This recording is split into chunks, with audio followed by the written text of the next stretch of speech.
It drives home the point what Creighton Waters said, that, you know, Alex Murdaugh fooled a lot of people. People didn't know who this guy was. Even Alex Murdaugh admits that he lies. And he said that Paul and Maggie were fooled by Alex Murdaugh. And he said, don't you be fooled too. So it will be interesting to see how the defense responds to that. Jim Griffin, who is co-counsel for Alex Murdaugh, will be giving the closing argument. We've been hearing some different things. You know, the defense wanted to split the closing argument, have Harpootlian do part of it, and then Griffin do part of it. The state objected to that, but then we're hearing some things that possibly John Metters might be giving the closing or the rebuttal closing. So I'm still working to definitively confirm that information. So it'll be interesting to see what the defense argues, because I really think, you know, as it comes down to the kennel video and whether or not you believe Alex Murdaugh, you know, you can think about the forensics in this case or whatever forensics they might have and other circumstantial pieces of evidence, but it may very well come down to, do we believe Alex Murdaugh and his story about the kennel video? Yeah, you know, Anjanette, you know that I concentrate on forensics a lot. And I'm not talking about the cell phone, I'm talking about the other forensics. I don't think the jury cares one bit whether or not Paul, for instance, was shot in the back of the head or whether or not it was an exit or entrance wound. I think they just care about, has the state proven the case beyond a reasonable doubt? Your thoughts? Right. Yeah. And I think you're right about that. I mean, I feel like they were getting so into the weeds on that stuff, and obviously they felt they had to rebut that, the state did, in this claim about whether he was shot in the back of the head or it came up this way. I mean, at the end of the day, what does it matter? I mean, it doesn't really matter. It matters whether or not you feel the state has proven that Alex Murdaugh did that.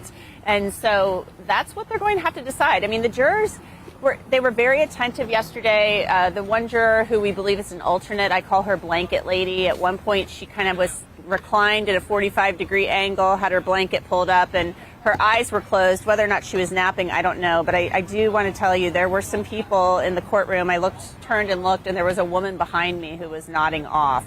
So there were some people kind of, I think it was getting a little long for them during that closing argument yesterday. Yeah, because everyone's been here for a long time. Now, I expect if I were the defense attorney to be talking about, hey, the state wanted to talk about how Alex Murdaugh is a liar, but you're the government, and you went to the grand jury, and you lied about the blood spatter on the T-shirt. You lied about the cartridges, the birdshot being... That there was blood spatter on that T-shirt when there wasn't, and then, you know, making this, like, you know, connection between the way the gun was loaded when it wasn't really loaded that way. I mean, would he have been indicted? Quite possibly, since you can indict a ham sandwich, as they say. But it makes you kind of question some things in this case. But it may just really come down to Alex Murdaugh's words, too. Yeah, and, you know, how about the fact that the kennel video, you know, I always expected, actually, when the defense was on, to have this Perry Mason moment. They bring in the shirt, they bring in the shoes, they said, there they are, they were in the closet. It didn't happen. It's the fact that Alex Murdaugh and that blue shirt he's wearing in that snap video and the shoes he's wearing were never accounted for, along with the kennel video. Is that the case for the prosecution? I mean, it very well could be. He never produced his shirt. I'm not sure he was really ever formally asked to. But it would have been really something. I kept waiting for them to pull out the shoes and the blue shirt. A lot of people actually, interestingly, pointed out that when the jurors went to Moselle yesterday, there was clothing hanging in one of the upper windows, and it looked like a blue dress shirt of sorts. So not the Columbia shirt that we've heard about, but that was kind of ironic, I thought, that there was a piece of clothing, what looked like a blue shirt hanging in the window. But, you know, Alex Murdaugh may not really have to produce those items. You know, it's on the state to do that. It's their burden. But, you know, a lot of people think we could possibly have a verdict today, Linda. There's a lot of, you know, talk and chatter that there could be a verdict later today. I don't know what you think of that, but that's what people are saying down here. Well, very interesting, because, you know, jurors that spend a long time in the case actually have quicker verdicts usually. But I find... Heard anything about that? And he said, you know, I think people are tired. They may may get a break if they don't want to deliberate over the weekend. He didn't anticipate that, but now we were hearing yesterday that that likely will happen. If needed, the jury will be permitted to deliberate over the weekend if necessary. And Jeanette, one final thing. Anything else that you know that you want to tell our viewers? Come on, a little secret. Come on. I don't know. I mean, there's been a lot of, okay, so I'll tell you this. There's been a lot of like meetings in chambers, which we haven't seen throughout this case. And there's just a lot of like rumors going around about what's been going on. I saw Dick Harpootlian and Philip Barber walk out of the courthouse last night. It was a little after 6:30. And I thought to myself, what on earth are you guys still doing here? Well, they all went back into chambers yesterday after court with the judge. And we haven't seen that a lot in this case. We haven't seen them running back into chambers. That's only happened the last couple of days. So we're trying to figure out what's been going on. So I don't really have any secrets to tell, but there's just a lot of rumors flying around about what's been going on back there in chambers. And I wish I had the answers for you. Well, I know that you will get them. You'll be the first one to get them when they come. Anyhow, Anjanette, I have to let you go. I know you have to get into that courthouse, get into that courtroom, beat all those people. You have a little leg up, though, because you are from the Law and Crime Network. So thank you very much. Look forward to talking to you later on. Yeah, I'll be texting you later. Okay, thank you. And of course, we're going to take a quick break here. When we come back, we'll be talking about this case and also the other trial that's going on, XXX Tentacion, which is a big trial that you haven't heard much of, but it's just as big because every single death in the United States, for which there's considered a murder by the state, is important because every life is important. So stay with us here on the other side.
So welcome back to the Law and Crime Network. I'm Linda Kenny Bodden. Well, we are patiently waiting for defense closing arguments in a number of cases. And that, though, will come soon. And the soon one will be in another case we're dealing. That's dealing with the murder of XXX Tentacion, okay? He was an up-and-coming rapper, as you know. What happened with the case so far? Well, 3 defendants were indicted for his murder: Mr. Boatwright, Mr. Williams, and Mr. Newsom. There is also a cooperating witness. His name, of course, is Robert Allen. He is what they would call, in the parlance, a incentivized informant, or, if you were a defendant, a snitch, okay? So the jury has been hearing a lot of arguments with regard to that, including in the courtroom there was a big to-do whether or not Drake would be testifying, and of course the judge ruled that he has no issue with regard to his testifying, because he had no issue with regard to what he knew in the case. Well, I have a guest here who can discuss this trial, and I want to go back to earlier when the state's case from the Motorsports took the stand. Riva Motorsports, okay? You can Google them, okay? He was on shift that day. He is what we call an independent eyewitness, and he actually saw the struggle with the gun and the struggle that eventually killed XXX Tentacion. So let's listen to his description as to what happened. Okay, were you able to see what the second person was grabbing at? No. Okay. No.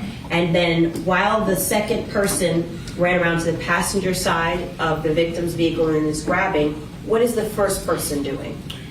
Well, the first person is standing over the door, and he had a gun. It looked like a rifle, because it didn't look like a handgun. You've seen rifles before? Yes, ma'am. Okay, and when I know the monitor is a little bit covering, but each time you're referring to it, you're holding both your hands together. Can you just stand up where you are and show us how the first person was holding the rifle? Well, I saw the person over Mr. Osprey holding the rifle gun, whatever it was. It was a short handgun. It wasn't like a long rifle. Okay, so possibly a short barrel rifle that you could see. And I saw him, struggling, reaching into the car. The other gentleman also reaching, and then I heard the gunshots. Okay, thank you. How many gunshots did you hear? I think I heard 3. And which side of the vehicle were the gunshots coming from? It was on the left side, the driver's side. The driver's side. Now, what were the physical descriptions of the 2 gentlemen, starting with the one that was holding what you described as a rifle? I saw one gentleman was definitely a larger frame than the other gentleman that ran around the passenger side of the car. Now, when you say larger frame, because I know in people's everyday vernacular, large could mean a variety of things. Do you mean large by weight or large by height, or what do you mean? In stature, he wasn't a 300-400 pound man, no way. Okay. But just bigger in stature, the way he was standing, compared to the other gentleman who looked a little thinner, more lean. Who was taller out of the 2? From what I saw, the gentleman with the rifle. The one that shot the victim? Yes. Okay. And were you able to tell from your vantage point what the race was of the shooter? No. Did you see a firearm in the other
Very quickly how having a celebrity become part of a trial, even when they're not the defendants, how very quickly that becomes the only thing people can talk about, right? And even things they say tangentially, not related to the case, can be headlines and distract people from the central issues of the trial. So I'm glad that's not going to happen here. So let's talk about the trial that we do have then. Boatwright, Williams, Newsom. Boatwright and Newsom apparently are the trigger people, according to the state. How do you think the state has done in proving the case against any or all of these defendants? I think that, the state has done a convincing job so far of proving the case. The defense has so far done a pretty standard thing that I'm sure whenever there's a cooperating witness, they say, well, you're only doing this to help your own case, which with the case of every cooperating witness is true and also somewhat irrelevant to whether they're, telling the truth or not. And in fact, I think, the fact that this cooperating witness was sort of yelled at and threatened and said, someone said, oh, you're working with the police, sort of intimates that maybe he is sort of on the right track and does have valuable information that the defendants wish could be kept secret. Now, speaking about the defense, what do you expect to hear from them now that they can't use Drake's lyrics in trying to indicate there's some other dude did it defense? Right. And with Drake, interestingly, it was not necessarily some other dude did it. It's maybe, some other dude sort of pulled strings to get someone else to do it, make these guys do it. It was always very unclear. And I think, we'll see what the defense has to say. I think a lot of it will come in trying to, like I said, discredit Robert Allen, discredit the cooperating witness. And we'll see what else happens from there. We already have prosecution witnesses who say they told me, he told me he was there. He told me he did it. I think they may focus on, look, there's not definitive evidence here, right? There's not video evidence of the people with masks off committing the act. There's not the kind of things you might see on TV, DNA on the weapons, the kind of slam dunk things that sometimes jurors get in their head exist for crimes and often don't. So I think they may harp on that. Yeah. So are there then any defense witnesses you would expect to be called on behalf of any defendants, Boatwright, Williams, or Newsom? Well, I'll tell you, I looked at Williams' witness list, right? And it is absolutely wild. Tekashi actually is on it. He and X were friendly. I assume that's why. Joe Budden, the rapper turned podcaster, media personality, is on it. DJ Academics, the surviving members of Migos are on the witness list. Some underground rappers, including Shaggy's son, Rob Banks, who is a sort of successful underground rapper. All of these people were on Dedrick Williams' witness list. My guess is none of those people could be found or responded to efforts to become witnesses and are all sort of part of this larger fishing expedition that, the rap world, the theory being the rap world or X's sort of conflicts in the rap world had something to do with this. So I think it's more interesting who's not going to be a witness and maybe Williams' side wanted to be than who might actually be there. I think as with all cases like this, I think it's extremely unlikely the defendants will testify on their own behalf. I'm sure I don't need to elaborate to you or the very savvy audience all of the things that could potentially go wrong with that. A lot. And so let me just ask you one final question. When do you expect the case to wrap up with a verdict? And should I ask you what you think the verdict will be? So I would say it'll probably wrap up pretty quickly. As you know, the defense doesn't have a responsibility to present a case, and I don't see them actually really, aside from maybe, calling one or two prosecution witnesses back up maybe for additional questioning, I don't see them really presenting a robust case because they don't have to, right? They just have to sort of raise doubt in what has been presented so far. So I think it'll wrap up pretty quickly. I don't like to speculate as far as like trying to guess what will happen, I think it's been a strong case so far. We'll have to see what the jury thinks. Well, Sean Sotero, you are just a wealth of information. Also the author of, let me repeat that again, Dummy Boy, Tekashi 6ix9ine, and the 9 Trey Gangsta Blood. I hope to have you on soon as this case continues on. Thank you, and thank you very much. Thank you, Linda. I appreciate it. Hope to see you again soon. Okay. And we're going to take a quick break here. When we come back, we'll be talking, you know what case, South Carolina, Alex Murdaugh. The defense will have their closing arguments today. Stay with me.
you for coming back to the Law and Crime Network. I'm Linda Kenny Bodden. Well, as you know, and this is why you're here, we're waiting to jump live in that Walterboro, South Carolina courtroom this morning, where the defense summations are expected at any minute now in the Alex Murdaugh murder trial. He's the disgraced lawyer, the former attorney. He's charged with the double murders of his wife Maggie and his son Paul. Gruesome murders, I would add. The pair were found shot to death in their family property in Moselle at their dog kennels on June 7, 2021. So yesterday, the state gave their impassioned closing argument. And while we wait to jump live, I want to listen now to some of the prosecutor's closing argument. His name, as you know, is Creighton Waters, and he outlined all the alleged excuses the defense gave for lying to authorities. He mentioned paranoia and tried to convince you that there was paranoia about some case 10 years ago, and he confused David Owen with David Williams.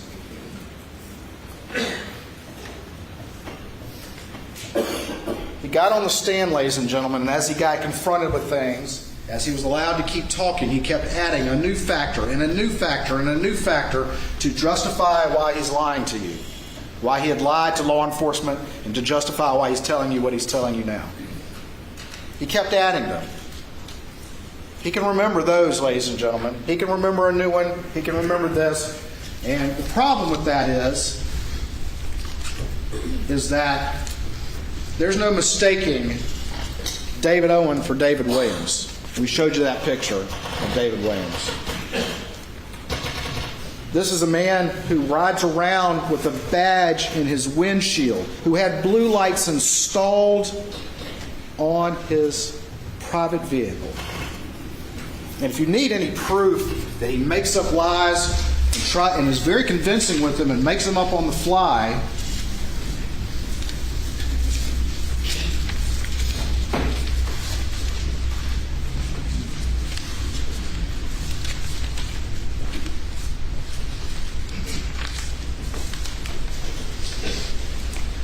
he got caught flat-footed with the badge hanging out of his pocket.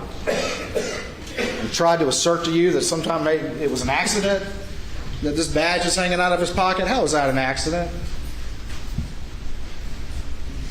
See how quickly he was able to lie? But more importantly, the blue lights. He sat there and told you 3 times, I think he said his name 3 times, that Sheriff Smalls, the former sheriff of Hampton County, gave him permission to put blue lights in a private vehicle for a part-time assistant solicitor. And blue lights in a private vehicle. He told you 3 times, effortlessly got up there, pivoted, and lied to you. Because Sheriff Smalls came in here and said, of course not. That never happened. I've never heard of such a thing. This is a man who made his trade on lying. He lied about the most important fact in the case, and he sat there and effortlessly and easily pivoted to a new lie when confronted with something he wasn't prepared for. And the sheriff came in here and said, no, that never happened. Of course not. But he looked you all in the eyes and told you that. Looked you all in the eyes and told you that. As if, what's your problem, Mr. Waters? Sheriff Small said it was okay.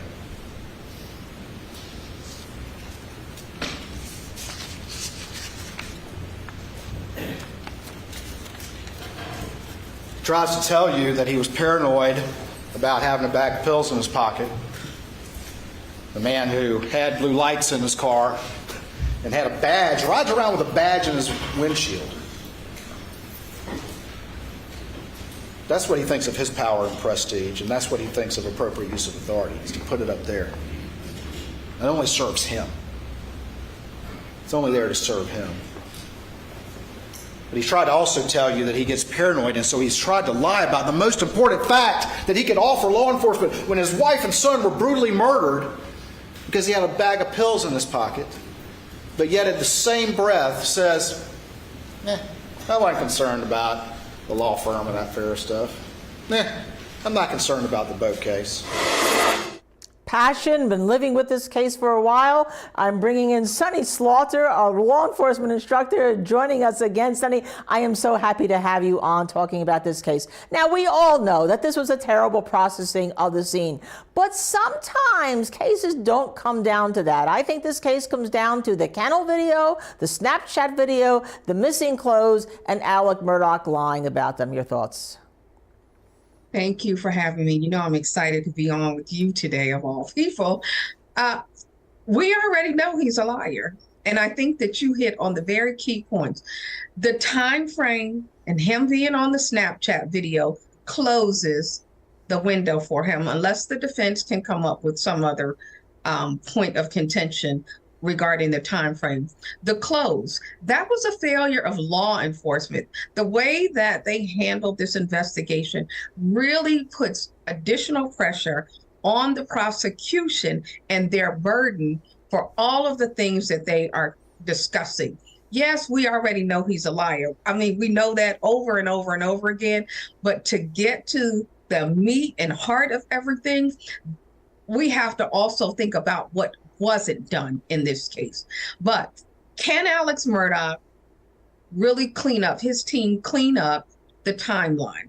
Can they explain away sufficiently enough for the jurors the fact that he is on the video and the time that it took him to get from where he was back to the house, into the car, to his family, and all of the other things that somehow don't make sense? It's very close, but I'm glad that they actually did go to the scene, no matter what it looks like.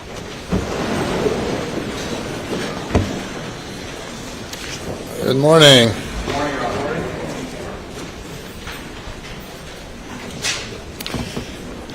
First off, this morning we have to deal with the issue involving the removal of a juror. A few days ago, I received a complaint from a member of the public indicating that a juror had engaged in improper conversations with parties not associated with the case. I communicated and provided a copy of the communications to the defense counsel. After court, we then met with the juror on the record, and the juror denied denied discussing the case with anyone not on the jury or with anyone on the jury. She provided information that led us to the court to contact the persons that she was suspected of having conversations with concerning the case.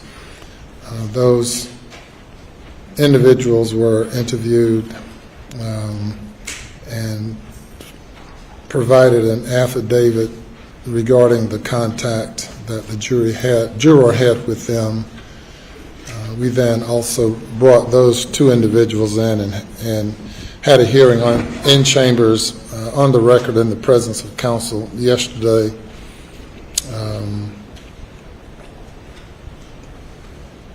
In which both of those individuals waffled on the nature and the extent of the contact.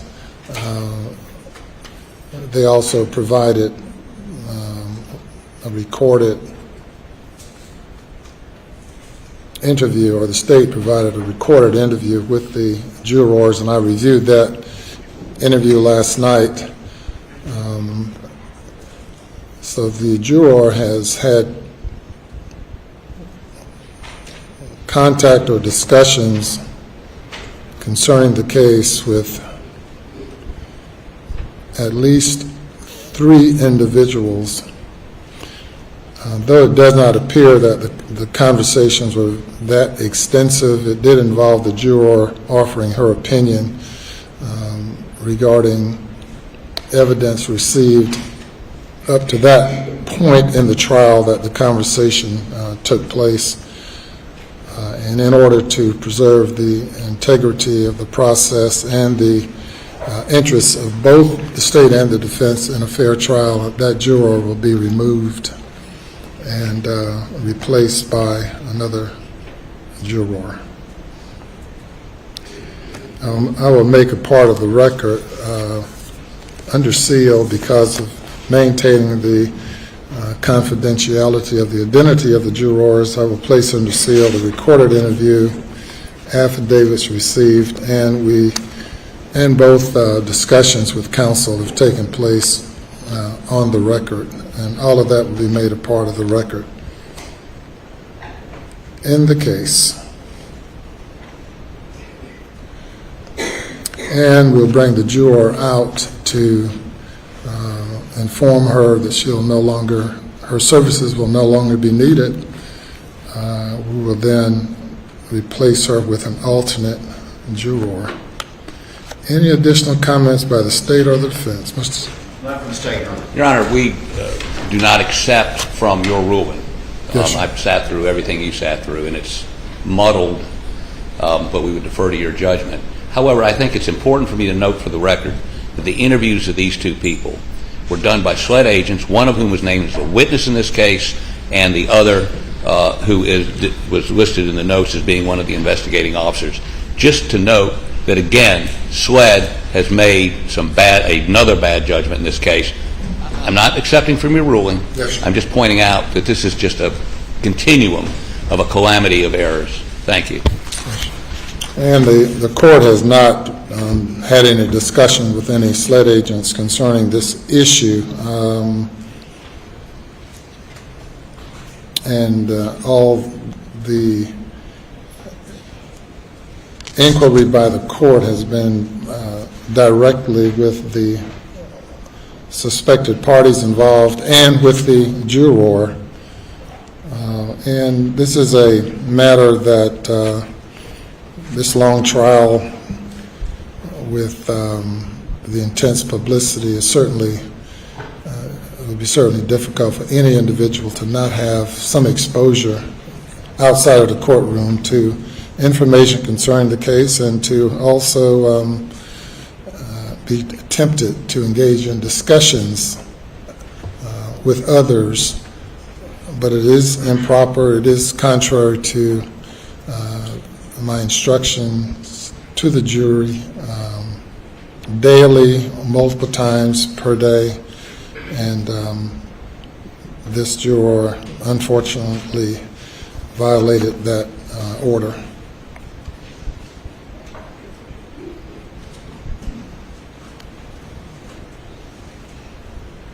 So if you will bring out juror number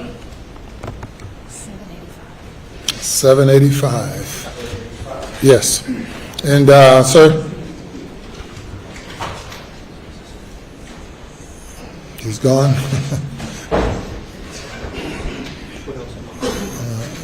Let's make sure she brings everything with her. She will, I'm sure. Tony.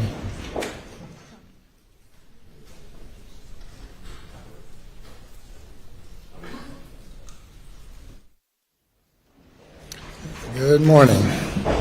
Yes, ma'am, up here. In your normal spot's fine. If you just remain standing for me. Good morning. You doing okay today? All right.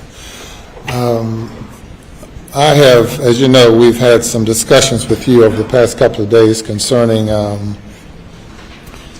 indications of conversations with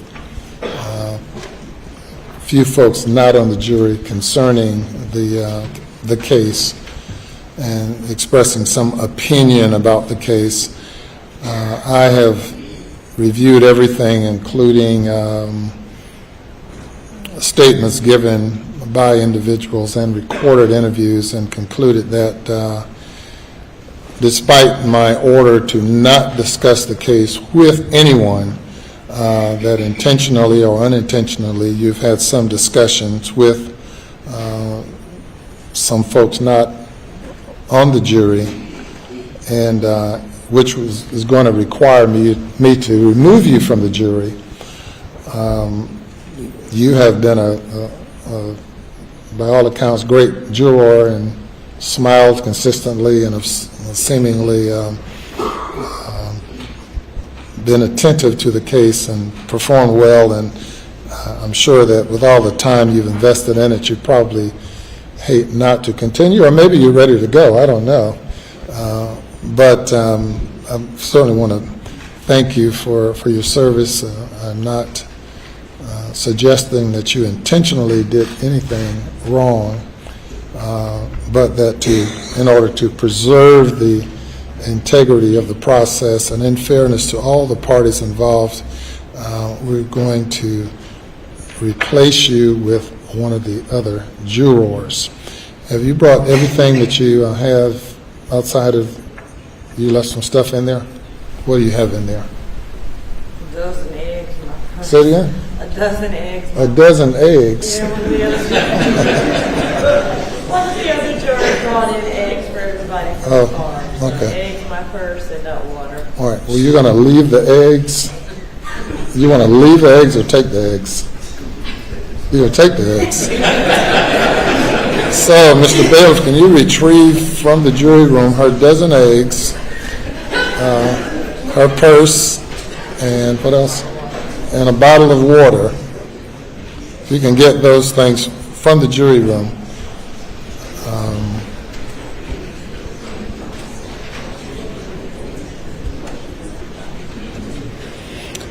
As you know, the identity of the jurors are confidential, not known to the public, and the reason you are still where you are is that cameras are not allowed to videotape the jurors, and we have operated by juror numbers throughout the process, and we'll continue to do so, and your identity will be kept confidential as far as the court is concerned, and we trust that in the event you decide you want to speak publicly about this case, that you wait until after the case is over. You're not encouraged at all to do so, but you have a right to speak to anyone you want to, if you decide to do so.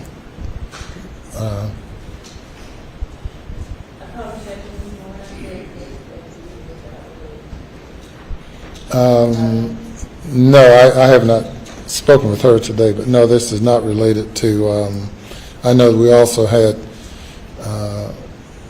some conversation was brought up concerning your ex-husband, but that's not a part of this consideration at all. This is totally independent of any other conversation that he might have had concerning you. That's not part of the order of the court. So they're going to get your things, and then and once you're removed from the jury, you can't go back in the jury room. We'll have to tell them goodbye for you. Okay, all right. Well, thank you very much. Ed, you can go. Thank you.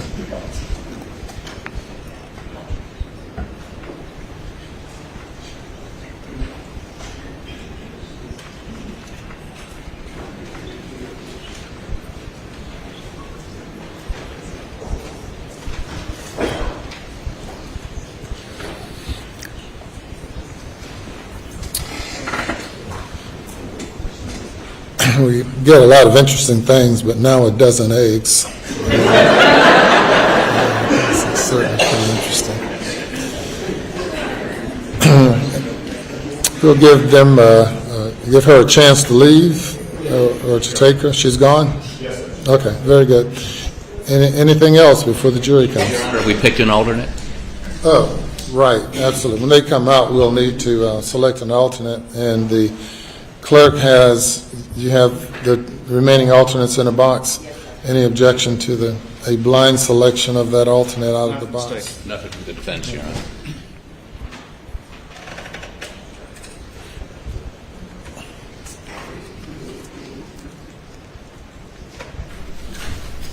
Juror number 254. Juror number 254 will become part of the panel, or the deliberating panel at this point. 254.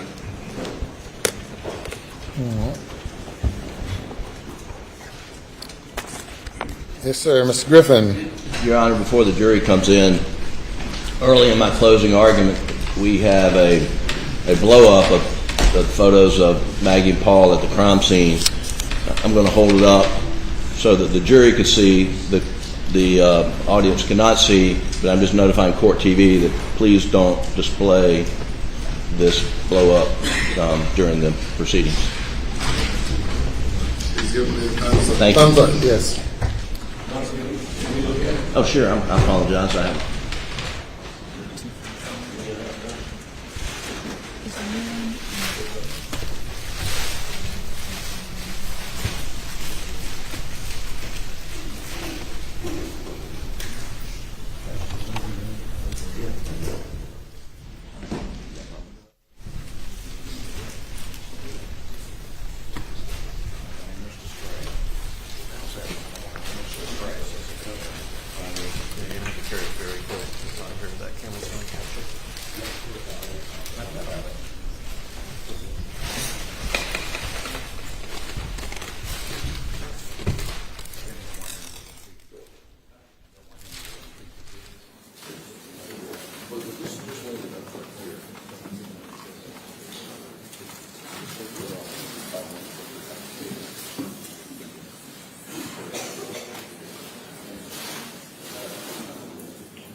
Okay.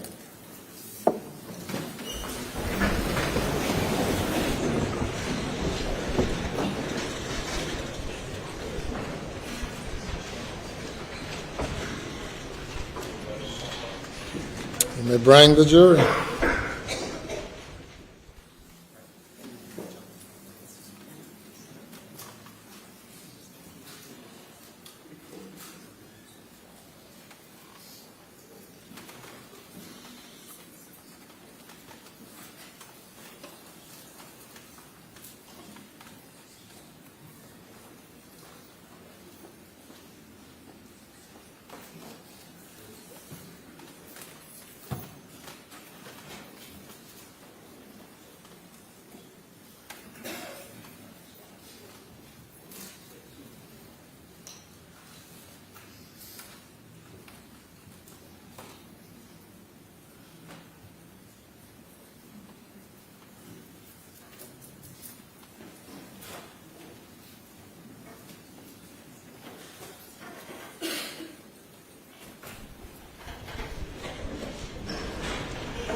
Good morning. Yes, sir. Thank you. And good morning one more time. Day number 28. Welcome back. Juror number 254. You are now part of the first 12 jurors. We have 13. You're part of the first 12 of the panel at this time. And continuing with closing arguments, it's the defense's turn. Mr. Griffin. Thank you, Your Honor.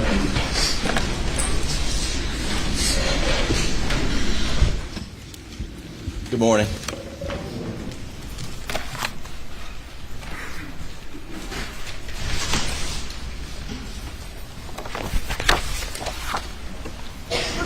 Wow.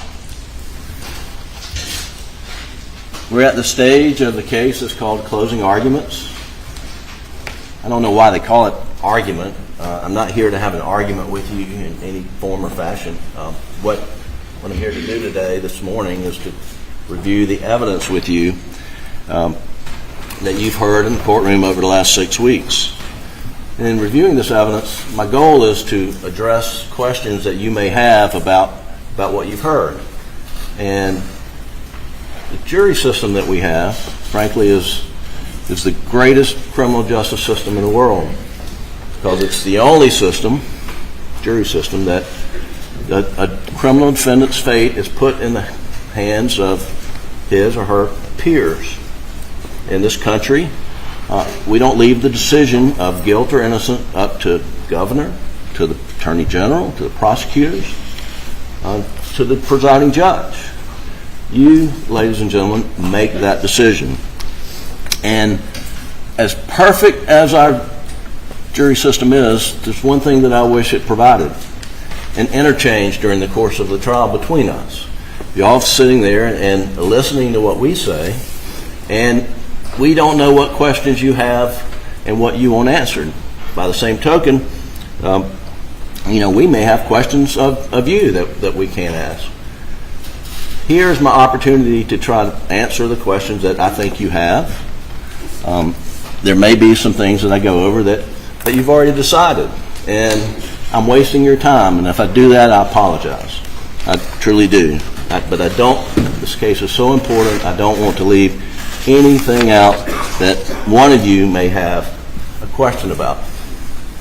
I think I can probably speak to for everybody in this courtroom that there's one thing that we on this side have no question about. It's that y'all have been ideal jurors. We've been here 6 weeks, and each of you have come every day on time, and you've been very attentive, and it has not gone unnoticed, and we do appreciate you for your service. We know what a sacrifice it is, being away from your home, your work, your family, your personal obligations. Maybe some of you miss vacations, but you've been here in a 3-week trial, and here we are at the end of 6 weeks.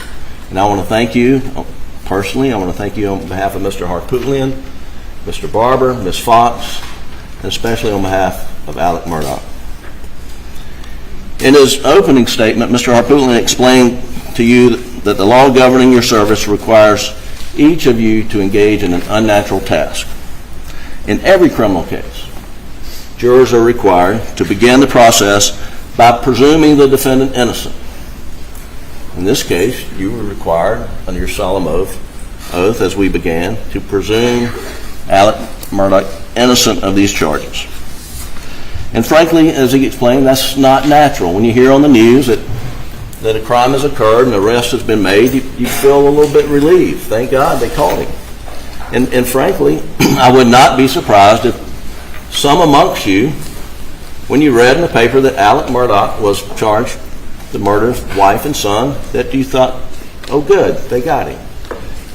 But those opinions, and each of you, when you filled out your questionnaire, agreed and affirmed that you would leave those at the door of the courthouse, and that you would decide this case solely on the evidence. And that's what the law requires. And when we begin, the law also requires you to presume him innocent of these charges. Now, I've been doing this a long, long time, and up until the advent of instant replay in sports, it's been very difficult to explain just how to do that to jurors, how jurors can do this, apply this presumption of innocence. And if you're not as interested in sports, I apologize for this analogy, but the analogy is the instant replay. Whether you're a Clemson fan or a Georgia fan, that on a Saturday afternoon, there's a play called on the field, and then it's reviewed. And under the rules, the call on the field stands unless there's visual, incontrovertible evidence that the call on the field was wrong. We see that every weekend on sports. Here, the call on the field is that Alex Murdaugh is innocent of these charges. That's what the law requires. And that unless and until the state proves his guilt to each one of you individually, voting individually, proves his guilt beyond a reasonable doubt, then that presumption of innocence stays with him. You're not being tasked here to give your opinion in this trial. You're being tasked to apply the Constitution, the bedrock principles that protect us all from a government. Those bedrock principles are, first, you get tried by a jury of your peers. Second, that the jury of your peers begin with presuming you innocent. And third, that you will remain innocent until the government, if they can, proves to you individually, in your mind, that the person is guilty beyond a reasonable doubt. Now, the judge will give you jury instructions on what that means, beyond a reasonable doubt. But the definition has been defined that reasonable doubt is doubt that would cause a reasonable person to hesitate when making an important decision in their personal affairs, such as to buy a house, get married, any consequential decision. And you will be making, when you get this case, probably later this afternoon, you'll be making one of the most consequential decisions that you will have ever made in your life, I suspect. I don't know all of your backgrounds, but it will be a very consequential decision. And if the proof that the state has put before you causes you to hesitate, when you go to fill out that vote as you're deliberating in your jury room, each of you will have a vote. And you will have the right to vote guilty or not guilty. And each of you will write it down. And if there's any reasonable cause for you to hesitate to write guilty, then the law requires you to write not guilty. This burden of proof that we have, many of you may have had experience with civil cases. And in civil cases, the burden of proof is much lower, and it's called by preponderance of the evidence. And you may have seen lawyers or judges or watched on TV as they give a visual image of Lady Justice, who's blind and who's blindfolded, so she does not bias for one side or the other, and there's scales on Lady Justice. And those scales are the scales of justice. And in a civil case, if one party proves their case by a preponderance of the evidence, meaning ever so slightly tilt those scales in their favor, then they're entitled to the verdict. There's another heightened level of burden of proof in a civil case called by clear and convincing evidence. And the law requires things like to prove fraud or some intentional acts. You have to prove by clear and convincing evidence. And that's an intermediate level of proof. And so it's not just tilt the scales ever so slightly in the favor of the party that prevails, but you have to get sort of 3/4 of the way there. But now proof beyond a reasonable doubt is the highest standard of proof the law recognizes. And it is, you have to tilt the scales all the way to one side in order for the state to meet their burden. Now, a little bit about the verdict. You will have an option of guilty or not guilty. My friend Dick Harpootlian over here he travels a lot. He's been to a lot of countries, and he frequently he recently returned from Scotland, where he attended a jury trial in Scotland. And he tells me it's much like this, except the lawyers wear a wig, and I might benefit from something like that. But in Scotland, it runs about the same until it gets time to the verdict in the criminal case. And the jury in Scotland, where we derive our laws from, and they are given 3 options. One option is guilty. Second option is not guilty. And the third option is not proven. Not proven. Now here in America, we have combined the verdict of innocent and not proven into one of not guilty. And so when you go to render your verdict, if it's a verdict of not guilty, it's either you concluded that the defendant is innocent of the charges, or that the government has not met their burden of proof, their heavy burden of proof beyond a reasonable doubt. Now, and one of the reasons that defendants are presumed innocent and the government has such a high burden is because in criminal cases, the defendant really doesn't have the ability, doesn't have the resources, doesn't have the lawful authority to execute search warrants, subpoena documents, to prove his or her innocence.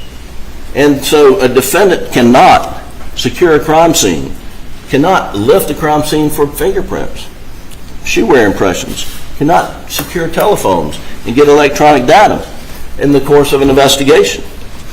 So the defendant is limited on what they can do. In this case, on June 7th, 2021, Alex Murdaugh called 911, and Officer Deputy Green and then followed by other deputies rolled up on the scene. And he is standing on his property. His wife and son lie dead in a pool of blood each. He's within yards of him, and he just put a shotgun down. He just put a shotgun down.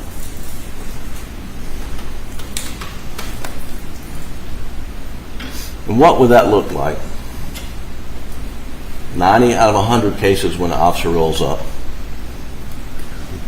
it would look like the person who had the shotgun and two dead bodies may have done it, probably have done it. Certainly is someone who should be strongly considered. And all the officers in this case told you that. Deputy Rutland said, yeah, Alex Murdaugh was a suspect, but there are a lot of suspects out there. Everybody was a suspect. Fair enough. Agent Owen says, well, we have a circle, investigative circle, and it starts with immediate family members, particularly if they found the deceased, the victims. So he's in the circle by virtue of calling 911. And that's fair enough. But what doesn't strike us as fair is that the next morning, on June the 8th, after the gruesome murders of Maggie and Paul, this is what is issued, a joint press release, Colleton County and SLED, that says, at this time, there's no danger to the public. At this time, there's no danger to the public. You have two people have been executed within, y'all are out there, I don't know, is it 100 yards, 200 yards from Moselle Road? They've been slaughtered.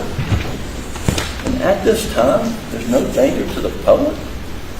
Does that tell you that on June 8th, law enforcement had decided it had to be Alex Murdaugh?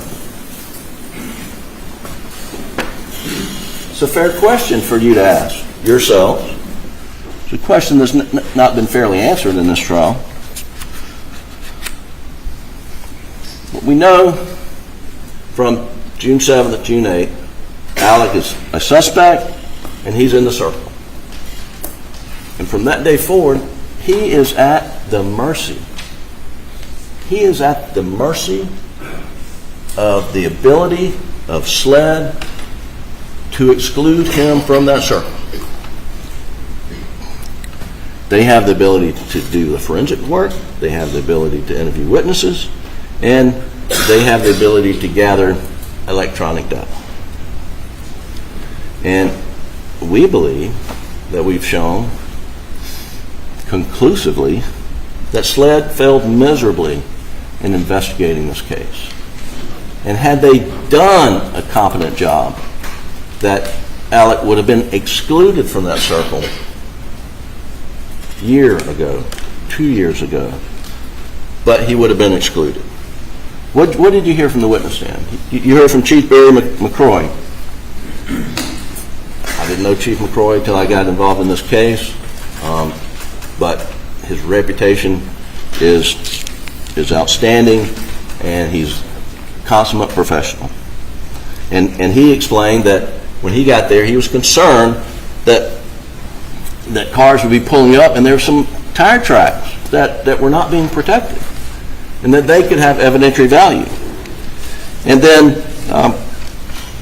then you heard from Mark Ball, who had a conversation with Sheriff Hill, who's another fine public servant here, and he also agreed we've got to stop cars from coming in here to preserve these tire impressions, and it was not done. It was not done. Captain Chapman from the Collinsville County Sheriff's Office, he testified about seeing other sets of tire tracks. As you came in off Moselle Road, you probably saw where Deputy Green's vehicle had stopped right at the kennels, but then on the other side, where you saw that Alec was parked and pacing on some of these videos, that's where Captain Chapman had talked about seeing tire tracks, and he tried to track them. Slab was coming on, and then it was like a trail to nowhere. It was a trail to nowhere. Deputy Rutland talked about seeing hair in Maggie's hands, you'll recall.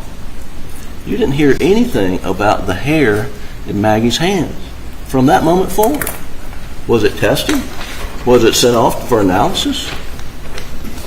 There was no evidence of what, if anything, happened to the hair in Maggie's hands. Was it as a result of a struggle with her assailant? Was it her own hair? I mean, we don't know the answer to that. We know they failed to take fingerprints from the feed room, and they should have. They failed to properly take footwear impressions from the feed room, or at the apron right outside the feed room. And I think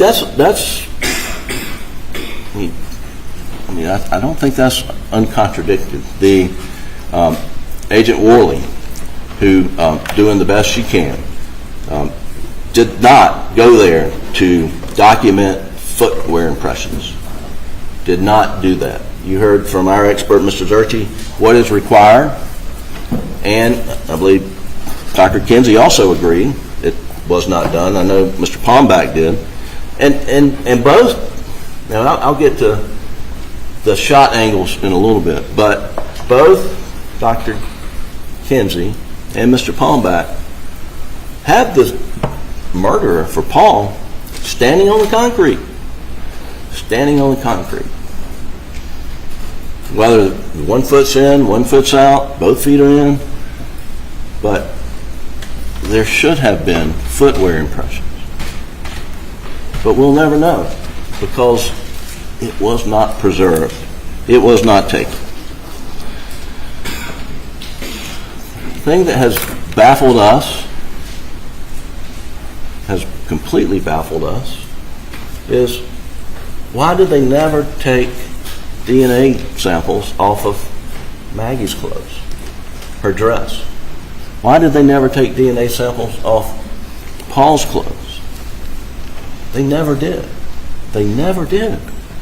And we asked their investigators, why didn't you? Well, that's somebody else's job. That's somebody else's job. It was never done.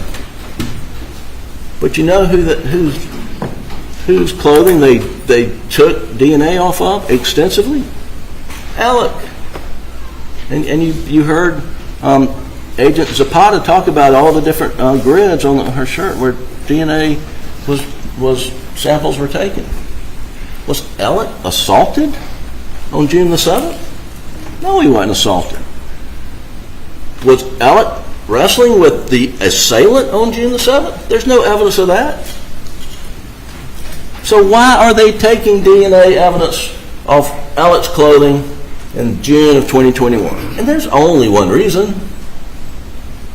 And it goes back to this right here. There was only one reason. Only one reason. is that they had decided that unless we find somebody else, it's going to be Alec. Unless we find somebody else, it's going to be Alec.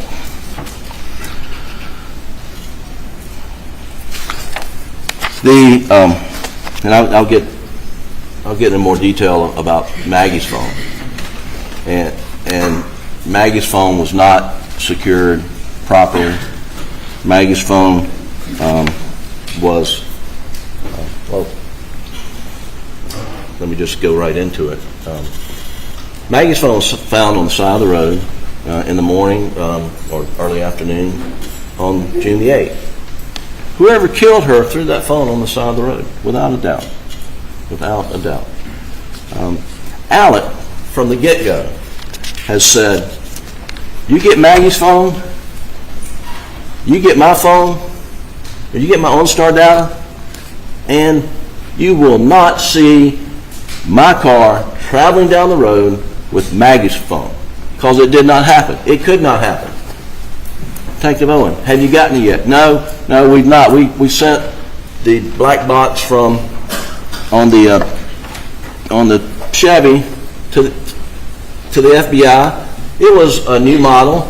Turns out the data's encrypted, and so we haven't got it yet. Well, what about General Motors? I mean, I'll do what I have to do, whatever I can do.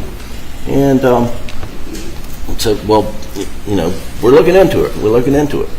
Well, what we learned during this trial is, sure, SLED sent a subpoena via fax machine to somebody in Detroit, I believe, and whoever got it in Detroit, whether there was a number off, I have no idea what the reason was, but we do know the initial response was, we don't have anything. We don't have any OnStar data that you're looking for. There's no indication that SLED followed up with a phone call. There's no indication SLED followed up with a letter. There's no indication SLED did anything other than put it in a file. Put the response in a file. And that was it. That was it, ladies and gentlemen, until somebody watching this trial somewhere contacted somebody at General Motors and said, why don't you guys cooperate with the FBI and SLED on this investigation? And they're like, what are you talking about? So Friday, sometime in the last 6 weeks, lo and behold, here comes all the OnStar data that you got to see. And that would be great. That would be great. But for the fact that when they seized Maggie's phone, it had, they put it in airplane mode. They knew how to put it in airplane mode. Excuse me, I'm losing my voice. Let me get water. I apologize.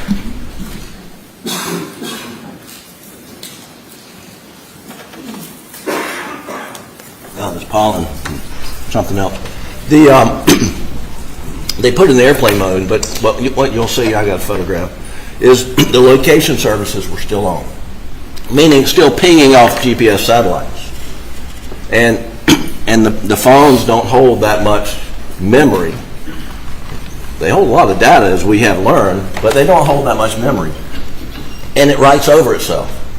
And for GPS location services, the ping points that we see from Paul's phone on all that data, that would have been on Maggie's phone for the 7th.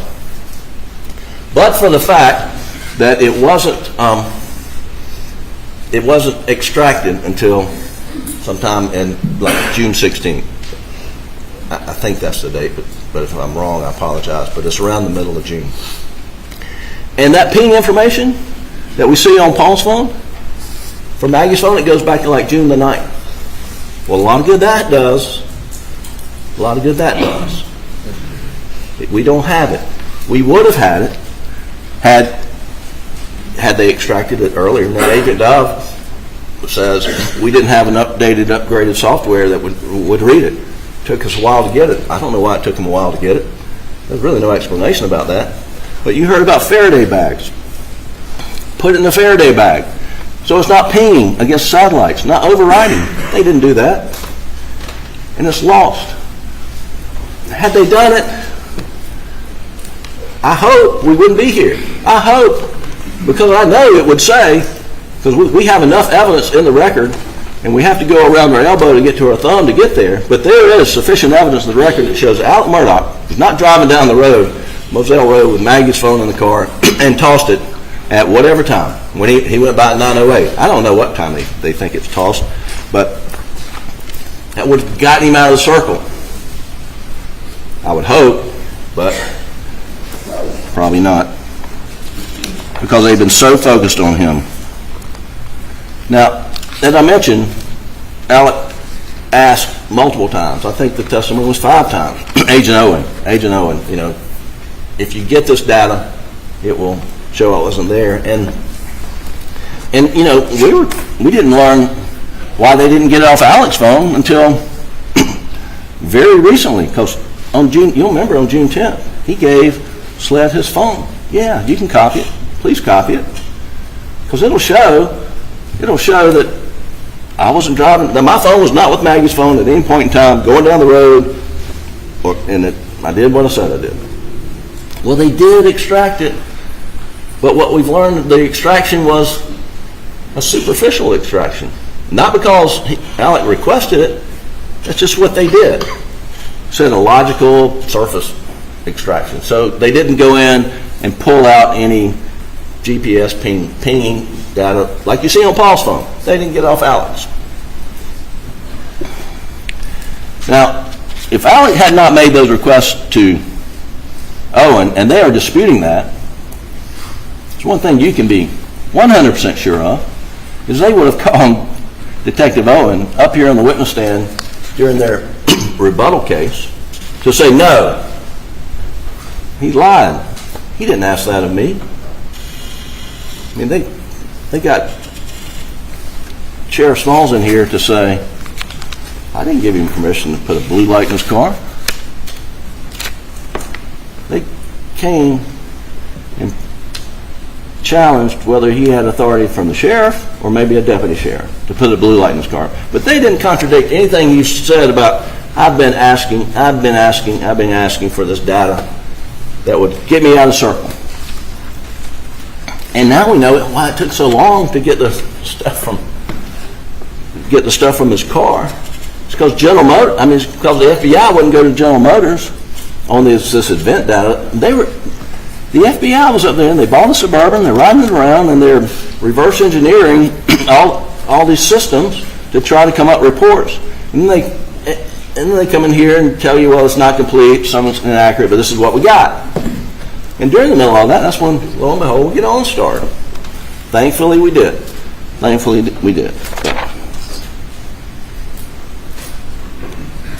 So then we roll into Labor Day weekend of 2021, where Alex, long-time drug problem, his financial issues, misconduct were exposed. And that made him an easy target for SLED. And I hate to say this, but the evidence is crystal clear. From that moment, they started fabricating evidence against Alec. Well, Mr. Griffin, that's an awful charge. Don't all lawyers accuse law enforcement of fabricating evidence? And I can tell you, this guy right here was a federal prosecutor, was a state prosecutor, and some of my best friends are in law enforcement. And I don't make that claim lightly. Here, what you have heard is they came up with a report that says Alex's T-shirt had high-velocity blood spatter on it. High-velocity blood spatter. What's that? That means you're within feet of a shooting, and they didn't just say any shooting. It said in their report, it says as a result of Paul's murder. High-velocity blood spatter on a shirt as a result of Paul's murder. That was number one. Well, let's stick with number one. Why do I say that it's fabricated? Well, you heard Agent Zapata said we did hemotrace confirmatory blood tests on that shirt. That means there was 2 types of tests. There's a presumptive test, which is what they use a product called LCV that makes it turn purple where it might be blood. But it turns purple on other agents as well, including bleach, you heard. You also heard that the shirt came out of the bag wet and it smelled like detergent. Anyway, they spray it, it turns purple in places. So they think, well, that must be blood. Next thing they do at the SLED lab is they do a confirmatory test to see if it's blood. 0 for 74, not blood, not blood.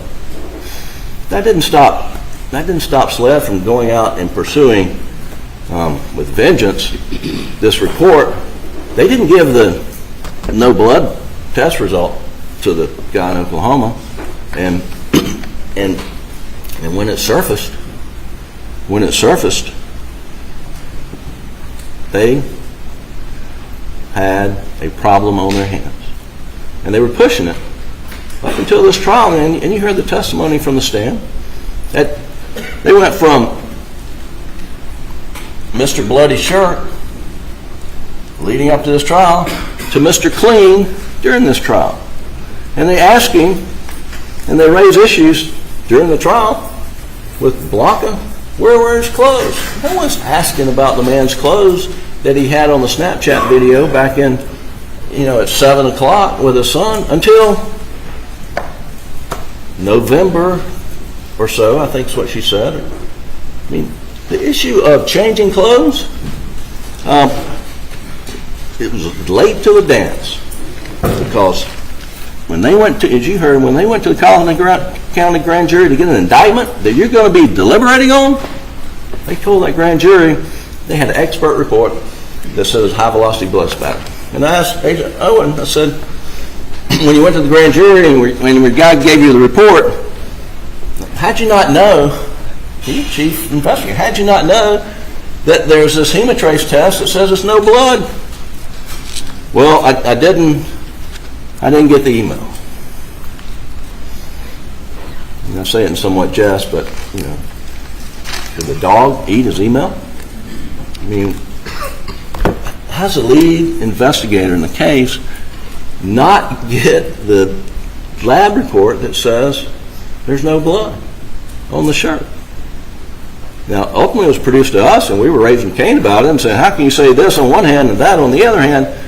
And here we are with a Mr. Clean theory that he washed off after brutally murdering Maggie and Paul. He takes a hose and washes himself off and gets in a golf cart, butt naked, I guess, and drives to the house. So that's the blood spatter fabrication. The other is this blue raincoat with GSR, and do you remember that testimony?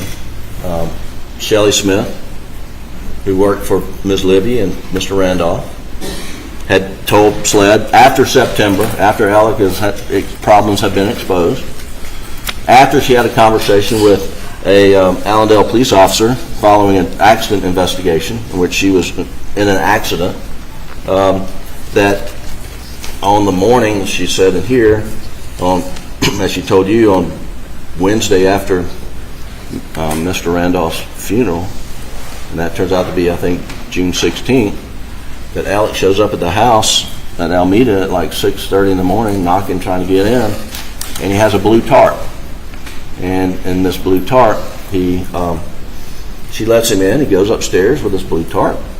He comes back downstairs. He lays this blue tarp out on Ms. Libby's retirement rocking chair in the living room, and then he leaves. And then she leaves to go to her day job, and when she left, the blue tarp was laying out on Ms. Libby's rocking chair. That was her testimony. And so SLED gets that, gets a search warrant, goes to Alameda, and they seize a blue rain jacket. And when they do, they take that blue rain jacket and they show it to just about every family member. Let me get it right quick. So they can think of, and it's it's defendant's 87, Doug, if you can pull it up. But they showed this blue rain jacket to as many family members as they can get in contact with, and the rain jacket is, and no one recognizes it. No one sees it. No one said Alex ever worn it. No one said Paul's ever worn it. No one said Buster's ever worn it. No one said Maggie's ever worn it. Have not seen this blue rain jacket. Has not seen this blue rain jacket. One more thing about this blue rain jacket. When they did the search at Alameda, John Marvin was there. And John Marvin asked him, did you find anything? And they said, well, we found a blue rain jacket back on the property. And he said, well, my dad drives a buggy around, and maybe it fell off the back of his buggy. Clearly, John Marvin was understanding that it was back on the property, and then they asked him to come look at the blue rain jacket, and he was told it was found in the closet. And he said, that didn't sound right, and they never clarified it. Now here's a picture. I'm not even going to put it up, but I'm going to. 411 is a picture of this closet, and you can see the blue rain jacket that's just sort of folded up and stuffed down here at the bottom right. That's the blue rain jacket.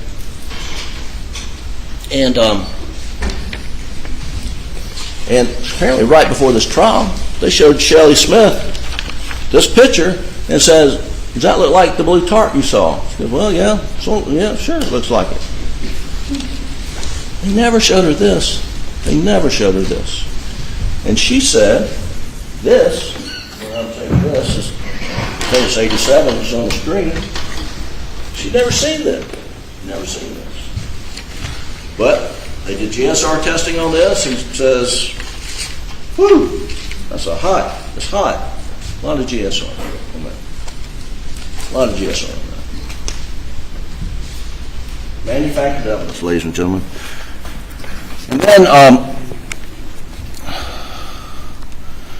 And then there's this issue of misrepresenting what are the type ammunition found in the shotguns at the residence at Moselle. Paul was murdered with first shot was a buckshot. Went to his chest. He was turned this way, went in here, and then out under his arm, and that was buckshot. The second shot was into the head, either depending on what expert and what pathologist, it's either this way or this way, but into the head, and that was steel duck shot. I learned that you can't shoot ducks with anything but steel pellets because they don't want lead in the water. So you've got to have steel pellets. And then A.J. Owen admitted begrudgingly that he had testified to the grand jury that there were 4 weapons found up on the property in the gun room, 12 gauges that were loaded, or I'm not saying 12 gauges, I'm sorry, 4 shotguns that were loaded with buckshot and birdshot. There's 4 other ones. So that matches. Well, guess what? Totally not true. That was totally not true. And he admitted on the stand it was not true. He admitted telling Alec during the interview, and he said, well, I can do trickery. And we're going to see that shortly. And then I said, well, you're trying to trick the grand jury. No, I didn't say that. Well, we walked through it, and he did say it. And he didn't remember it, and you'll remember the testimony. And I said, well, people make mistakes, don't you? Yeah, that was a mistake. And it's okay to make mistakes, right? Yeah. And you can make mistakes about time. Well, that's the most common thing people make mistakes about. It's not all right for Alex Murdaugh, who's in the center of the circle, who's not all right for him to make mistakes about time. It is not all right, according to the same investigator who says it's okay, happens all the time. But here we go, and then Eureka.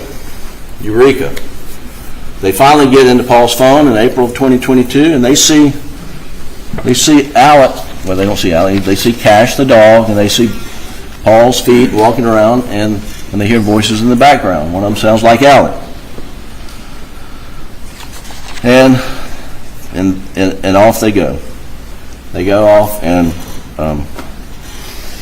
get an indictment from the Collin County Grand Jury, relying upon high-velocity blood spatter, relying upon 4 guns having the same load, and relying upon a rain jacket that's got GSR on it, and Alex lying about being down at the kennels.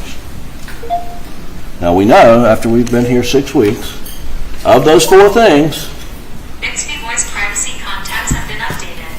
To continue, review the updated items on your screen. I'm so sorry. No, that was turned on.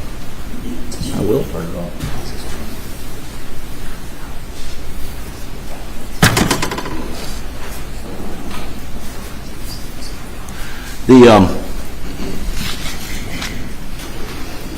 What we know is 3 out of those 4 things that was presented to the Collin County Grand Jury that you're going to be deliberating on for the indictments that return aren't true.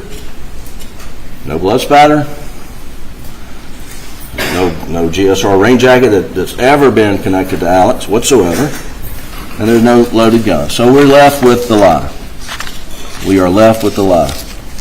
Now, Alex lied about being down at the kennels in Almeda.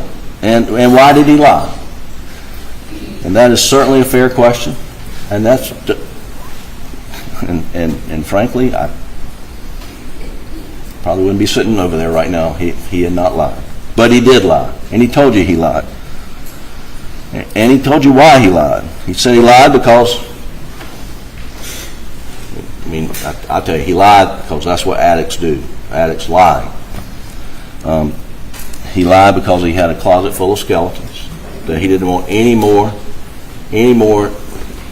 scrutiny on him, which is the most ironic thing in the world, because depending on which day of the week, their theory is that he slaughtered his wife and son to distract from a impending financial investigation.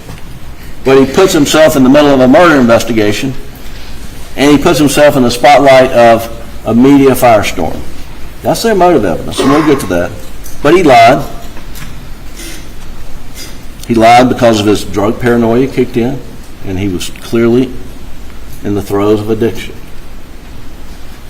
He lied for all those reasons. But what he didn't lie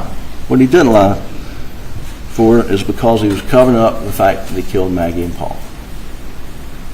That is not the reason he did it. Doug, will you play the dog kennel video, please? I'm going to play the dog kennel video. And just please listen to the voice. Get back.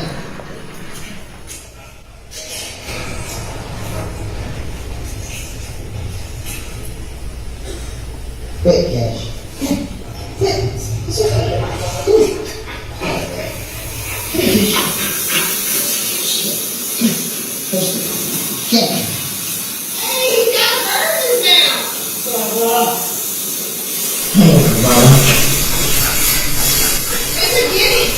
There's a chicken. Come on, Cash. Quick.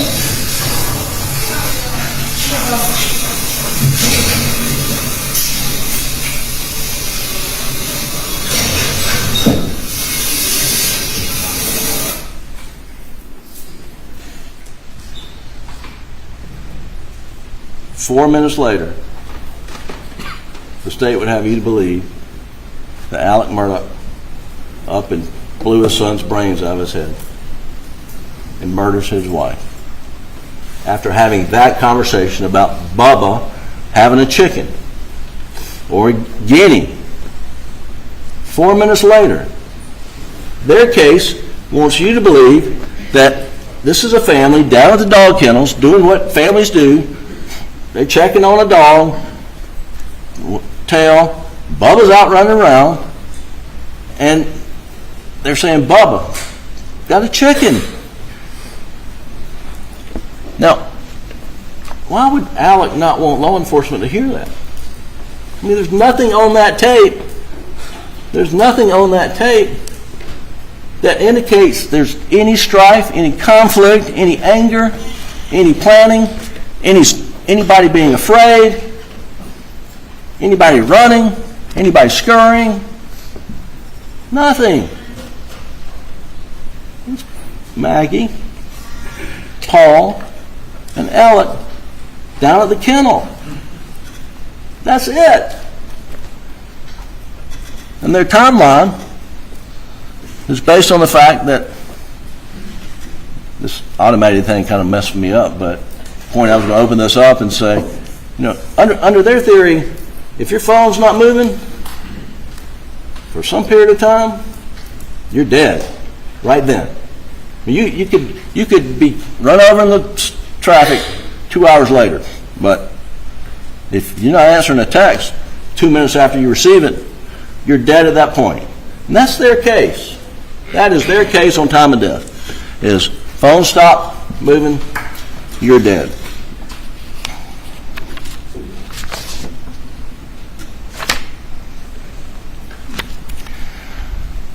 You've heard testimony from a lot of witnesses. I would say practically every witness who took the stand, who actually knew Alec and Maggie and Paul and Buster, testified under oath how much Alec adored Maggie. She was his all. Some people describe Paul as Alec's best friend. His relationship with them was awesome. And that was unanimous.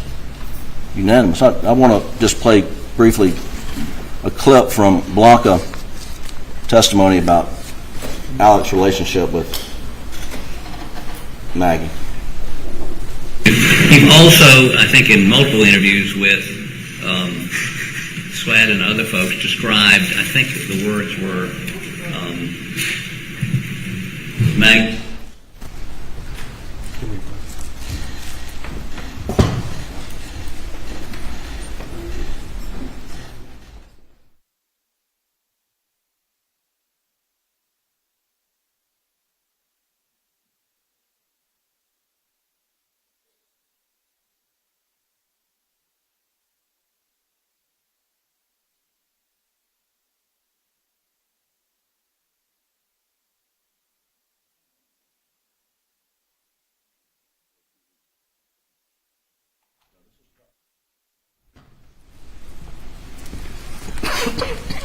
Please continue, Doug.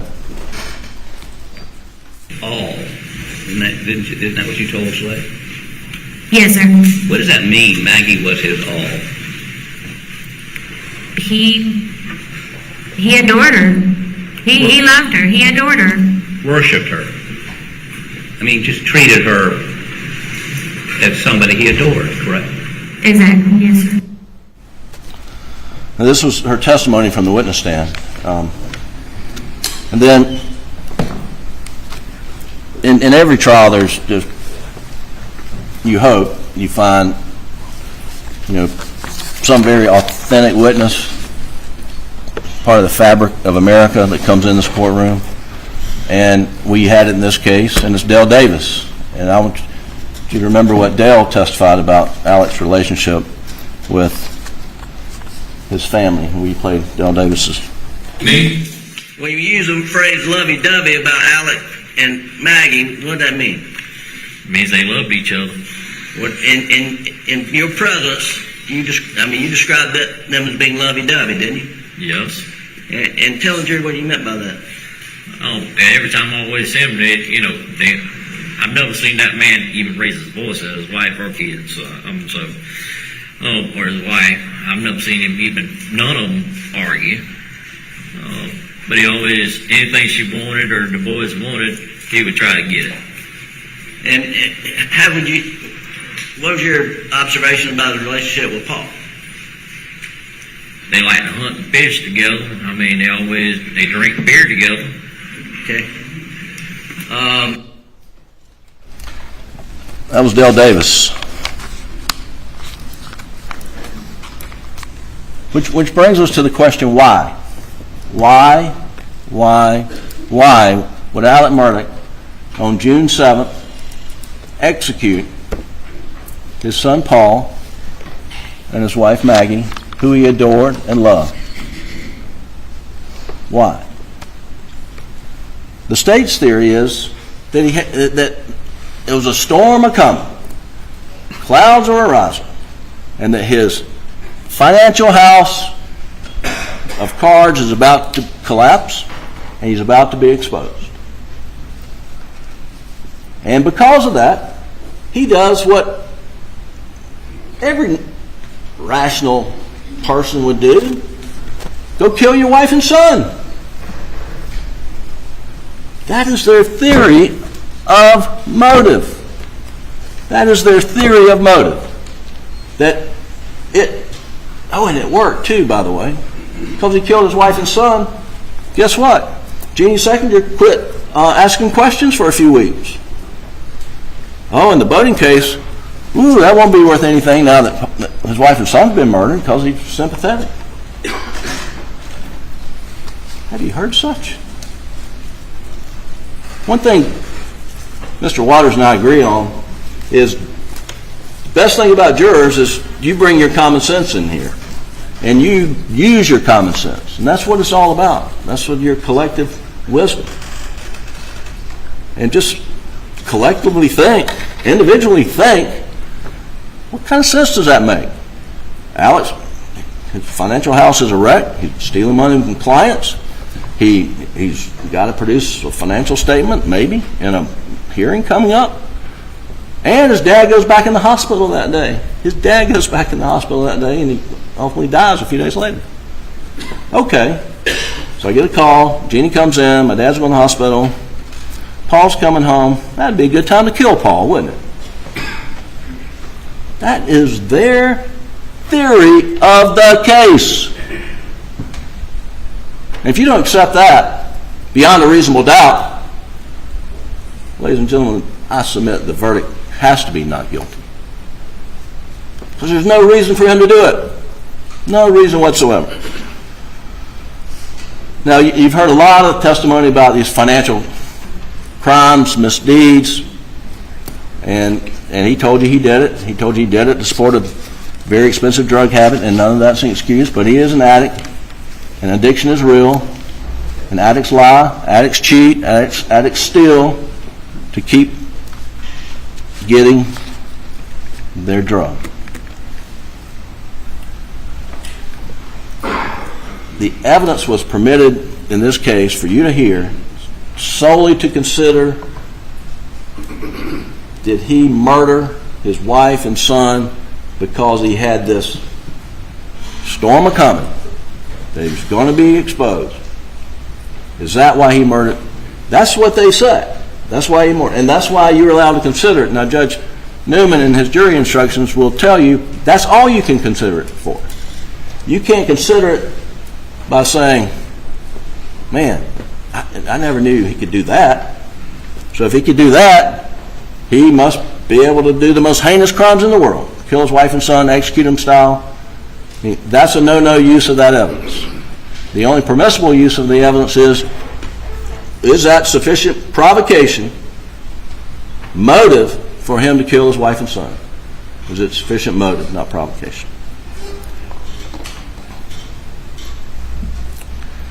And the evidence in the case is that there was no impending financial doom on June 7th. June 7th was a day which frankly was no different than any other day in the frenetic lifestyle of Alex Murdaugh. He had so many balls in the air, and he even I forgot his paralegal's name, and I apologize to her. I think Christy. She said he would come in like a Tasmanian devil. I mean, he was frenetic, and they were on to this $792,000 fee in the Ferris case. And they were asking questions of Chris Wilson's office. But the reason they weren't concerned that he was stealing money. They were concerned that he was sheltering money, trying to hide it from being disclosed in the boating litigation, which he was a defendant. And they didn't want any part of that. And that situation with the voting, with the Ferris fee, as Ms. Seckinger, Jeannie Seckinger said, that was a one-off. That was completely on its own, different type conduct than all the other stuff that you heard about. That was a one-off. And what happened on June 7th? She says, I'm in his office, and he gets a phone call that his dad's put back in the hospital. And she thinks that he told her it was terminal. He may have, I don't know, but his dad is put back in the hospital. He wasn't terminal that day, but the next day he got the terminal diagnosis. Any event, she takes off her CFO hat and puts on her mama bear hat and hugs him and a friend hat and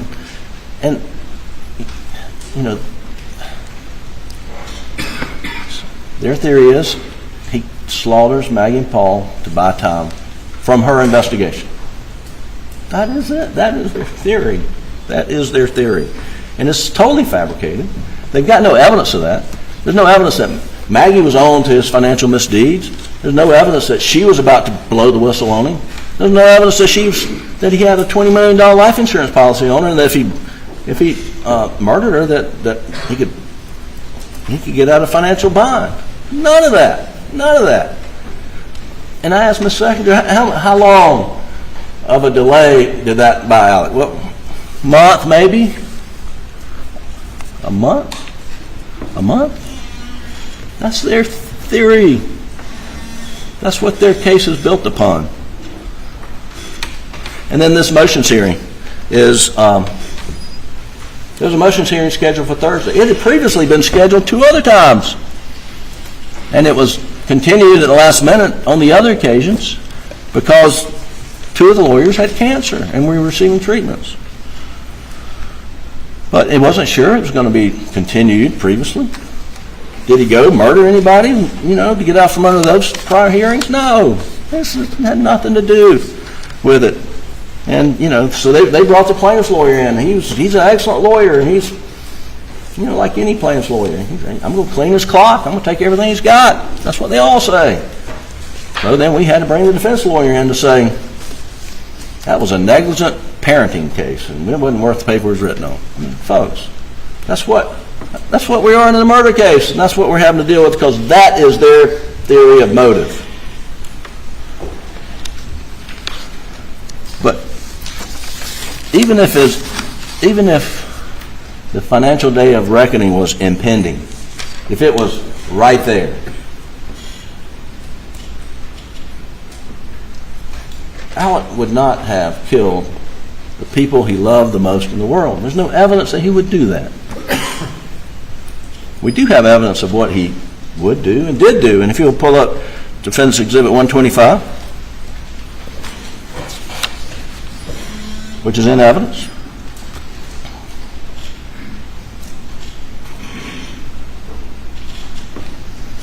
On September 2nd, 3rd, 4th, I forget the date. This is the Labor Day weekend.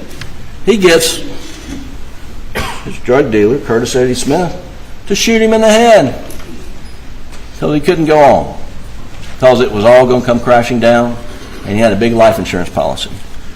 So when Alex is at financial collapse, he doesn't go kill somebody else. He tries to end it himself. This is a natural response. You don't want anybody to do it. But people kill themselves from being exposed. Don't kill their wife they adore, son, the apple of his eye, as some people have said. That's not.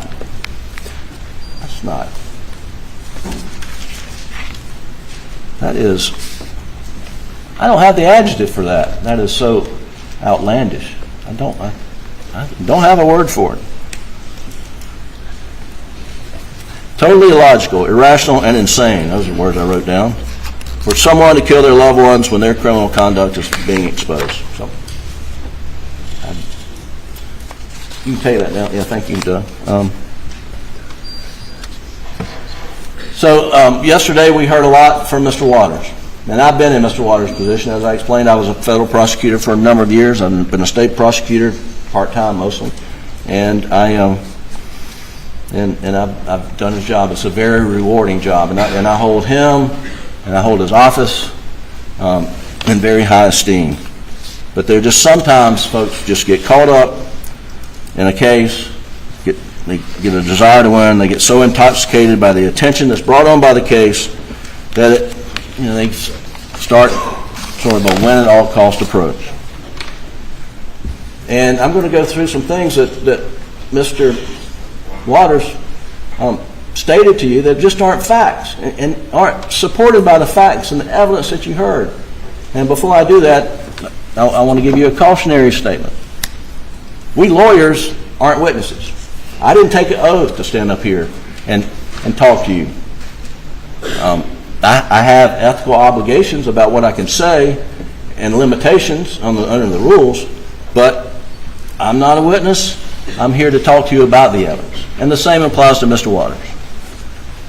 You decide what the evidence is. You decide. And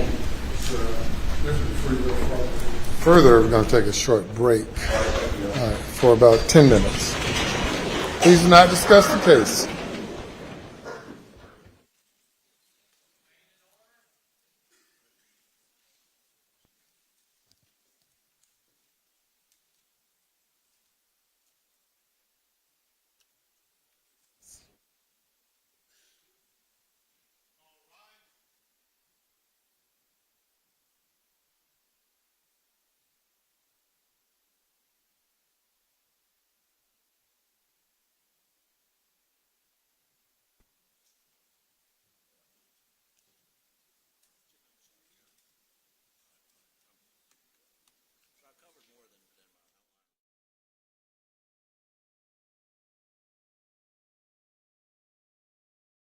And it was untrue.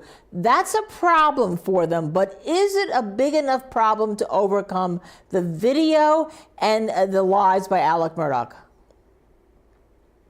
Is it a problem? And I've talked about this last night. Going back, there's a lot of fluidness in a case. We've talked about a fluid crime scene and things like that. So there is concern there. Do I think that this seals it and that Alex Murdaugh is all of a sudden walks free of this charge? Absolutely not. I think, like we talked about from day one, that the kennel video is huge. The timeline is huge. The fact that these clothes that he was seen in these Snapchat videos have never been seen.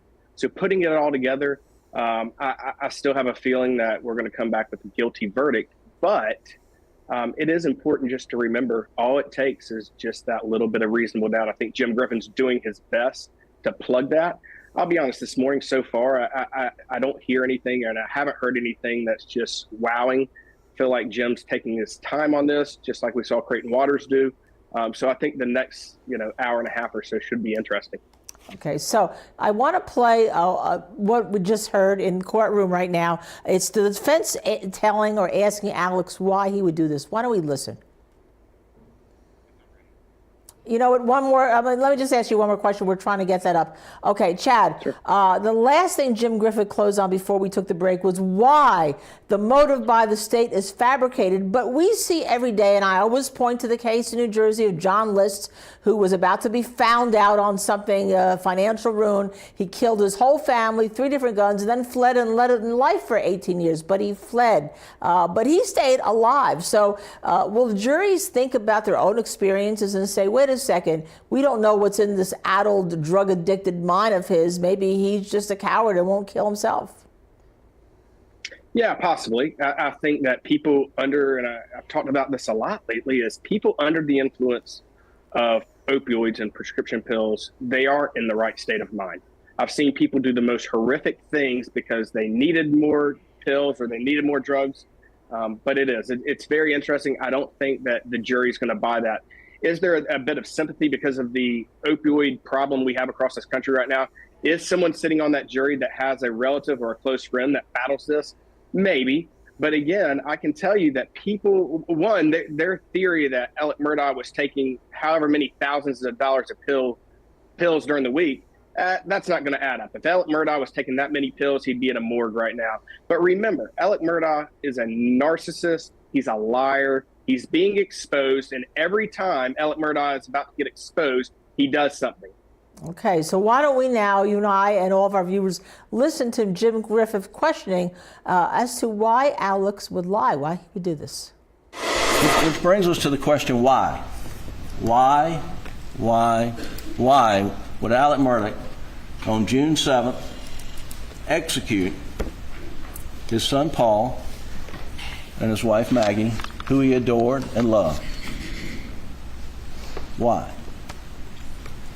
The state's theory is that that it was a storm a-coming, clouds are arising, and that his financial house of cards is about to collapse and he's about to be exposed. And because of that, he does what every rational person would do: go kill your wife and son. That is their theory of motive. That is their theory of motive. And it worked too, by the way, because he killed his wife and son. Guess what? Jeannie Seconder quit asking questions for a few weeks. Oh, in the boating case, that won't be worth anything now that his wife and son's been murdered, because he's sympathetic. Have you heard such? Okay, I also have with me Marie Pereira, trial attorney. Marie is a guest on Law and Crime a lot. Marie, okay, Jim Griffith admitted without that kennel video, and probably the snap video, but mainly the kennel video, and Alex lying, he wouldn't be sitting there representing him. That's something I agree with, but I think that kennel video is the beginning and the end of this case, but I want your thoughts. I think the kennel video is very damning. Just the fact that he thought it necessary to lie about it makes him look guilty. It is consciousness of guilt, and it's the biggest hurdle that he has to overcome with this case. All right. So what the defense attorney said is that, well, Alex Murdaugh lied because he was a drug addict. But Alex Murdaugh himself said, well, I lied because I was scared of SLED. I didn't trust him. And also, by the way, I had pills and I was taking drugs and all. Which one is it? Or is it just kind of a variation on a theme that here you have somebody, adult drug addict, who's not thinking correctly? And if he's not thinking correctly, could he kill his wife and son? It's very, very, very tricky. And what they're doing is they're throwing everything against the wall and hoping that something sticks on their side, the defense. But they need to be very careful, because this whole drug addict thing, like my esteemed co-panelist said, you could be a drug addict and do some crazy things. So be careful what you lean on, because this same drug addict scenario can make you look like you can kiss, kill, murder, and hug at the same time. All right. I'd like both of you now to stay with me and listen to more of what Jim Griffith, in his closing argument on behalf of Alex Murdaugh, told this jury this morning. One thing Mr. Waters and I agree on is the best thing about jurors is you bring your common sense in here and you use your common sense. And that's what it's all about. That's what your collective wisdom. And just collectively think, individually think, what kind of sense does that make? Alex, his financial house is a wreck. He's stealing money from clients. He's got to produce a financial statement, maybe, in a hearing coming up. And his dad goes back in the hospital that day. His dad goes back in the hospital that day, and he ultimately dies a few days later.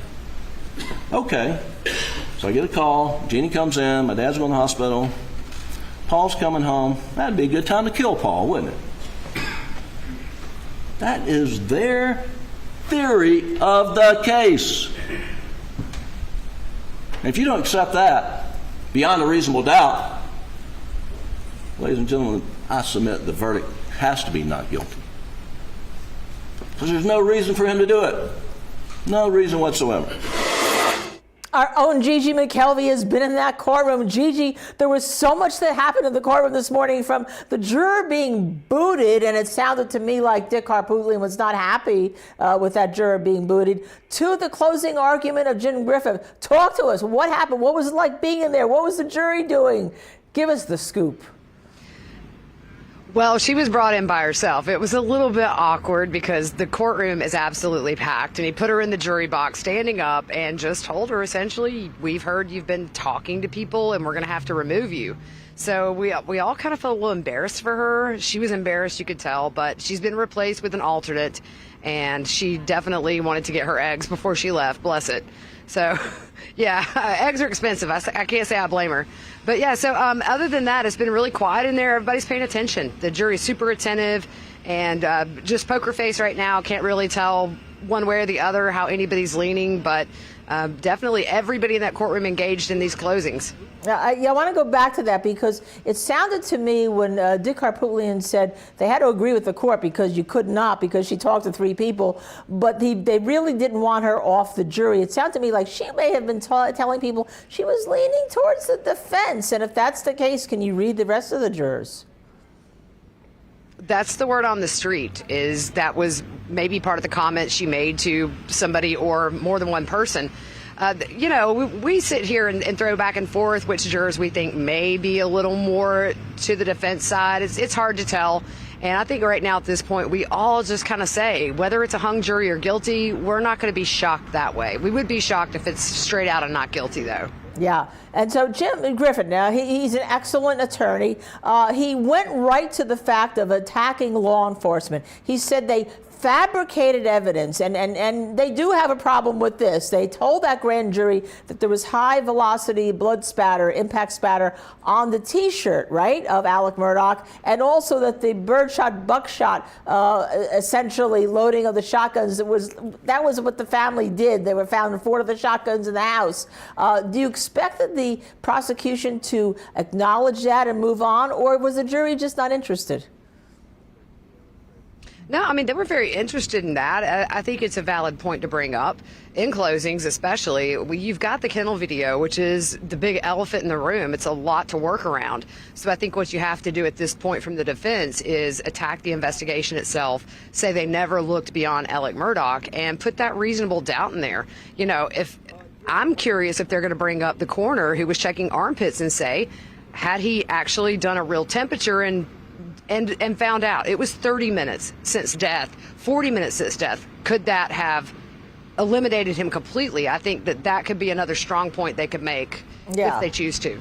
Yeah, although those of us in the business know you can't get the time of death that clearly, you know, a half a degree or a degree of a body. Right. Yeah. But you know that from watching cases. And our viewers, I don't know if the juries are that savvy. But let me talk about this. The kennel video, Jim Griffin acknowledged that he would not be sitting there representing Alex Murdaugh if that video had not existed. I think that's something we can all agree with. But then how did he go about attacking the kennel video, which people say is Paul really solving, the little detective solving his own murder? Yeah, I mean, it's really hard. That is really the biggest issue. It's interesting with everything he's been accused of just outside of the double murders that really this might come down to a video he had no knowledge of until much later than the murders. So, you know, I think it's very telling to me, too, on that Snapchat video. They were talking, when he was on the stand, he asked what time that was taken. So you kind of see how he works his answers around what information he can get from investigators. I'm surprised that wasn't really touched on a little bit more yesterday as well by the state. Now, Jim Griffith also said, you know, they could have done a better search of the house, but we didn't hear Alex Murdaugh, and since he did waive his Fifth Amendment privilege, he did speak to investigators, he did get on the stand, he didn't bring in the blue shirt or the shoes. Has Jim Griffith, you know, talked about why Alex Murdaugh hasn't done that? Well, yeah, because he said they haven't asked him for it, and it wasn't an issue until they found out that the T-shirt he was wearing actually did not have high-velocity blood spatter. So that's their argument, is it was months later when you found out the shirt didn't have the spatter. You never asked him to produce the shirt, and then they say, like Paul, Alec had clothes all over the place after the murders, and good luck finding it, I guess. A little too late for that now, right?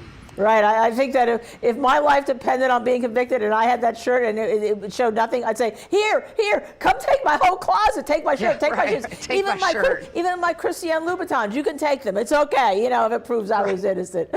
Gigi McKelvey, I want to thank you very much for answering. I know you have to get back into that courtroom because it's a short break, and I believe we're going to take a break right now, right, my producer Christina? Yes, we are. We're taking a break. Go up. See you on the other side. We'll be back in that courtroom in a flash.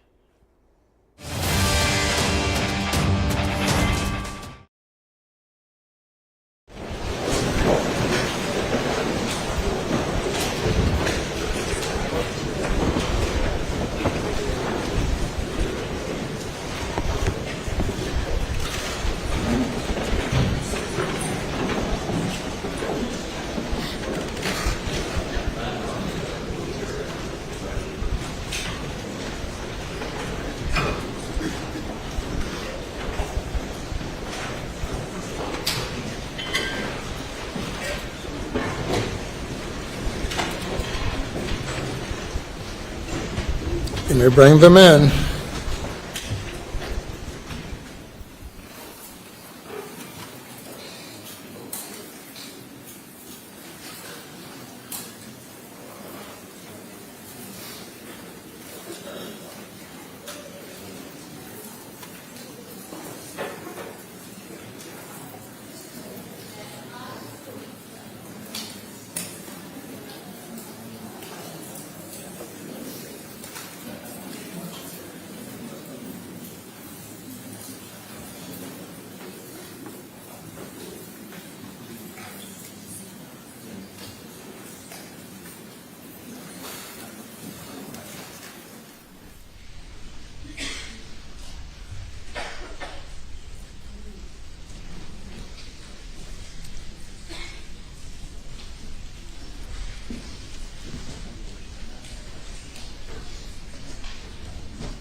All right, thank you. You may continue. Thank you, Your Honor.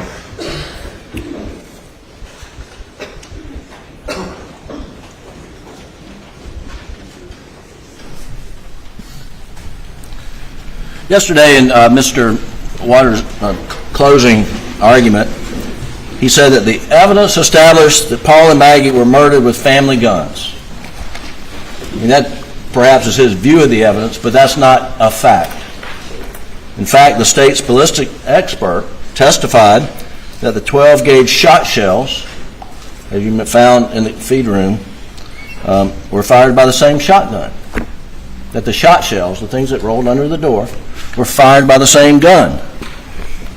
That's all he testified to as to shotgun. Now, they have put a lot of guns in evidence here that have nothing to do with the crime. So we don't know what shotgun was used. It could have been a shotgun bought at Walmart that afternoon. It could have been a 20-year-old shotgun. But all the evidence, ballistic evidence, is shot shells were fired by the same gun. And don't know that you really need an expert for that, but that's what the testimony was on the shotgun. With regard to the 300 blackout, you'll recall that this guy Paul Greer testified that the cartridges found at the crime scene, and Maggie was shot with a 300 blackout, that the tool marks, it's called tool marks, that the extractor and ejector marks from the cartridges found at the crime scene matched extractor and ejector tool marks on some cartridges found at the house and some found at the shooting range. And but what he didn't say was that where the firing pin breaches that cartridge, which is one of the most reliable indications, it did not match. No match. And he also did not compare projectiles. There wasn't a projectile found. When I say projectile, that's the bullet thing. That went into Maggie's body and broke up. But one went into the dog house and was found in the dog bed. And so they have that. And what they did not do is take that projectile and dig projectiles out of the berm where the shooting range was and compare it to see if they match. And that's the most reliable way to do it. Now, you know, in David Owen's notes, he said that the ballistic expert can't be 100% sure until you have the gun. And you heard my cross-examination of Agent Greer, and this tool mark ballistic examination is somewhat soft science. It's come under criticism. It's what they rely upon. Not every investigative lab relies upon it. That's what they did here, but it's not gospel. It's not gospel. Another thing about the 300 blackout, he in his closing, Mr. Waters repeatedly said that Alec bought it. And I assume we're talking about the replacement. I don't know. Alec bought it. Well, Alec didn't buy it. The evidence in the record is Maggie bought it. And he kept saying it's the defendants. And it's not the defendants. The replacement 300 blackout, which frankly no one had seen Paul with it in quite some time except Will Loving on one occasion in sometime in March. It was Paul's gun. It wasn't Alec's gun. Paul's gun. At one point in time during his closing argument yesterday, Mr. Waters reenacted a shooting scenario, if you'll recall. And I'll do my best, but he stands up here and he says that Alec shoots Paul in the chest one time. And 999,999 times out of a million, that person is dead. He puts his shotgun down, and he has a 300 blackout right here because he is so smart and so diabolical that he's going to stage it so it look like two shooters. So he's got a 300 blackout here, a shotgun that he just took his son out, but his son was 1 in a million, he says. 1 in a million comes this way, so Alec has to put the 300 blackout back down, pick up the shotgun, and shoot Paul. Where in the world does that scenario reside other than in Mr. Waters' mind? It doesn't. It doesn't.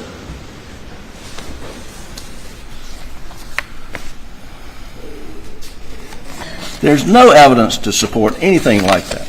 None. None. And the fact that he has to go to such gymnastics to come up with Alex staging a two-shooter theory, I ought to tell you, there's a two shooters out there. I ought to tell you, someone to do that. Another curious point in Mr. Waters' closing argument yesterday involves Paul's intuitive talents. You will recall that Alex informed agents that Paul was an intuitive little dude. Refer to him as a detective. That Miriam Proctor, Maggie's sister, said that Maggie referred to Paul as this little detective, her little detective. And particularly when it came to trying to root out whether Alex was still doing drugs. And then he just sort of left it there. Sort of left it there for you to then take it and run with it as if, oh, Paul must have found Alec using drugs. There must have been a confrontation down there at the kennel, and that must have been what happened. Now he didn't go that far in his argument, but he laid it out there for you to run with.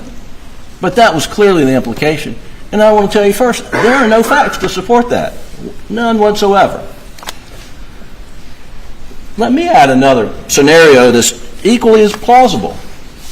What if Paul the detective learned the source of drugs that were being sold to his dad? What if Paul the detective goes to that drug source, says, cut it out, that's my dad, you're ruining my family. And if you don't, I'm going to tell on you, turn you in. And what if source is a member of dangerous drug gang? No, I don't object. sustained. Well, the point is, there's no more evidence to support it, and there was no evidence. Those were just plausible scenarios that they were throwing out to you, and that you could think up many equally plausible scenarios. But you have to decide the evidence based on the facts that the state puts before you. Not theories, not inferences, not speculation, but cold, hard facts. Mr. Waters also said that Alex, the master liar, accused Shelley, Smith, Blanca, and perhaps another witness of lying. He never did such a thing. He never accused anybody of lying from this witness stand. Now, I've been around long enough to know that witnesses can misremember things and believe them to be true. And frankly, I'm the biggest defender of that trait in my household. I convinced myself that I remembered something accurately, and I will have an argument with my wife until she shows me photographic evidence that I'm just wrong, and that's what it takes. I mean, that happens. People misremember things. But because we point out that there was an inconsistent fact, that doesn't mean we're saying someone lied, and we never did that. We never did that. One example is Sister Marion. One example of misremembering. Sister Marion said that she spoke with Maggie about 7 p.m. while she was at Edisto, and that Alec wanted to come to Moselle to visit her father. Well, we know that her recollection is mistaken because we have cell phone records, we got FBI records, we got her phone bill, we got that shows she was in Mount Pleasant and then she was traveling to Moselle around the period of time where Sister Marion thought she was at Edisto. Did not happen. That doesn't mean that she was lying about that. Absolutely not. That's just how she remembered it. And she also said that when she talked to Maggie, that Maggie was going to go over and visit Mr. Randolph at Alameda. But we know from the records that Mr. Randolph had already been readmitted to the hospital. I mean, that's in the records.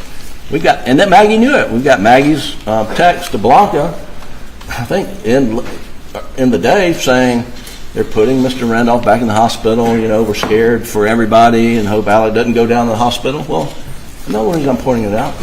This is how Miriam remembered it. But if she remembered it incorrectly, and that happens. Because we point stuff out like that, we're not saying they're lying. Now, then the same with Shelley and the blue tarp. She remembers something, we're not sure what. But the evidence clearly is, she says it was on Wednesday, June 16th. And we got FBI cell phone forensics, we've got records, and we got testimony that Alec is in Somerville. He spent the night with his in-laws, the Branstetters on Tuesday, and he stayed there toward the end of the week, and then they went to the mountains at Kiowee. So Alec could not have been knocking on the door of the Alameda house on the morning of June 16th. And Barbara Mixon came in and told you that she relieves Shelley. Shelley works all night, leaves, and goes to work at the school district. Barbara Ann comes in at 8 o'clock and relieves Shelley. And as Shelley recalled it, as the tarp was laid out when she left for work. Barbara Ann came in and said, I didn't see it. No time during that week that when I worked was there a blue tarp. I mean, Shelley remembers something, but she's not a blue raincoat, and it's certainly Alec could not have come over there on Wednesday. Now Shelley also says that he spoke to me about times, and that bothered me. And I called my brother. We're not disputing that, but what she didn't say is Alec told me to say I was here in 45 minutes or things like that, and frankly, it doesn't make a lot of sense because Alec kept saying, "You get my phone records. You get my phone records, and you'll know exactly what time I was when I was there."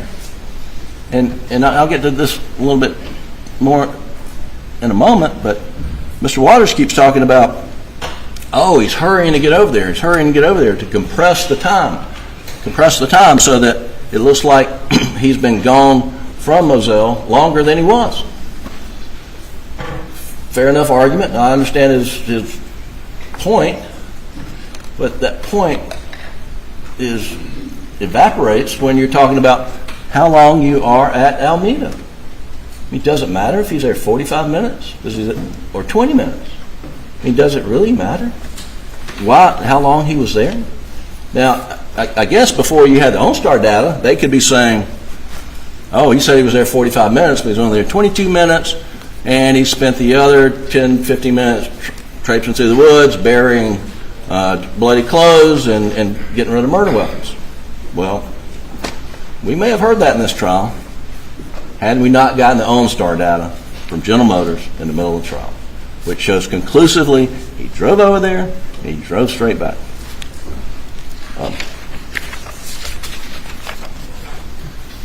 Another small point, he said there's biological material on the Polaris.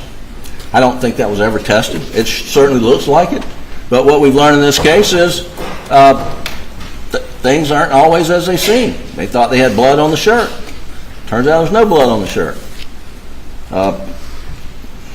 And that this biological material showed that Maggie was running toward her baby. Now, I don't know that there's any evidence which way Maggie was running or what she was running to. There's not. I mean, it's a fair inference, and everyone who knows Maggie would know that's what she would do, and we're not disputing that would be her mother instinct.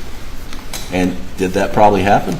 It probably did, but it's just to state it as a fact. There's no evidence of that. Now, one thing he also said, the cell phone backlight turning on. And I don't have an Apple phone, but so here's the issue, and mine won't do it because I don't have an Apple phone, I don't think. But if you take a phone flat and pick it up, light comes on, and why is that important? Why is that important? Like I say, and I'll probably turn this phone off. And if I'm making a point that you all know the answer to, I apologize, but it's important that you do know the answer to why this is important. It's important because now that we have the OnStar data, we know Alec drove his Suburban by the spot where Maggie's phone was found at 9:08. Now, there's probably some seconds in there, but 9:08. And we know that her phone is in the woods at that point. So the question is, did Alec throw it out the window at 9:08? And the answer is, no, he didn't. Because if you throw it out the window, at a minimum, the display light's going to come on. At a minimum. And when that display light comes on, it registers. These phones say a lot. Lesson learned in this case. It registers in this Knowledge C database, and it says display light on, and it has a time that the display light came on. Well, on Maggie's phone, the display light does not come on at 9:08. Okay? So, means Alec didn't throw the phone out. And yesterday, Mr. Waters says, every single expert testified that the backlight comes on and sometimes it doesn't when the phone is raised aggressively. That's not true. Only one person testified to that. And Mr. Murdaugh, who, over the weekend, he works for Charleston County Sheriff's Department. I don't know why they didn't get SLED aid to do it, but he got a phone similar to one that Maggie had, not Maggie's phone, had software, not the same version as Maggie, and he spent all weekend throwing the phone on the ground and see what would happen. Or many hours of the day throwing the phone on the ground. And he comes in here and says, hey folks, sometimes the light comes on, sometimes it doesn't. Well, our expert, Mika Sturgis, says it comes on. It comes on. That's what we're talking about. That's what we're talking about. But folks, we wouldn't even be having this discussion if they had secured Maggie's phone and not allowed and put it in a Faraday bag so that the GPS coordinates on the 7th would not have been overwritten. And they were. So now we got a guy down in Charleston throwing a phone around all weekend. Because they are desperate to prove Alec threw the phone out when he went by the ring. They got no evidence of that. In fact, the evidence is the contrary. He did not. And the evidence supports everything that he had said from the day he had that interview, or a couple of days. You get the OnStar data, you get GPS data, you get my GPS data, and you'll know I'm not traveling with her phone. Never got it. Wrote over it, and now we've got a guy tossing a phone in an office. Doesn't even work for SLED. Not every expert says that. The guys even said that's not his area of expertise. So, let me see if I've hit all. Oh yeah, the last one's about me. Mr. Waters says that I did an HBO interview in November 2022, and he references some things I said in the HBO interview. Well, I didn't, and he knows I didn't. It was testified about. There's an HBO special. I am on it. I'm not telling anybody to watch it, but that was filmed back in, I don't know, spring, summer of 2022. I'm well before he was charged with murder. I'm not on TV talking about his murder charges. But he wants you to think that, and I don't know why. And I took a little bit of offense to that. I really did. And we object, because he was. I was not being interviewed. Objections overruled. Not being interviewed in November of 2022. Not.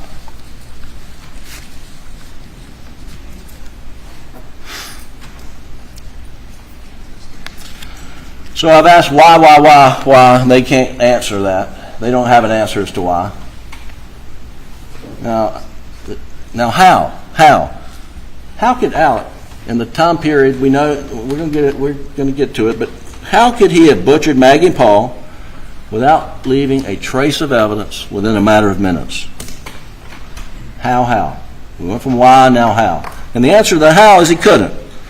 But this is the wrong question to be asking yourself.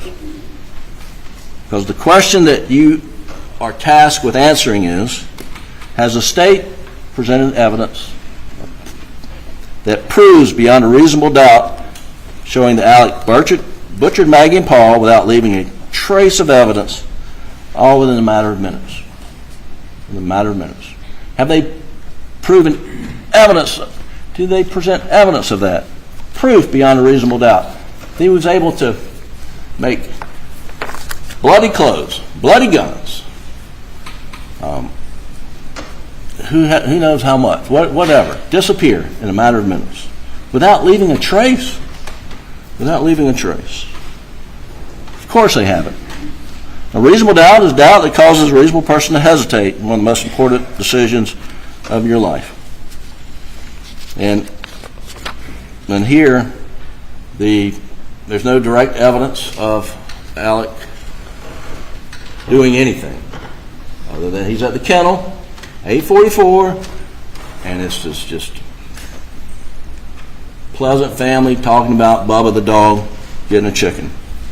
So the state's trying to weave this story of his guilt based upon circumstantial evidence. And the judge will charge you on circumstantial evidence, and I have no dispute with what the state put up here yesterday, because that's the law, and you're going to get it. He's going to give you the written document with the charge.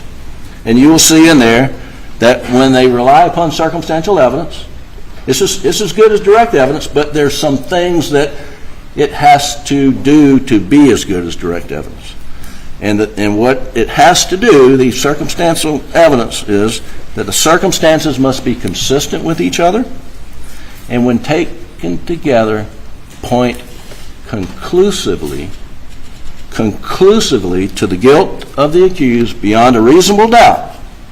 And if these circumstances portray the behavior of a defendant as suspicious, the proof has failed. That's circumstantial evidence. So what are the circumstances that the state relies upon? Well, he was at the kennel at 8:44. Paul last used his phone at 8:48. He replied to a text with a friend about a movie recommendation. Maggie's phone locked for the last time at 8:50. Actually, it's 8:49 and 50 some odd seconds, but 8:50. But, however, her phone recorded significant steps around 8:55, and we're going to see that. And her phone tried to activate the camera at 8:55, and it registered an orientation change at 9:06. And I think you pretty much understand the orientation change, but when the phone goes from landscape to portrait, or Mrs. beats me, but goes from that to that is an orientation change, and the phone will tell you. So it did that at 9:06. And they've got 300 shell casings, extractor and ejector markings matched with casings found around the house and shooting range. So that's pretty much it. And then of the circumstantial evidence of his guilt.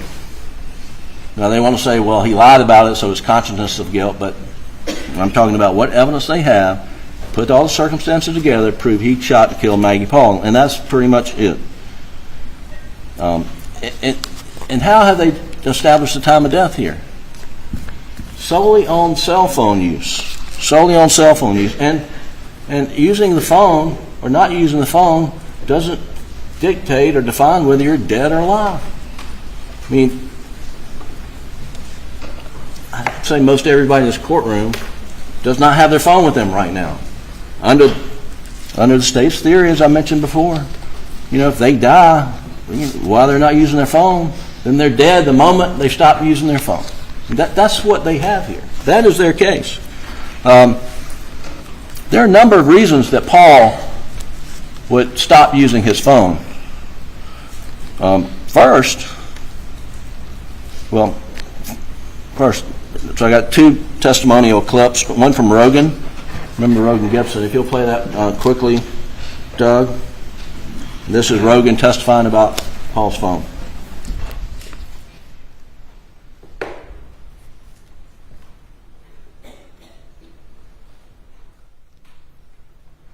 You asked a little bit about Paul's cell phone usage. He was on it a lot. He was on it a lot, yes, sir. Yeah, and This is testifying. and did the battery get down? Okay, just a moment. All right. What is the objection? They're not showing the witness, they're showing the defendant while the witness is testifying. I think the testimony What's the legal basis for the objection? that is irrelevant. All right. Mr. Griffin. It's a clip from the live feed of this trial, Your Honor. I can't control who is being depicted, but it's my voice asking Rogan. Been in trial how many weeks? 6 weeks. All right, so we're not going to replay the trial.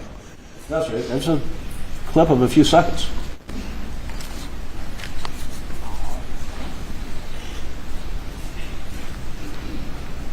I sustain the objection.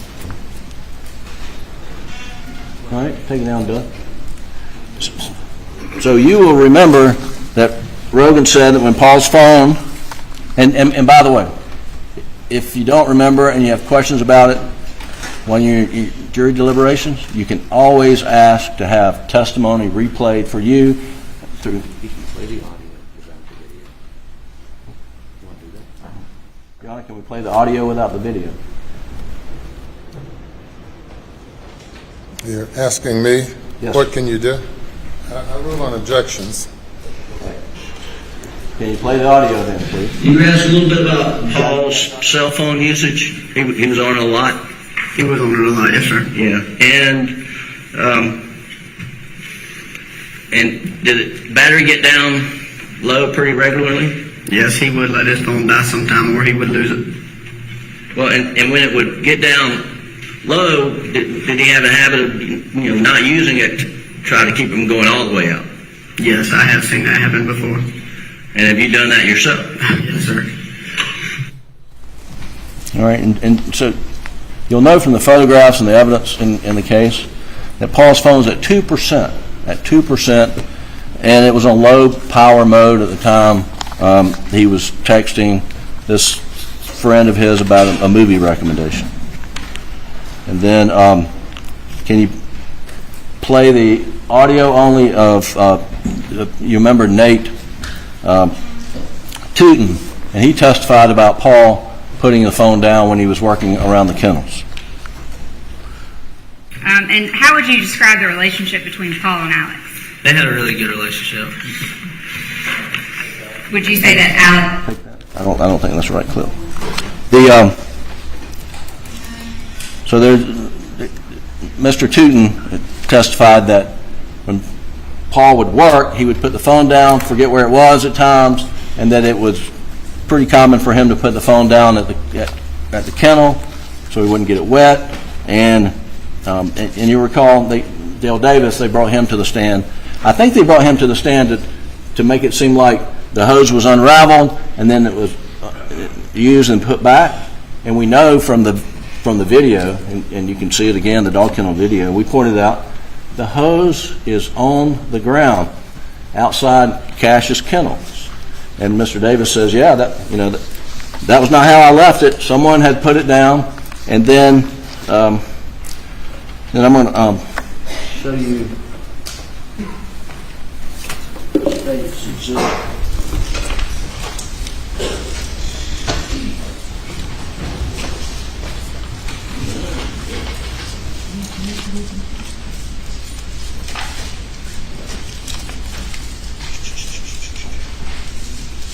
Oh, shit.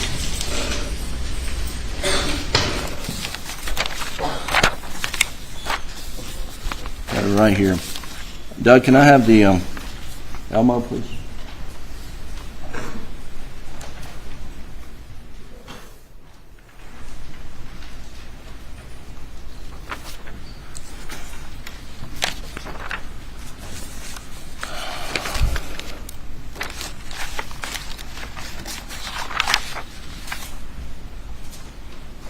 Oh, that's awful.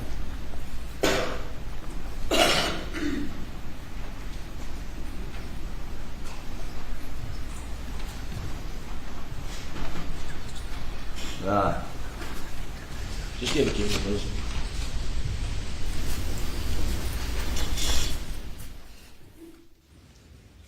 Ladies and gentlemen, you'll have back in the jury room State's Exhibit 503, which is a picture of the dog kennels from the murder scene, and what I'm pointing out on top of these two kennels are dog beds. You'll see Exhibit 503. The dog beds are up here on top. And you recall Dale Davis says that when you clean out the kennels, hose it down, you put the dog beds on top. On top. So it's pretty clear from these photos, this photo, that Paul and or Maggie had sprayed out those dog runs and put the dog beds on top, and put the hose away. Alec testified that the Bubba and Grady had on collars, and we see the collars in State's 45, and so their collars hanging here, but their collars hanging here, and then there's collars here, and the dogs don't have collars on them in the dog picture. So it's a fair conclusion that after Alec left, when he said he left, that Paul puts Bubba up, Paul puts Grady up after cleaning out the kennels, and then he goes back into the feed room to get his phone where he was confronted. Or sometime later it happened. I don't know. But they are relying upon cell phone usage for time of death. The coroner said he did the armpit test, which is no test at all. It's just a guesstimate.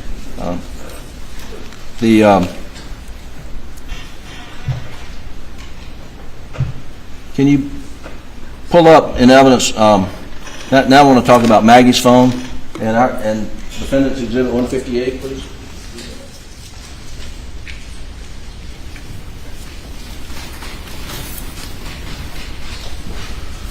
So this is Maggie's phone timeline that we put in evidence, and this is going from 8:49 to 9:07. And if you'll just walk through it, you'll see at 8:49:26, last text message read by Maggie. Okay, go to the next one. 8:49:28, backlight off. Go to the next one. 8:49:31, phone locks and remains locked until recovery by law enforcement. It was locked for the last time and never unlocked. 8:53, but on 8:53 the backlight comes on. Backlight comes on. It's being manipulated. 8:53:12, orientation to portrait starts. 8:53:15, phone begins logging 59 steps. 8:53:20, there was a Siri usage, and the testimony is you can get that by squeezing the button. 8:53:24, the orientation portrait completes, so it switches. And then 8:53:28, backlight is off. Next, backlight is on. Backlight is off again. And it's on again. Keep going. And then 8:54:34, camera use starts. It's activated by touching the camera icon or by swiping left from the lock screen. There was a question as to whether that could be from facial recognition, and Lieutenant Dove said that information resides in the Knowledge C database, but he did not look for it. Micah Sturgis, our expert, looked for it, found it, and came and told you that was not a facial recognition miss. It was from intentionally activating the phone only for 1 second. Go to the next slide. Camera usage ends. Go to the next slide. Orientation of landscape starts. 8:54:44, it ends. And then 8:55. So the point is, there's a lot going on with Maggie's phone at around 8:55. Keep going. Keep going. And then at 9:03, the backlight goes off. And at 9:04, there's a missed call from Alex. And at 9:04:23, the backlight's off. And 9:04:41, the missed call from Alex ends. So let's back up to, let's go to 9:04:23, missed call from Alex. Okay, and this was the testimony on 9:04:23, and it's important. Alex calls Maggie, and when that happens, you would her backlight was on. Go back one more. So her backlight is on at 9:03:52. At 9:04, missed call from Alex starts. At 9:04:23, and instantaneously the backlight goes off. Now you heard the testimony of that means when that call came in, someone pushed on the side to stop the call. Now was that done by Maggie because she was over on the other side of the workshop where we see those footprints that we heard about that were never really analyzed, and that she didn't want any noise coming through? Or was that some bad guy or bad person has Maggie's phone and stops the call? But something's going on with her phone at 9:04, I'll tell you that. And then at 9:04, the next one is missed call from Alex ends. 9:05, backlight on. 9:06, orientation changes to portrait. 9:07, incoming call from Alex. 9:06:14. Keep going, Doug. And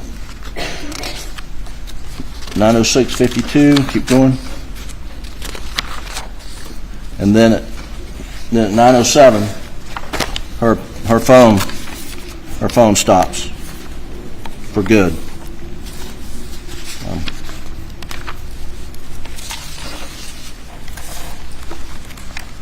Now, one of the things that you heard in this case is that orientation change was at 9:06 that we just talked about. And Doug, if you'll go to the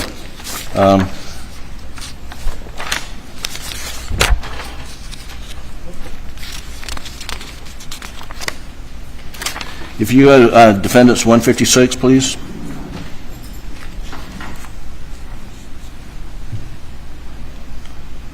And so these are Alex steps on his phone that were registered during this time period. And if you'll go to entry, if you'll look at entry 28, and if you'll pull that out, Doug.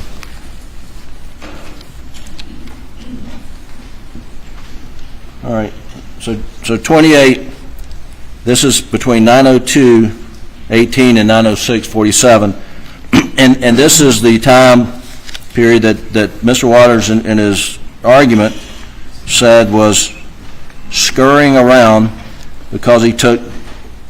Can yeah, just bring it back a little bit more, please. So can we do it so we can see the whole line? Just that's fine. So that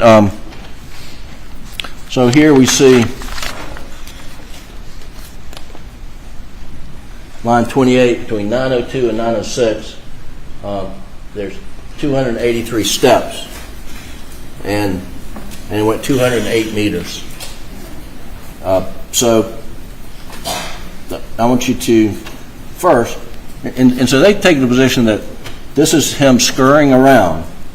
But if you do the math, which we haven't done here on this document, but 283 steps in 269 minutes, 269 seconds, turns out to be 1.05 steps per second. 0.05. 1.05 steps per second.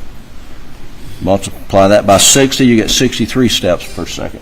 And if, ladies and gentlemen, this is a slow walk. 1 step per second. 1001, 1002, 1003, 1004, 1005. This is Alex scurrying around according to the state's case. And if you look at the distance in meters of the last, when he gets, I guess, to the house at 7:55 to 8:55, he goes 203 meters before it stops registering.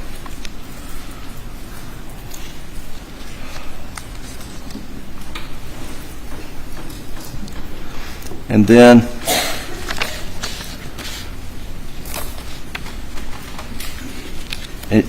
one thing you will remember during this time period, between 9:02 and 9:06, at 9:06, Maggie's phone has an orientation change. Her phone has moved from here to here, but what her phone doesn't have, go to the second page. What her phone doesn't have are steps. And Lieutenant Dove testified that, yeah, it doesn't look like anyone that her phone is moving at 9:06, but there's no steps being registered. Alec is walking from 9:02 to 9:06. So it would bear the reason that Alec is not walking with Maggie's phone.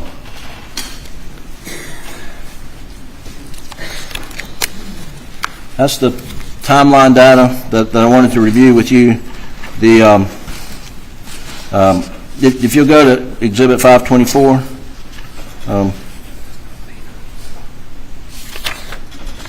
Defense Exhibit 524, please.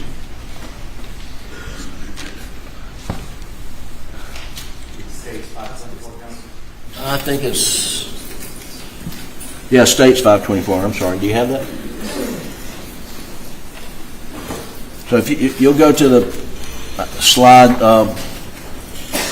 where no, sir, not 38. Do you have the whole document or you don't? Oh, yeah, we'll drop that. Okay. Well, I mentioned earlier, and so State's Exhibit 524 is all the OnStar data. You will see there that he goes by the spot at 9:08 where Maggie's phone was found, and there was testimony that he sped up after he went by there. He sped up to like from 42 to 45 and went back down to 44 miles an hour when he went by there. He's not speeding up when he goes by the area where Maggie's phone was found, whenever it was tossed. And then they have, a chart or slide that talks about how long it took him to get over there and the speeds that it took. And Mr. Waters was arguing to you that compressed the timeline. The faster he gets over to Alameda, it means that he's gone longer from Moselle, and it gives him a better alibi because, as you know, he's orchestrating this alibi. And so he's driving fast over to Alameda according to their theory, and we graphed it out, and he's driving, he's passing some cars, and he is, he's a fast driver. Okay, so they say, he's compressing the timeline. Compressing the timeline is what they say. Compressing the timeline. But then they say, he drives fast on the way back. Why? He's driving the same speed over there, same speed back. There's no reason to compress the timeline coming back. I mean, you'd want to be driving slow as you can to make it appear you've been gone a lot longer. I mean, he drives the same speed from Moselle to Alameda as from Alameda back to Moselle. It takes him the same amount of time. He's not compressing any timeline at all. And what's the most curious part about Maggie's phone? About Maggie's phone? What's most curious about it is Alec has her password. Alec, if he is wanting to change the timeline, when he calls her phone, he should answer her phone. When he texts her, he should reply to that text to show activity on her phone that she's still alive. If he is manufacturing a timeline by speeding, the easiest way to do it is use both phones, talk on both phones, and he did it. This whole thing about using Maggie's phone, driving Maggie's phone, throwing Maggie's phone out it's such a stretch for them to come in and try to put her phone in his hand. And then you start thinking through, why would Alec take her phone and not Paul's phone? Let's start there. Why would Alec take her phone and not Paul's phone? That's a question I don't have an answer to. It makes no sense. It makes no sense why he would take Maggie's phone. If there's something on there, he knows her password. Put it in. See what it is. We know from all this phone data, her phone was never unlocked. And he had the keys. So if he's taking her phone to unlock or to do something with it, he didn't. And so why? Why? And these are circumstances that have to be consistent with each other and have to point conclusively to the guilt of Alex Murdaugh, beyond a reasonable doubt. And these circumstances just raise more questions, ladies and gentlemen, raise more questions that we wouldn't have to be dealing with if they had just simply secured Maggie's phone in a Faraday bag on June the 8th when they got it. We wouldn't be here.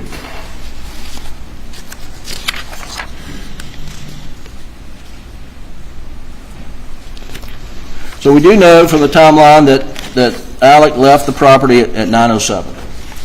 Were they killed before he left? I don't know the answer to that.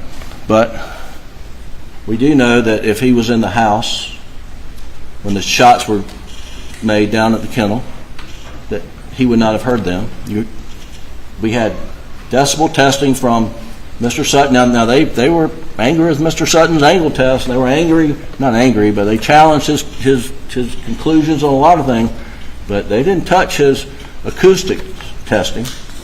Didn't doubt that. Haven't challenged that. And so if he's in the house and shots are ringing down at the kennel, he doesn't hear it. He doesn't hear it.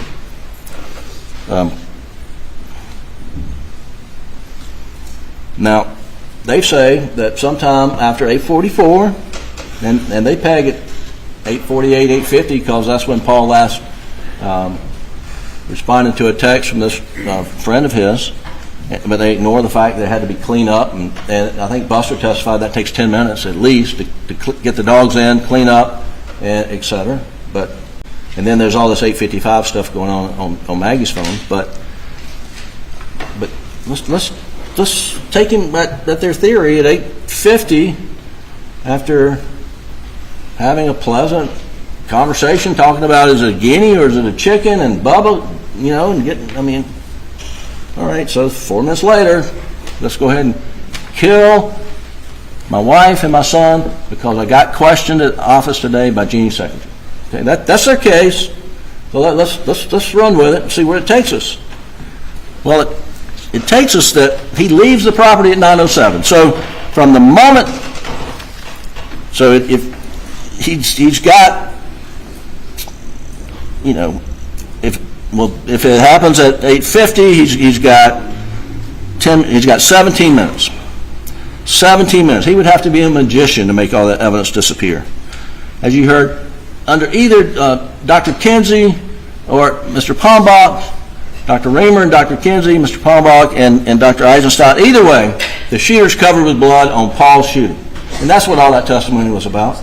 It wasn't about trying to figure out who's got the right angles. The whole point of that is, while we ended up having to get our own experts, is to prove the shooter is covered in biological material, covered in blood, covered in everything, because of the blowback. And it wasn't until on reply that Dr. Kinsey said, oh, well, there'd be blowback under my version too. Blowback meaning blood, biological material from killing Paul. So the shooter's covered in blood. The shooter's gun is covered in blood.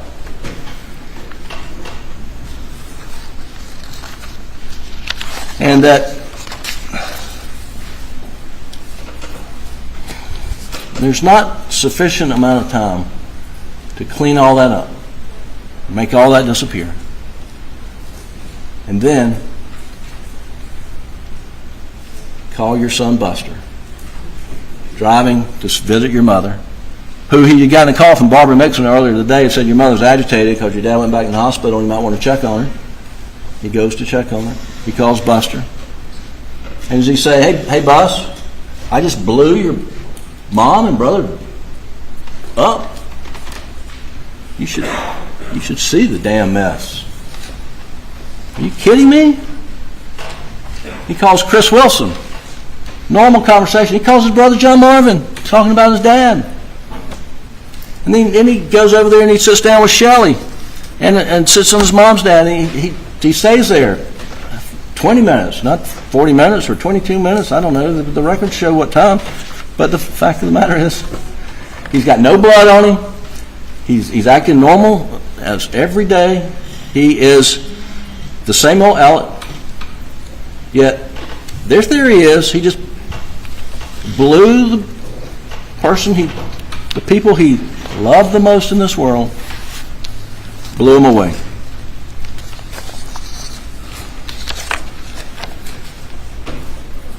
Now,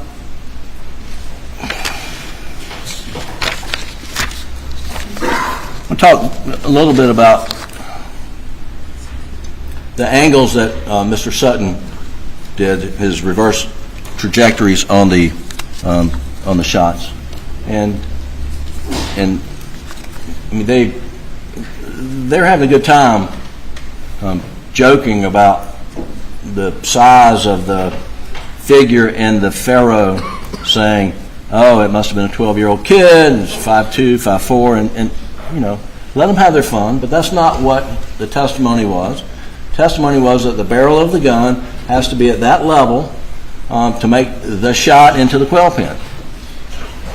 We didn't take the measurements. SLED took the measurements. And so, yeah, could a 6'4" person get down to that level? Sure. And Mr. Sutton says that's not a natural shooting angle. Could a 6'4" person get on their knees? Sure. Shooters are in movement, and a 6'4" person is going to be moving around on their knees? I don't think so. But, you know, the most common sense thing here is there were two shooters. Because there were two guns, and as Mr. Palmbach said, one gun is high capacity, holds 10, 20, 30 rounds. And if you're going down to execute somebody, one gun's enough. Why take another gun that only has 3 shots? And Dr. Kinsey agreed with the angle coming out of the quail pen, so that the angle puts it pretty far away from the door of the feed room where Paul's killed. But it's not our burden. It's not our burden. It's their burden to prove to you, based on circumstantial evidence, that all the circumstances are consistent with each other and point conclusively to the defendant's guilt beyond a reasonable doubt. And those facts are just not consistent. Those facts are just not consistent.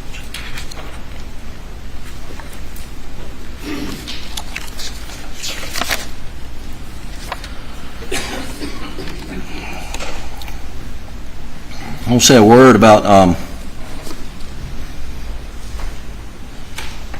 condition of Paul and Maggie, particularly Paul. I'm not going to show you any photos. But I think you would agree that it was so bad. It was so bad. And Alec, in the back of the car, with me in the back of that, you could see me on the camera, sitting there and talking to Agent Owen and Agent Croft, and he says it was so bad, they did him so bad. Agent Croft misheard that and said, he said I did him so bad. And I think the evidence is, everyone who's listened to it and everyone who knows what Alex was talking about around that time says they did him so bad. And Agent Owen was in the car, and he doesn't say to you, oh, he actually said I did him so bad. I think we can put that issue to rest, but that issue points to a bigger question. What would they be saying in this trial if that conversation wasn't videotaped? What would they be saying? We know Agent Croft would be saying, he said, I did him so bad. And then where would we be then? I am grateful to SLED that they videotaped that, so that you'll hear it if you have any questions. I don't think you should, but they did him so bad. That is for sure. Another thing that we're going to clear up right now is Alex's concern for Buster. You heard that, and you heard that in Mr. Waters' closing. That in the statements that Alec made on the roadside shooting in Labor Day weekend, where he tried to arrange assisted suicide, that he told officers that there's no danger to Buster. Of course, there was no danger to Buster because of that roadside shooting, because he knew who shot him, Curtis A.D. Smith. He knew he was trying to get himself killed. But from that, there's going, the reason he knows there's nothing to worry about Buster is because he knows he did it. That's what was just argued yesterday.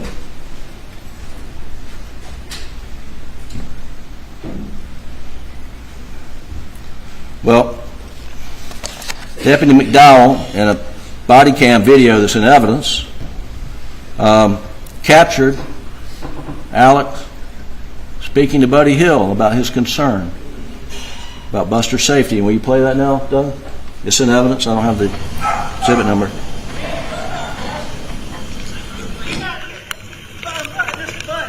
Can y'all get a police officer with my oldest son in Columbia? Can you call back to I haven't told me yet. Can you play that again? Because I think the... Randy, what about Buster?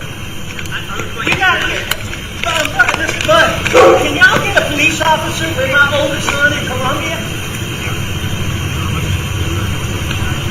Can you call back to I haven't told me yet. Did you hear that? Can y'all get a police officer for my oldest son in Columbia? What about Buster? What about Buster? Can y'all get a police officer for my oldest son? Buddy, can y'all get a police officer for my oldest son in Columbia? That's Buddy Hill, the sheriff. And they want to come in here and tell you he wasn't concerned for Buster's safety? Once again, I'm grateful Colleton County Sheriff's Department had body cams. Now you know. You know Alec was concerned. You know Alec asked for a police officer for his son in Columbia, Buster.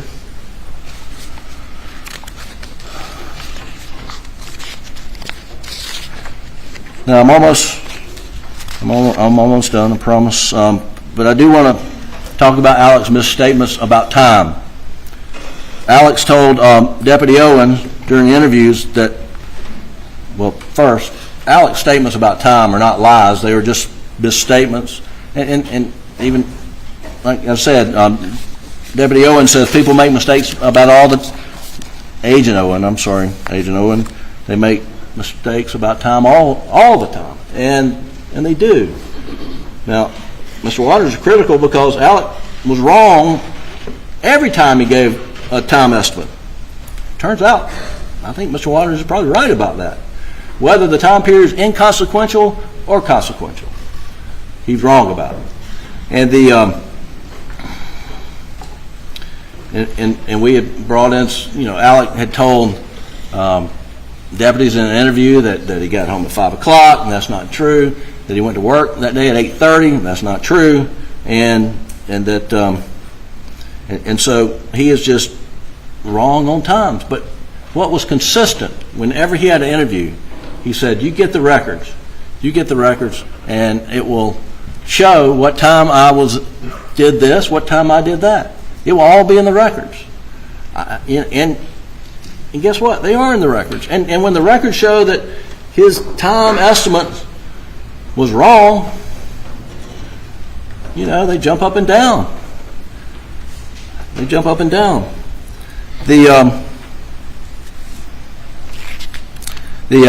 statement to Deputy Green, he says, I've gone to my mom's for about an hour and a half, and I last saw them 45 minutes.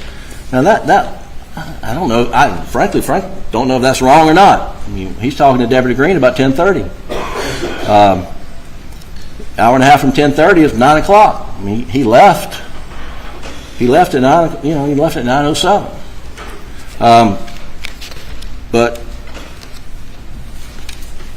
that's that. The question about what he did when he got down to the scene, and he said he ran up to Paul and Maggie, and he left his phone, and then he went back to get his phone, and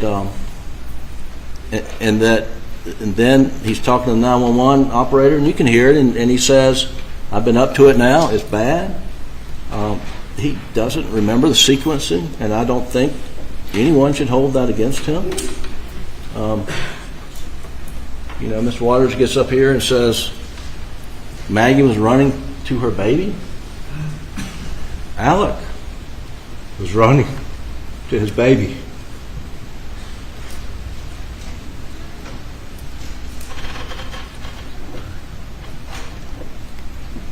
And can you imagine what he saw? And is it evidence of guilt that he doesn't remember what the sequencing was in that moment? Is that evidence Is that evidence of guilt? Or is that evidence of trauma? This is a guy that then went to get a 12-gauge shotgun, and he put 16-gauge shells in it. He knows the difference, but he didn't know that night.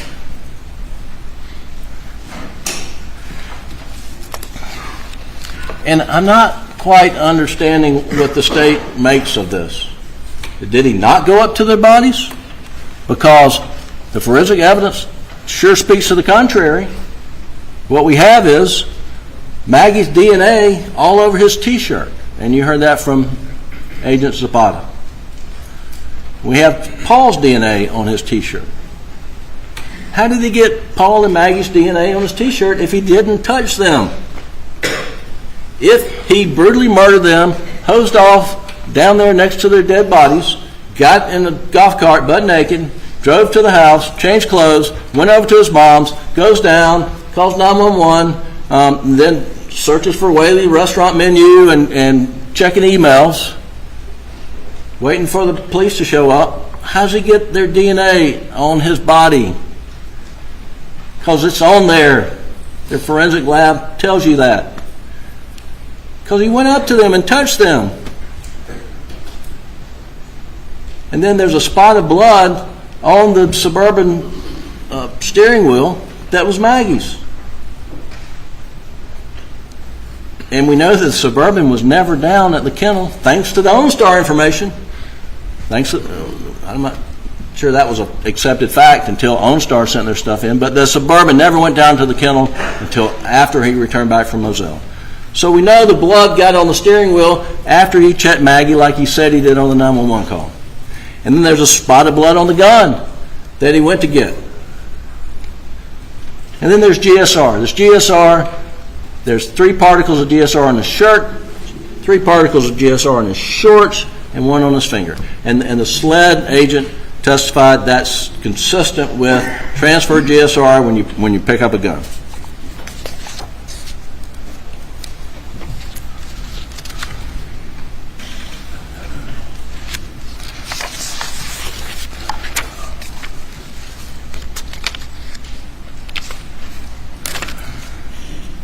So, but really, we're back to the lie.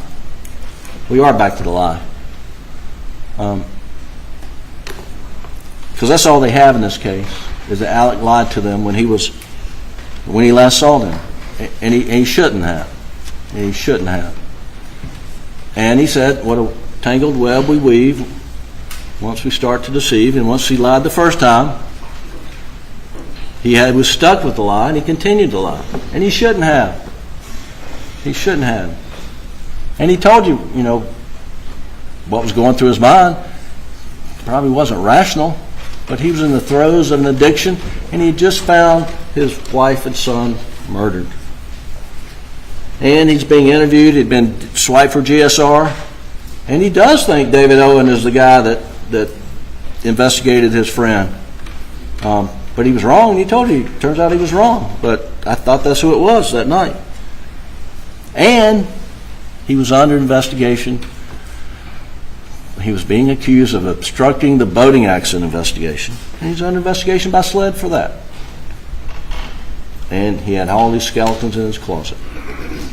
And he was wanting to get them away from him and looking for the real killer.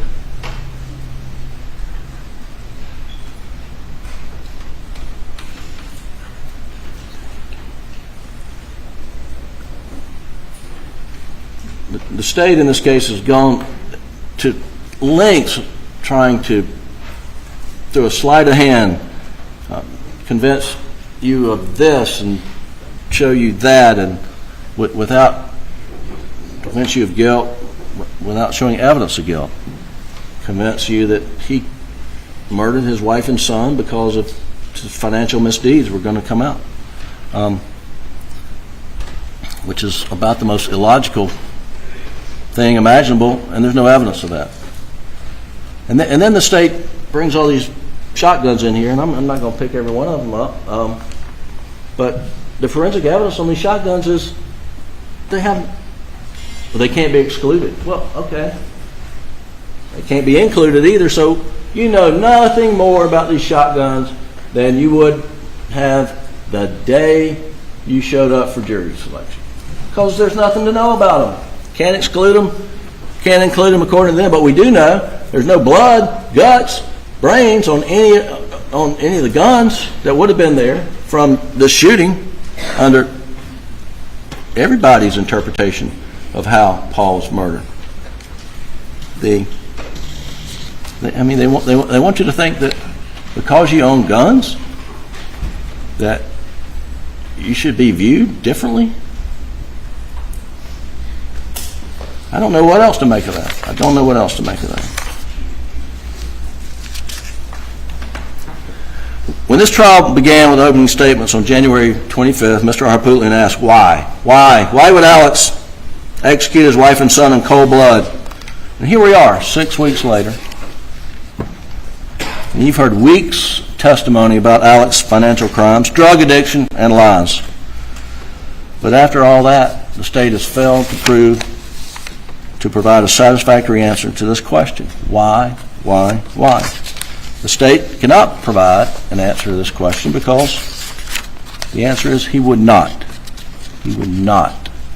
under any circumstances, murder those that meant the most to him.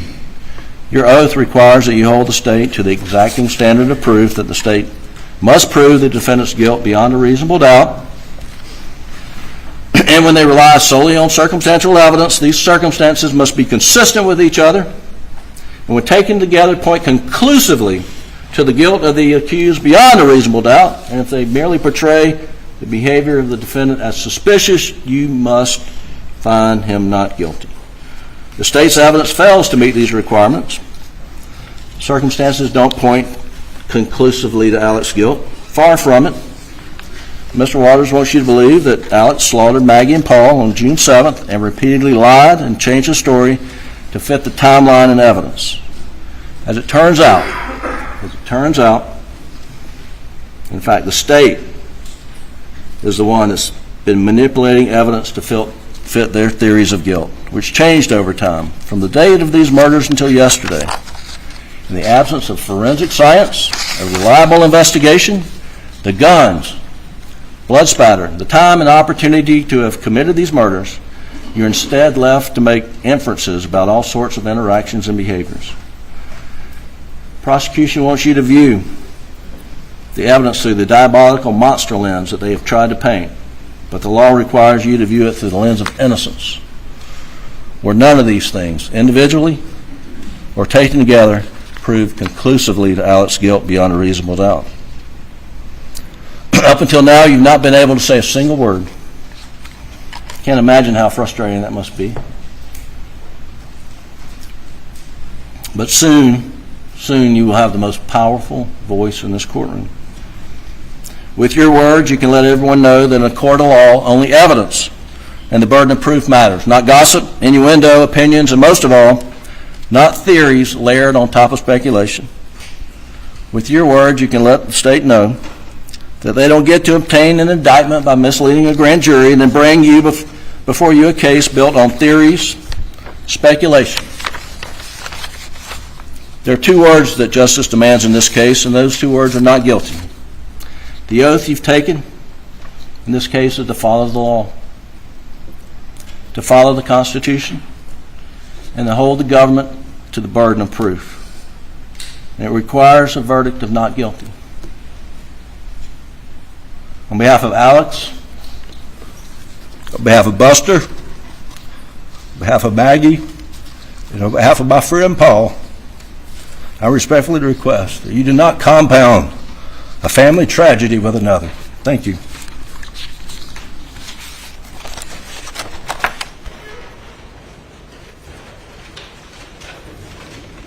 Ladies and gentlemen, we'll send you to the jury room for a break. Please do not discuss the case.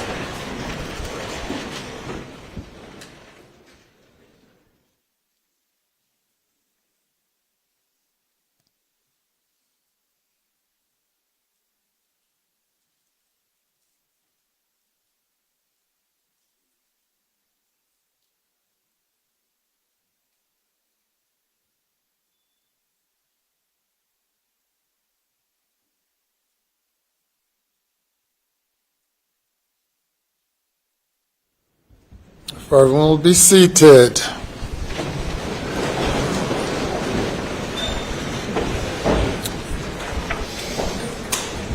So, Mr. Meadows, are you closing on behalf of the state?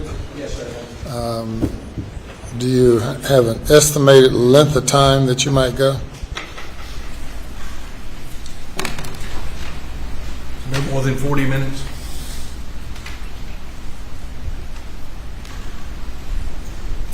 You ready to go? If you give me, I just need to go to the bathroom. Sure. All right, we'll take a 5-minute recess.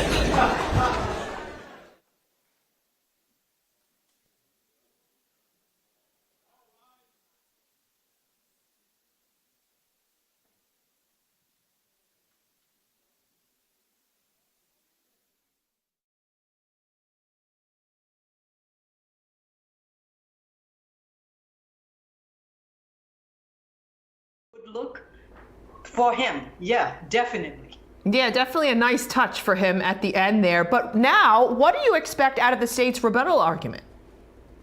I think the state is going to come out swinging, and the state is going to be like, okay, sled was messy, forensics are missing, but is it so egregious that a killer goes free? And I think they're going to continue to focus on the fact that he's a test-a-liar, he's a test-a-crier. They're going to say he's made 911 calls before. He's even assisted police in drawing a photograph, basically, a sketch of the person who allegedly shot him in the head when he knew it was his cousin. They're going to continue to show that he's a liar. He's lied before and he's lying now, and he shouldn't be trusted. And just because there was messy policing, you should not let him go free because he committed a homicide and a filicide. He lied about being there on site in the kennel, and that was for a reason. People who have no reason to lie don't lie. 2 people are dead. Make it make sense, connect the dots. Circumstantial evidence or not, you have to make it make sense. He used the analogy of the rainstorm. Just because you slept through a rainstorm doesn't mean it didn't happen. If you open the door and there are trees everywhere, there's water everywhere, flooding everywhere, bodies everywhere. Just because you didn't see what happened and you are missing a few details doesn't mean there was a storm. 2 people died. There were no cars coming in and out. There were no strangers being proven to be there. It was only him who tried to lie about being there. So who else did it? That's what they have to argue. Test the liar, test the crier, lying about his alibi, lying to everyone who trusted him, looking at people in the eye and saying, hey, I only collected 4 cents for your settlement when it was really $4 million. He did that to everyone, including the housekeeper's son, who worked for him for 20 years. He collected $4 million, and he still was so greedy, and it was so insatiable that he still lied about how much he collected. From quadriplegics he stole. He looked at people in the eye and lied. So he's looking at you in the eye when he took that stand, and he lied too. Don't believe him. That's what they have to do. Liar, liar, liar. Focus on that. You forgot the pants on fire part. And Maria Pereira, tell us what you really think. I mean, you just went on a rant there. I told you Maria Pereira has a lot to say, and she's going to have more to say in a moment. We do have to take a quick break here on Law and Crime. Much more to discuss on the Alex Murdaugh murder trial. Stay with us. We'll be right back.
Welcome back to Law and Crime. It's all come down to this, guys. Jim Griffin just wrapped up closing arguments for the defense in the double murder trial of Alex Murdaugh, and we are waiting for the state's rebuttal, which should happen at any moment now after court comes back from their break. But before we send it back to South Carolina, I want to discuss some of the things that happened this morning. Marie Pereira is here to talk about that with me. Marie, one of the jurors was removed for improper conduct, and apparently she was talking about the case with some other individuals. There were some whispers that she was saying how Murdaugh was innocent.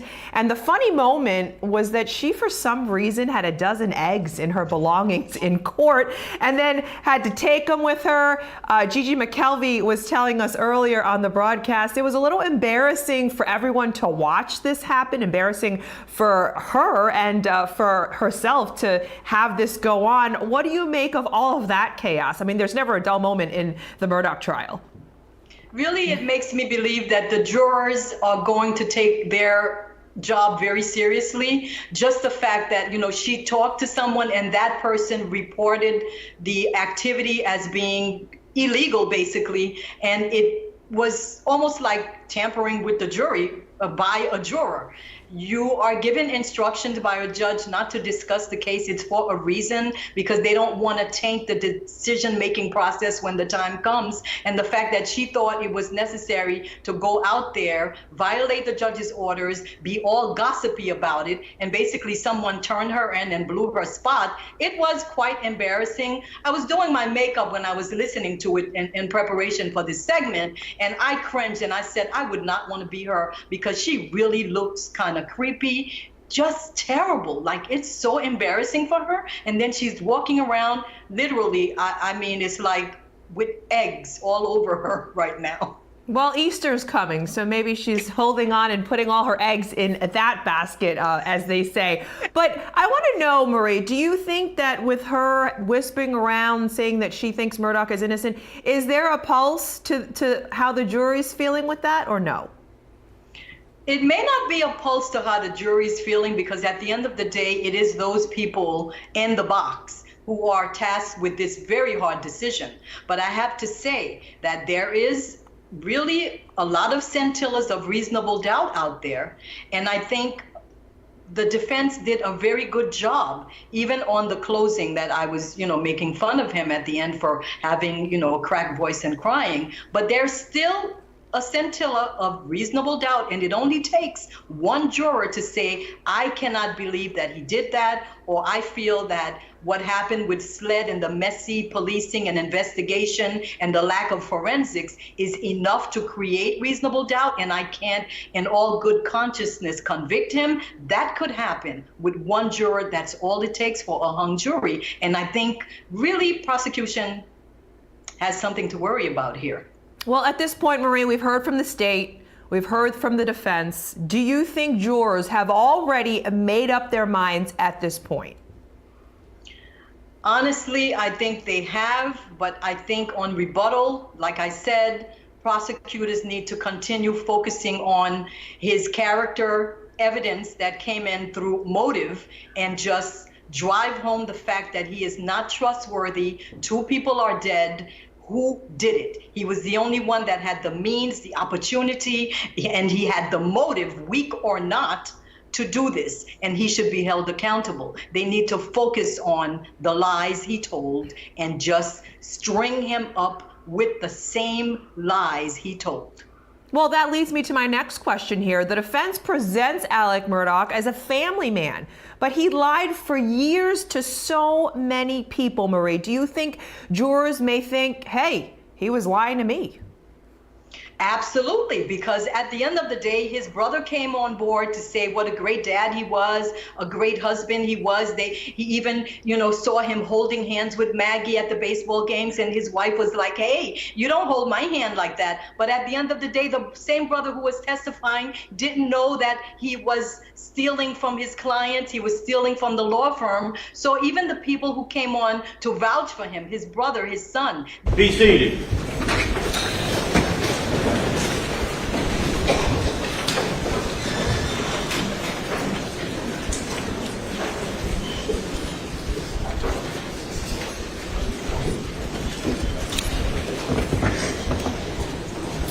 jury guy there. You may bring the jury.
Thank you.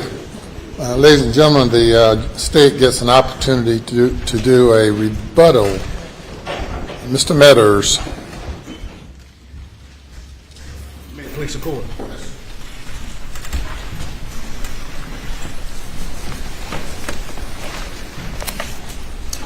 Good afternoon. On behalf of Attorney General Alan Wilson, Deputy Don Zelinka, Deputy Attorney General Craig Waters, and this entire team, and I want to name them all, but thank you for being here. Thank you for the attention you've given this case. Being a juror is not an easy job. I'm not a jury watcher. I don't sit and stare at jurors, but goodness knows we've been here 6 weeks. I have looked over occasionally, not to pry, but I've noticed when I have looked, you've all paying attention, so thank you. 6 weeks. Thank you. And I'm not going to be that long.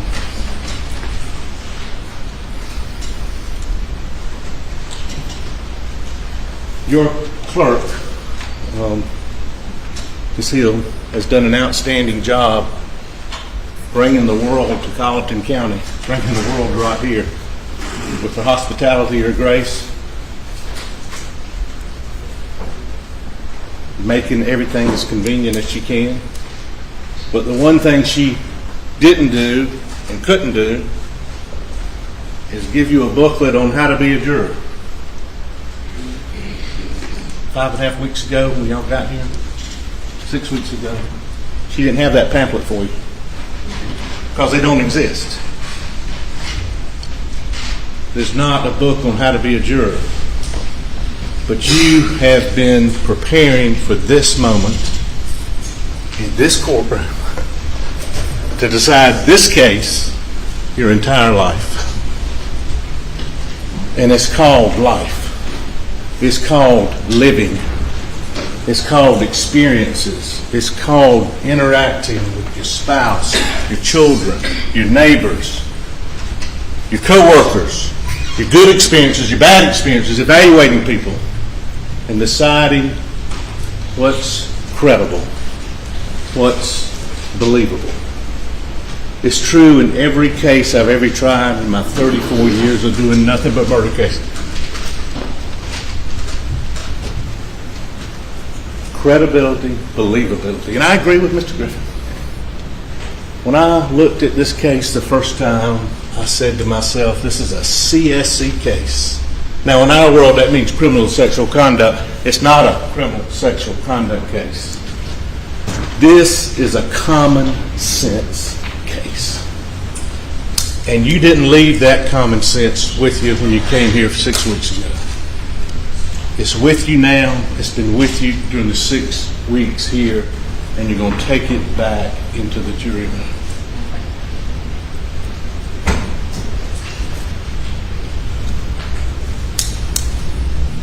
I've been listening yesterday and today, and we all have, about law enforcement didn't do this, law enforcement didn't do that. I think they actually said they fabricated evidence.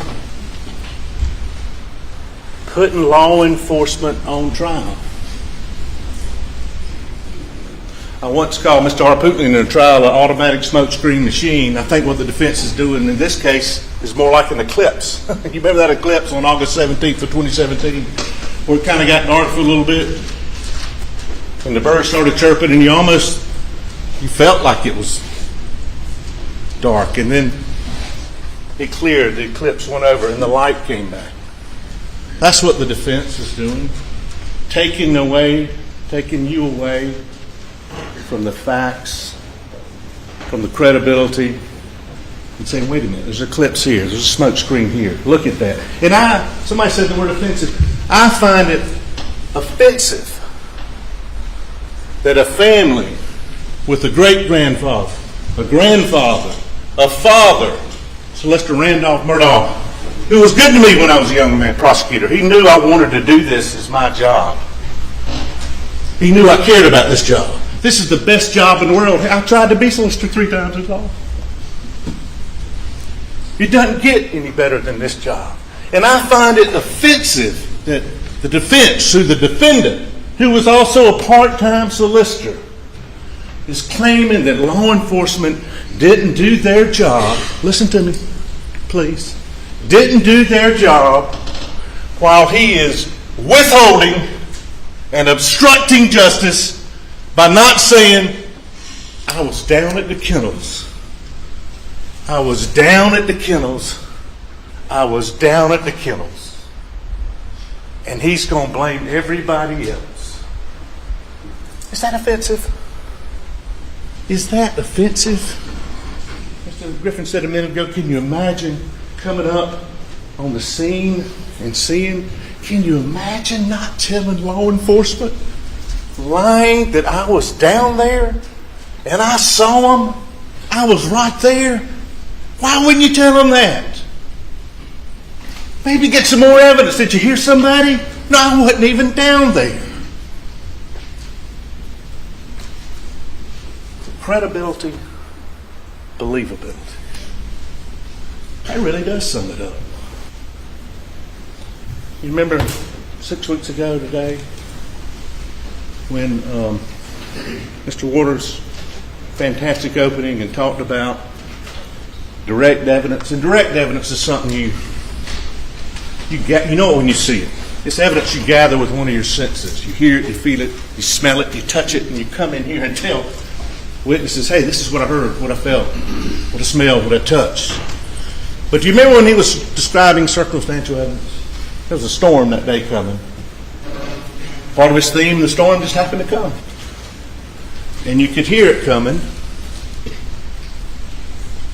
And then, during part of his opening, you remember it started raining? You could hear it. You could feel it. It's almost like circumstantial evidence morphed into direct evidence. And that's what happened in this case. Circumstantial evidence became direct evidence in many instances. This case is about two things. It's about being real,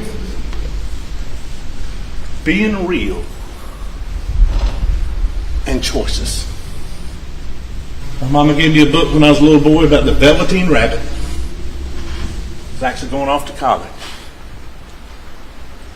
Dealing with people and learning about people and tough times in life.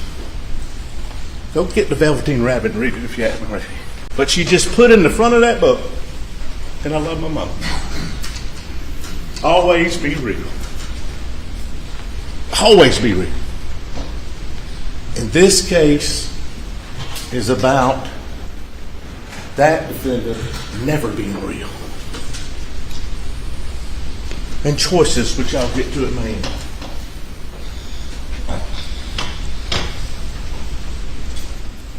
Ladies and gentlemen,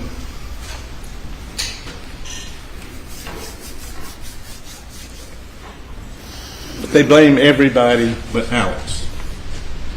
Everybody but Alex. Let's go back to the first. I'm not going to bring it out. But this back here, the press release was sent out. There's no danger There's no danger. What did Alex not do? They showed a tape there. He's asking the sheriff, I think, call Buster. First time he tried to call Buster, took the sheriff a while to get out there. You know when the first time he called Buster? It was about 40 minutes. Well, actually, he texted him, didn't even call him. Wasn't his first thought. Wasn't the thing after he did 911. It was later. Perhaps even when some of his friends had gotten there. Oh, don't call. No, right off the bat, if this happened, call my son. Call him. Buster, stay where you are. You with your girlfriend? Up there in North Charlotte? Go. We got some people after us. That's what's real. Don't you? You go to the police station right there. And what else do you do too? You don't talk about being real. What do you do? Y'all, I just left my mama. She's with Shelley. Get somebody over there. Get them over there. If these people are out here to kill us, get them over there. Go, please, take them right now. They're by themselves. I can't do that. That's why I took the guns. I can't tell them that. That's what's real. And he brings up the boat case right away. Right away. A year and a half previous. It's coming up for a hearing. Nobody's thinking about that boat case except Alice. And right then he's using it to throw off. Here's your first suspect. Does that make any sense? They have a hearing coming up. They're going to look into resolve this thing. Nobody's out there thinking about a boat case on a Monday night. Anybody upset about that? Think about all the facts that would have to happen. They'd have to know both, as Mr. Waters said, somebody in the boat case would have to know that they're both there. They'd have to know they were there. They'd have to know that Alex just wasn't there. Oh, no, wait a minute. That he was there, but just for a little bit and went back up to the house. And they'd have to come. You know what? We don't need a gun. There'll be guns there for us to use. Yes, and that's great circumstantial and direct evidence. I'll get to that. They'll have guns there for us. They'll have guns there for us. We can use them. Does that make any sense whatsoever?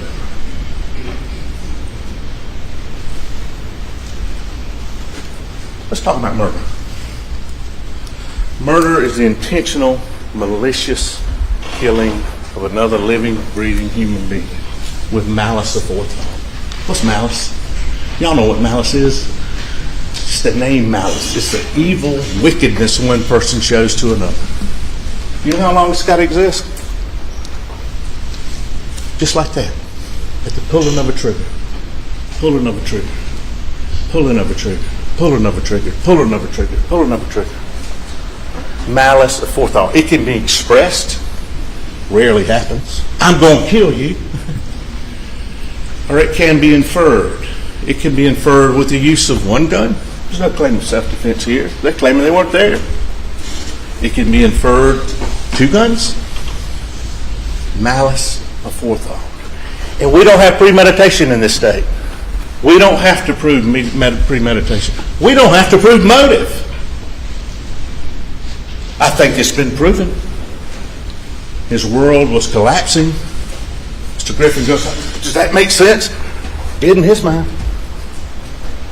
His world's collapsing. His world's coming down.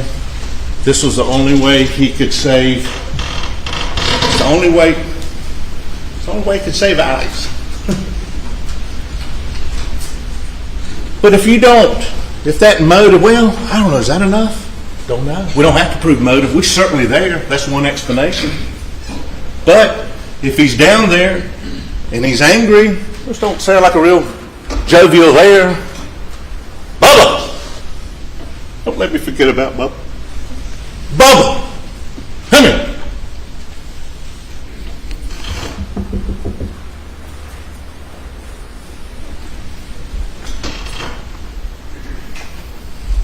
Maybe you just got angry. Maybe you got angry at Paul. Maybe you got angry, you know, you started all this with the boat case. And maybe he just lost it. Maybe he just lost it. Maybe it looked like a suicide, and then Maggie came, and he had to shoot her. I don't know. Only one person knows. And that's why we've got the motive. That's why we say he did it. But we don't even have to have motive. Just angry, he did it. Nobody else could have done it. Nobody else did do it. I'm going to get to that, and that's how we prove beyond, I want to say all doubt. But our burden's only reasonable doubt. But losing it, and then you get the question, well, have you proven malice? Well, yes, sir. Yes, ma'am. 2 shots to Paul. Malicious. First one didn't do it, the second one finishes him off. 5 shots to Maggie. Not an accident. 1 shot, 2 shots, 3 shots, 4 shots, maybe 5 shots, depending on whether this one's running through. That's malicious. So if you find he killed him and you get the malice, I don't think there's any dispute in here about that this is a malicious killing. But I've got to go over that with you. Malice of forethought. And then the burden on us in this case, as in every case that's tried in this wonderful land of ours, that's why this is so great, I agree with you, is beyond a reasonable doubt. I'm going to borrow one of these waters if that's okay. It's not beyond all doubt. If that's the case, this courtroom wouldn't have been here historically as long as it had. The law doesn't describe that, and listen to His Honor. And I'm not playing up to him, he is the best. He's the law. Listen to him when he reads the law. Beyond a reasonable doubt. It's not beyond all doubt. We can't do that. It's beyond a doubt that would make reasonable folks hesitate to act. I was trying a retrial case years ago and reading reasonable doubt from this ex-solicitor, Solicitor Wilson, I'll give him credit, describing reasonable doubt, and he said, sometimes, questions are just questions. You can't answer every question, and the law doesn't require it. If after hearing all the evidence, or if you're firmly convinced of the defendant's guilt, you must find him guilty. If, on the other hand, you're not firmly convinced, then you must find him not guilty.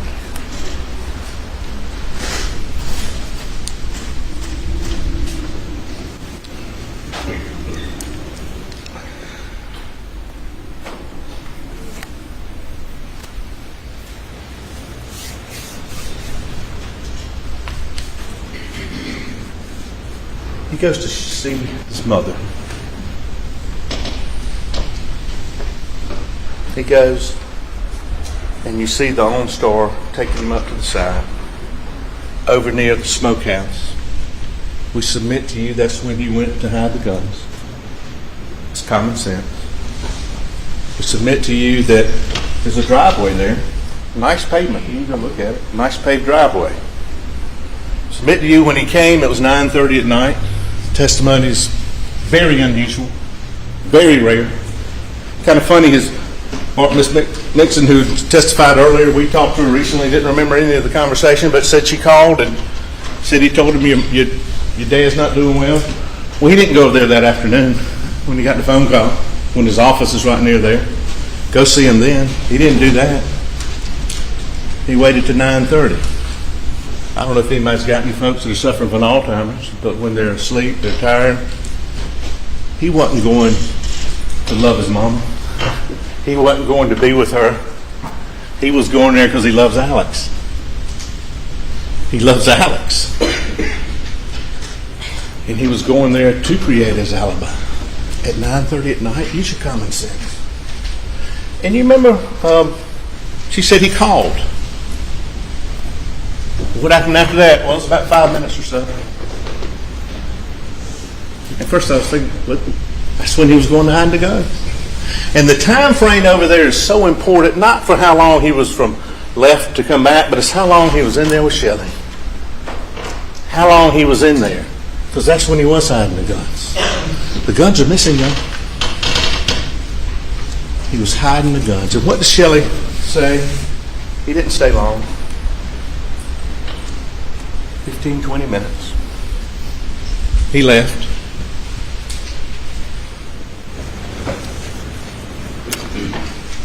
later that week,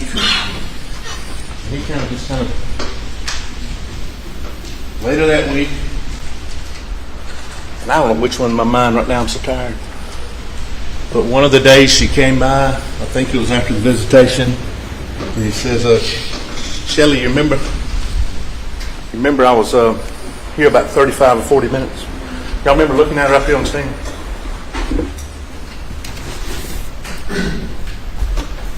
And she got visibly upset. I said, what's wrong? Ask her, what's wrong? What's wrong there? Was he there 35, 40 minutes? No, sir. Why are you upset? It's a good family. You think she knew right then? He's coming back to say, hey, I was here 35, 40 minutes now visiting my mom. Shelley said, no. No, you weren't. So upset that she calls her brother, a police officer in Yamasee. You think she knew right then? And that's real. That's real. And Shelley's real.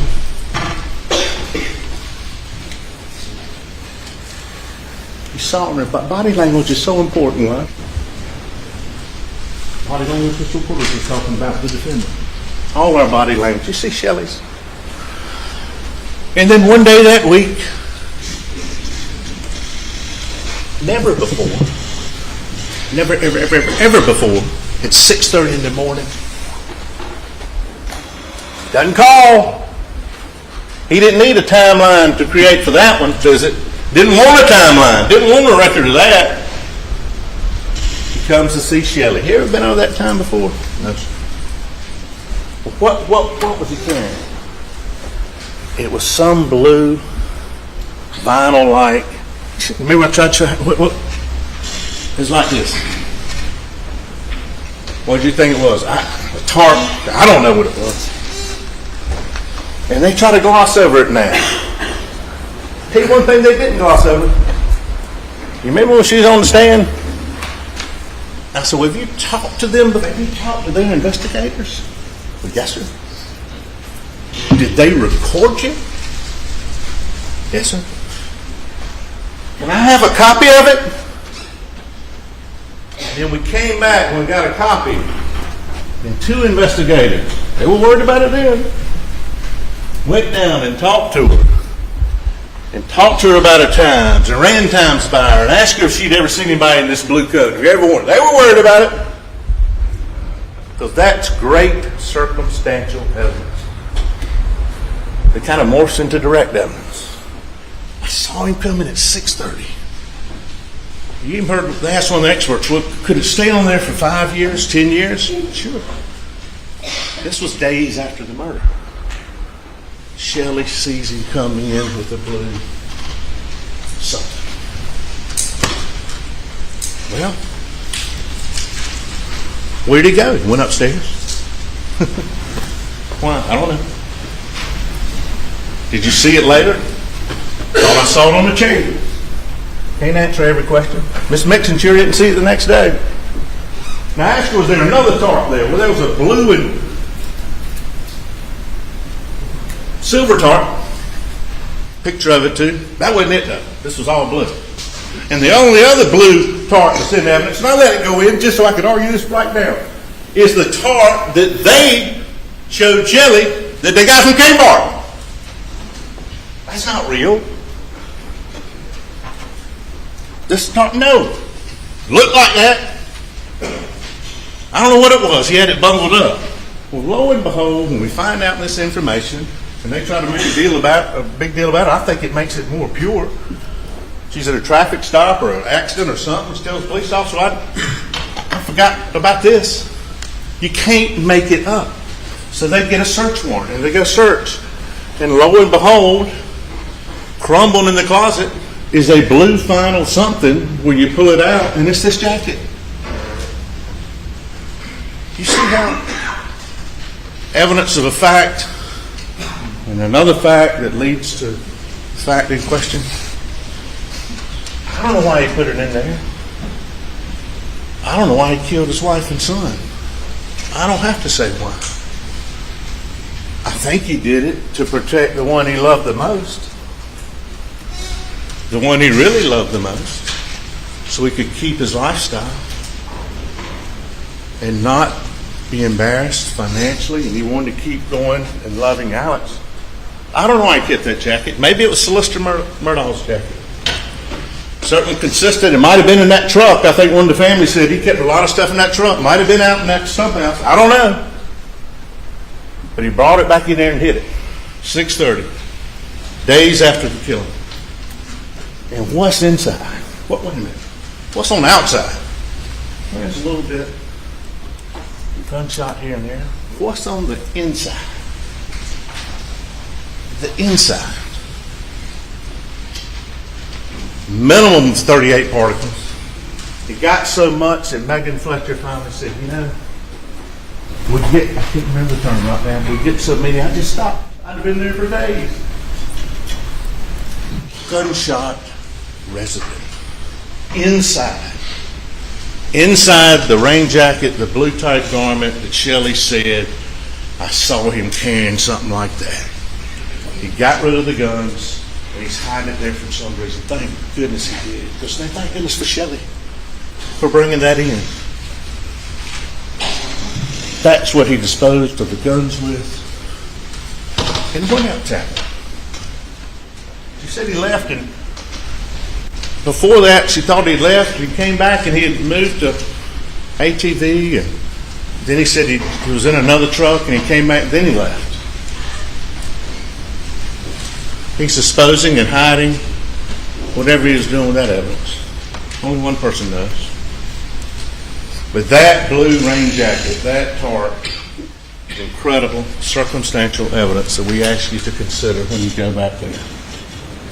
Is Shelley making that up? How could she make that up? How could she know there'd be a blue tarp in that closet? Same closet, same stairs, he went upstairs. We went upstairs. I can't explain the tarp on the chair. Don't have to. We can't answer every question. That doesn't mean it's not reasonable doubt. She saw a blue tarp light. It was in that closet. It's got gunshot residue on it a few days after. Maggie and Paul were brutally murdered. And that's consistent with every reasonable hypothesis. And you know the thing he told Shelley?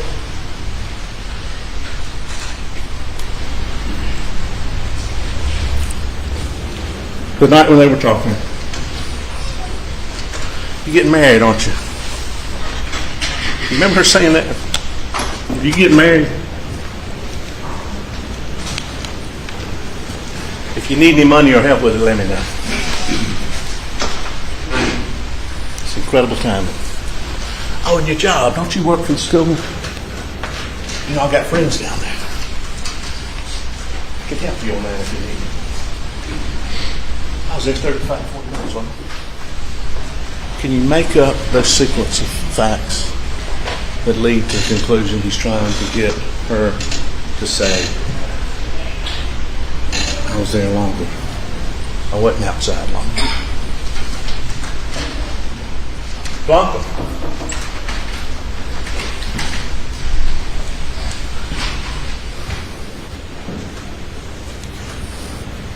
Blanca loved Maggie. I didn't realize that really until I talked to her just a few times. I met her years ago at a federal prison. Remember when I saw her? Remember her name. But you know, even when Blanca was quit working for him for a while, and you remember she had health problems and said she saw Maggie on the road somewhere, and they kind of pulled off and just talked, just called up. Blanca cared about Maggie. Knew her so well, she knew what she wore to bed and what she didn't wear to bed. And that kind of bothered her about the clothes that were laid out. Some undergarments, which she knew she didn't wear. But Blanca's texting Maggie. Maggie's texting Blanca on June 7th. And in one of his statements, and I'm going to get to those, he said, you know, Maggie wanted to come. She wanted to come. Well, no, sir. No, she didn't. She was having worked on her Edisto. He tries to say in here today, look, she was in Charleston. She was going back to Edisto. Remember the text to Blanco, well, I left the workers there, but I guess it'll be okay. He had said, come, I want you to come. She didn't want to come. We also know that from her sister Mary, who added a little regret in here today. Didn't hear much regret from over there, but you know who regretted? Who was real? It was Mary. I encouraged her to go. She didn't want to go. They got in close. You know, it's like siblings. Jane, Marshall, James. I had to get my siblings on the record. We love each other. But she had that relationship. You know, we weren't close. Then we got closer as the kids got older and got young. We were close. We talked. One of her best friends. And she told her, why don't you go on over there? She regretted that.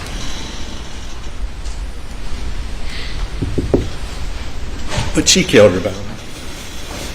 But that refutes his lie. Oh, she wanted to come. She wanted to come. No, so you wanted to come. Why? Had he already planned it out? Was his world collapsing? He didn't have to. We don't have to prove he did. But he got her there. She wasn't planning on being there.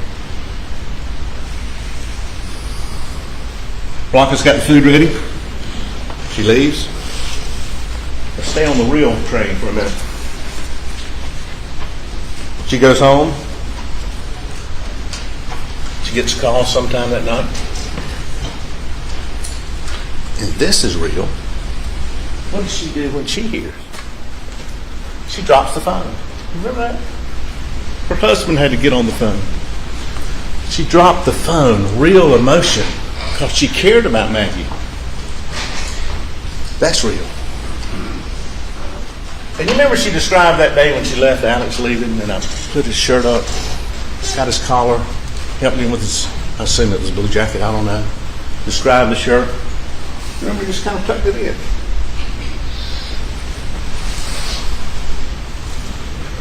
And now in Alex's second interview, when he's confronted by David Owens, and they actually showed him the video of the tree. They showed him that.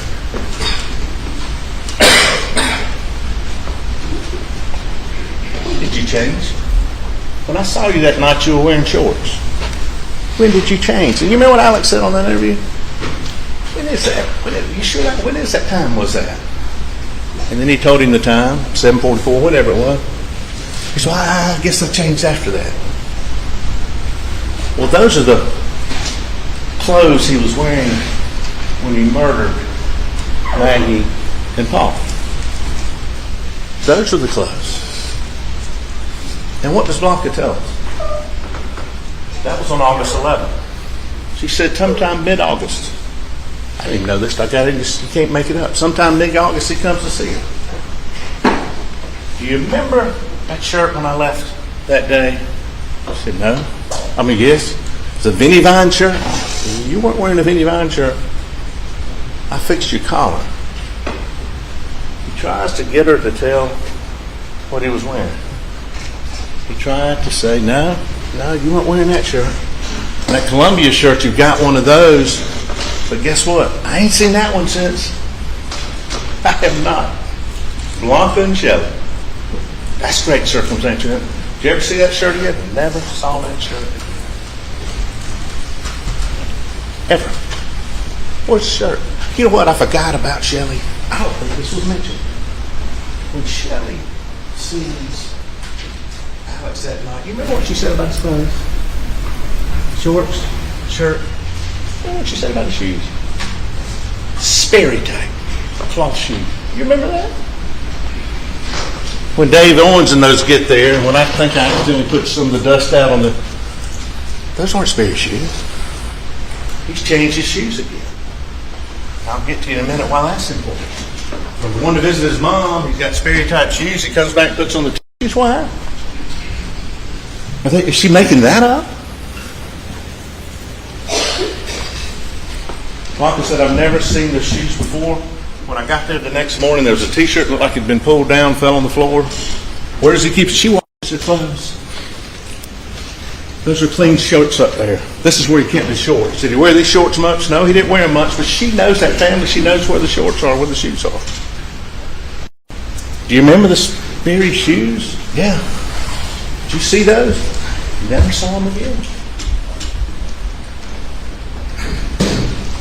Never saw that shirt again that he was wearing in the video. Never saw it again. And when he confronted her at the house about what he was wearing, she had real feelings and told about that, and told law enforcement about that. Is that real? And why is that important? Because it goes back to credibility and common sense. Those were clean clothes that Shelley had washed. Excuse me, that Blanca had washed. And when we get there on the scene that night, you remember Laura? Miss Rutland. She's sitting in the back. David's in the front. Alex in the front. His lawyer's on the side. And you know, it's something else I don't understand. Your wife and your son has been killed, and you're worried about having a lawyer around. Everybody said, well, you know, just agents. We need to have a lawyer around. Really? My wife and son have just been butchered, and I'm worried about having a lawyer. But they did. And that threatening, overbearing, cheating, manipulating. You know, that's okay. Put his hand on his shoulder. So did Laura. What are you doing? I got a heart. Is that rushing to judgment? I got a heart. They didn't rush to judgment. They were saying, tell me what happened. Tell me what happened. Well, and he starts looking at his phone. You can check my phone, the alibis that he's created, that he's doing. And he says, I went and ran. I got on my knees over here. Went and ran, and I tried to take the pulse of Paul. I'd still be on the ground arguing myself. And I tried to turn him over. I tried to check his pulse. Really? I went to Maggie, checked her pulse. And you can't do that in the 20 seconds he's now trying to say you can. You can't. And they've tried to change that. And he never did it. Because what did she say? What did Miss Rutland say? He was clean. He was clean. He was clean. He was clean. He washed up. Yeah, and you hear the water running in the dog video. You hear it. He'd washed up. And this phone, tried to make a big deal about this phone that you saw. You do see right afterwards when we know he was down there. There's some movement on Maggie's phone. But every expert has said, just because if one phone's down here and the other one's walking, you're not going to have steps on that phone.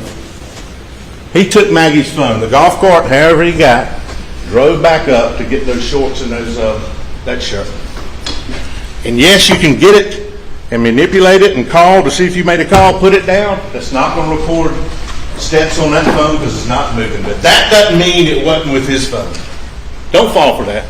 That's not real. Every expert said that.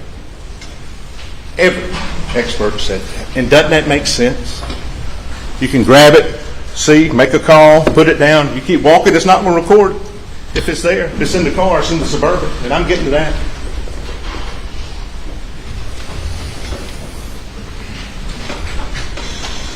So what happened?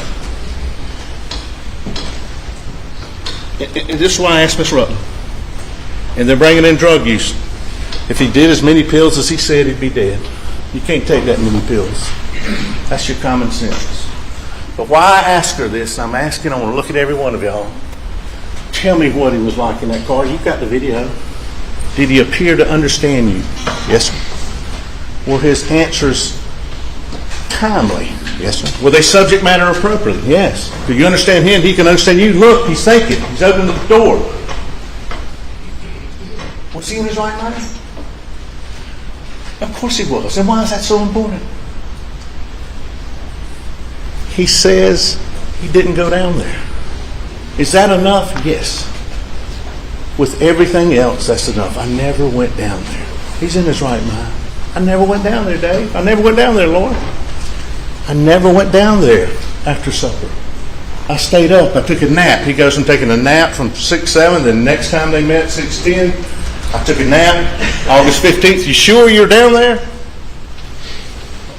or up there taking, yeah, I took a nap. I never went down there. Never, ever, ever. You think he would have taken the stand and said, you know, I was down there, y'all, if that video hadn't come out on that phone? Well, no.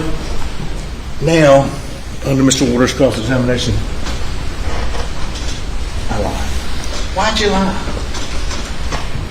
I wrote it down. I'm still not clear.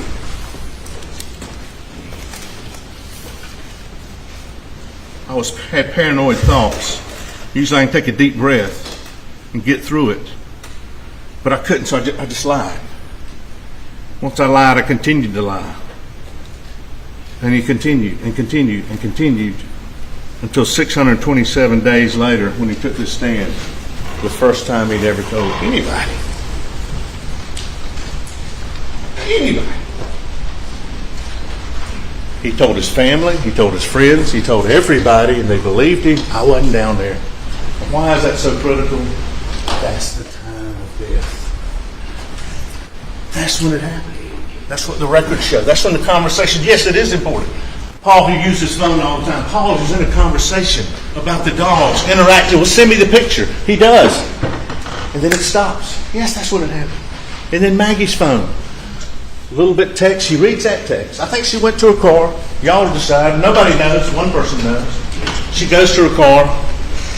And she's got some rings there she's putting back on. I think she's got 2 rings there, and she's putting on another in the car. Maybe they've been working the kennels. There's one shooter. There's only one shooter. And she hears that shot, and she comes back around. She hears the shot. She reads the last text y'all will have in there. I think she opens the thing about Solicitor Murdaugh. He doesn't. And then you don't see anything else. You don't see anything else on the phone. So is that common sense? Yeah, that's when they were gone. Yes. Yes. When they interact so much. Yes. That's common sense. And that's why it's so important. You want to help law enforcement? You're in law enforcement? I was down there. Y'all know what? I was down there. I didn't take that nap as long as I did. Did you hear anything? Why would you not give that information? Okay, then the 10th. With his lawyer, Mr. Griffin. In the car. Did you go down there? No. Look at him. Is he coherent? Is he under the influence of anything? Is he withdrawing? No. I want to help you. I want to help you. And then on the 15th, here's this video. Here's you in the tree. Now, Rogan says he thought he heard you down there earlier. Well, I don't think so. Why not say it then? Think about it. Well, it's just Rogan's word. Does that make any sense? Just Rogan's word. No, sir, I can handle that. He made a mistake, like Shelley did. Like lock it and close. No, sir. I can handle that, though. But when the video comes out, he's stuck. He's stuck. I'm going to try to wrap up.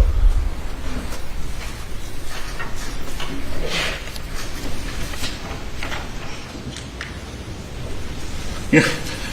Yesterday morning at 2:53 in the morning, I don't sleep much during trials, but I kind of woke up. And what he did when he took the stand was corroborated that he's a liar. He corroborated the fact he doesn't tell the truth.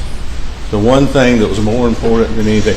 And you know, they're putting these law enforcement on trial, talking about blood evidence, talking about other things that were presented to the grand jury, that blood evidence was investigated, and the state didn't offer it. That's what you do in your prosecution. Didn't try to offer it. Now they're trying to put us on trial for doing our job. Think about that. Blame everybody else. Look, they looked into this, and it didn't turn out to be. So now we're going to blame them. We didn't try to present it. Isn't that ironic? They're now jamming us for doing our job. Jamming us for doing our job. All the evidence of the guns, and I'm going to get that in a minute. The timeline, the incredible timeline, his lies, all of that, the gunshot residue, all of that's presented. And do we make mistakes? Yes. And that happens in life. But you don't lie and misremember being at the scene of a murder when you said you weren't even there or being at the scene where your family was brutally murdered. You don't lie about that. That's not a mistake. That's not a mistake. This is the state of South Carolina versus Richard Alexander Murdaugh, not the state versus David Owens, not versus Sled. And I want to tell you something. Sled, Walterboro, Laura Rutland's working with David Owens. Sled starts working with the FBI. They're working together. This is, think about it. Rush to judgment. They gave that man every benefit of the doubt. Oh, what are y'all doing? How's it going? You remember that third interview when he was, David Owens said, well, and I submit to you, they're taking those interviews where he's trying to come find out what they've got on him. Well, how's this thing looking? How's this thing looking? Well, we've got some shell casings by Maggie's body out over there where y'all shot in the range, and some shots out there by the side of the house, the shell casings. They all were made from the same gun. All cylindered in the same gun. You think if they didn't, they could find an expert to refute that, they would have? And Alex goes, oh really? So the gun was there? You see his reaction? They all came from the same gun on Maggie. Now the other one, Mr. Griffin tried to argue, Paul Greer, yeah, it could have come from that shotgun. Don't know. Is that credible evidence? But it could have. Not saying it did or didn't, but it certainly could have. He's got that gun. It's got Maggie's blood on it. Don't know if he used that or not. But I know the assault rifle's missing. And Will Loving comes from a fine family in Columbia, I can tell you that. Says we were down here not in March, it was more like May or April or May. We were shooting his gun on the side of the house and those shell casings. That's where they found them. And lo and behold, the shell casings match the shell casings around Maggie. They were all cylinder in the same gun. They came out of the same gun. They've been in the same gun. Yes, Mr. Waters is right. That's a family-owned gun. And is that incredible, circumstantial, and direct evidence? Yes, ma'am. Yes, sir, it is. That's powerful. You can feel it like the rain. The murderers come in. There'll be a gun there. We'll just use their gun. Does that make any sense?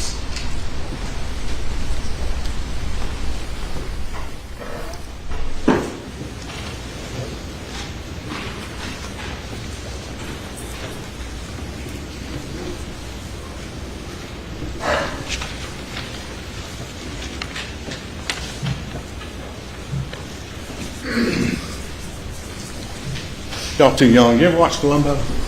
When I first looked at this case, this is an episode of Columbo, except this is real.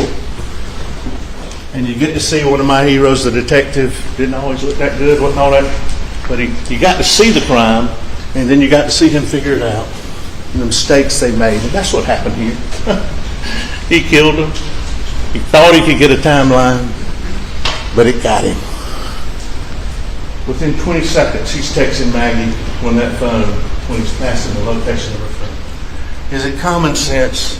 He threw that phone out, called her, and threw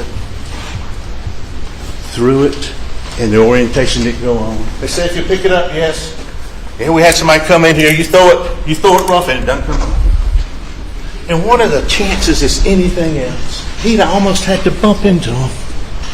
And you take this new story, I was down there till 8:50, whatever, go and take a quick nap, come back, he didn't hear the shots, just happens to come back. And common sense, don't leave it with you. Take it back there with you.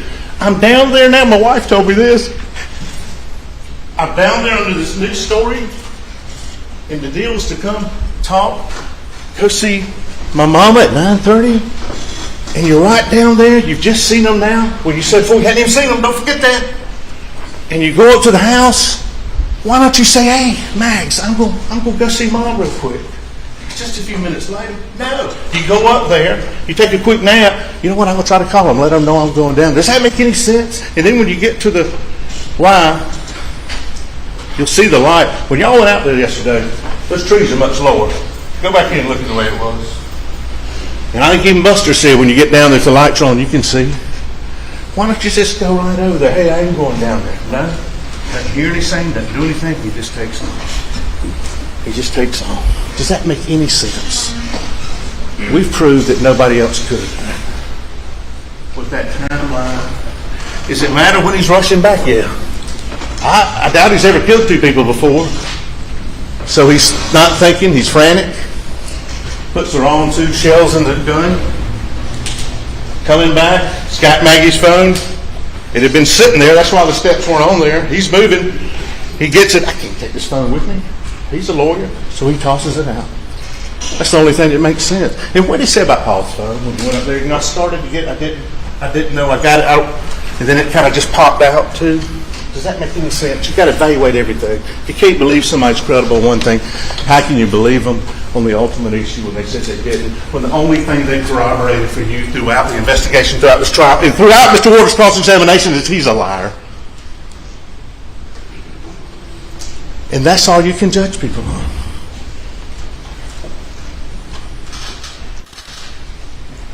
There's three witnesses that were beautiful, that were uncontroverted. And one was Paul.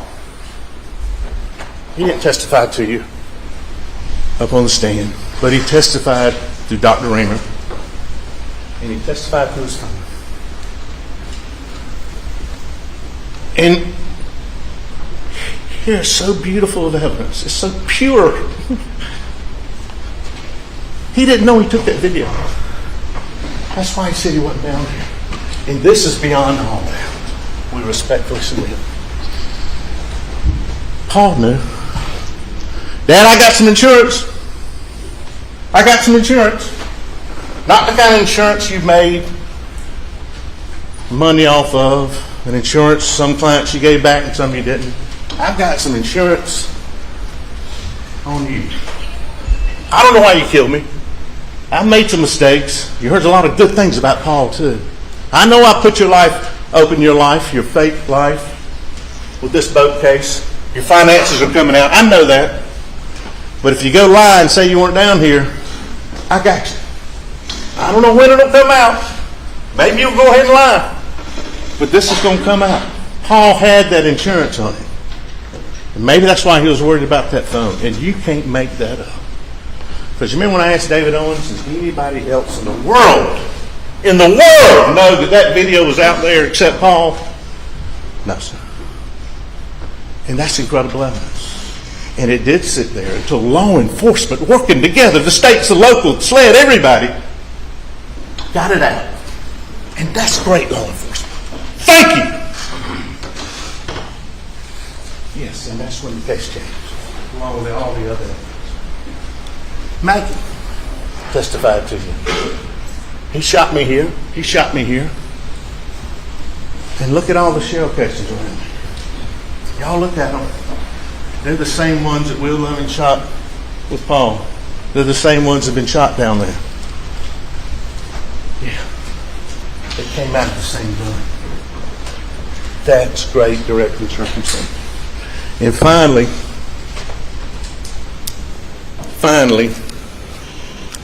and my daughter-in-law, Sally, and my Aunt Cissy still calls my dad Jack this.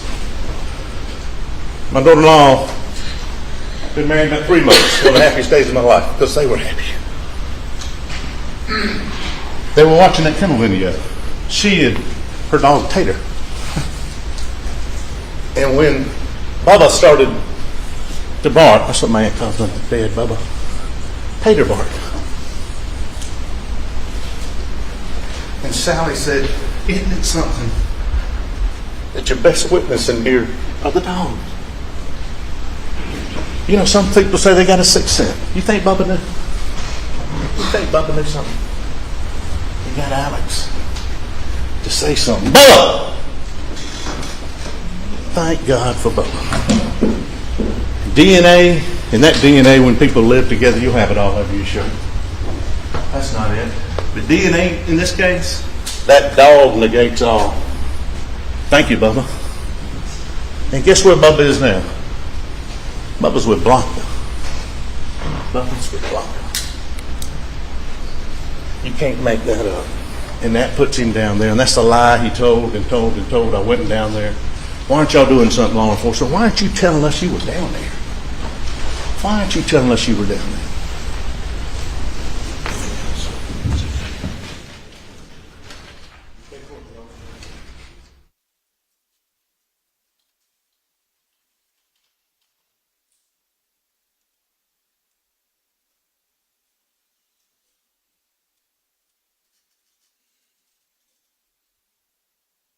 Thank you. If he tried to respond to Maggie's phone, as Mr. Griffin said, it would show that he was going to Malmina. He had to get rid of that phone. He had to get rid of it there. Finally, it's about your greatest power. My dad gave it to me when I was young. He said, read it. Your greatest power. You know what it is? Your greatest power is your power to choose. Choice. We've all got it. We're born with it. We use it every day. We use it when we treat people, whether we say, hey, whether we're nice, whether we forgive people. We make good decisions. We make bad decisions. But what my dad always told me, don't blame anybody else. If you make a good choice, that's good. Don't get too cocky. Be humble, but that's good. But if you make a bad choice, you're responsible for it. There are consequences. It's your greatest power. And for whatever was going on in his mind, his world's collapsing. It's coming down. All these world is coming down financially. He's confronted that day by somebody's law firm. Where's this check? He's got another hearing coming up. It's a motive. Don't have to have it. But yes, there.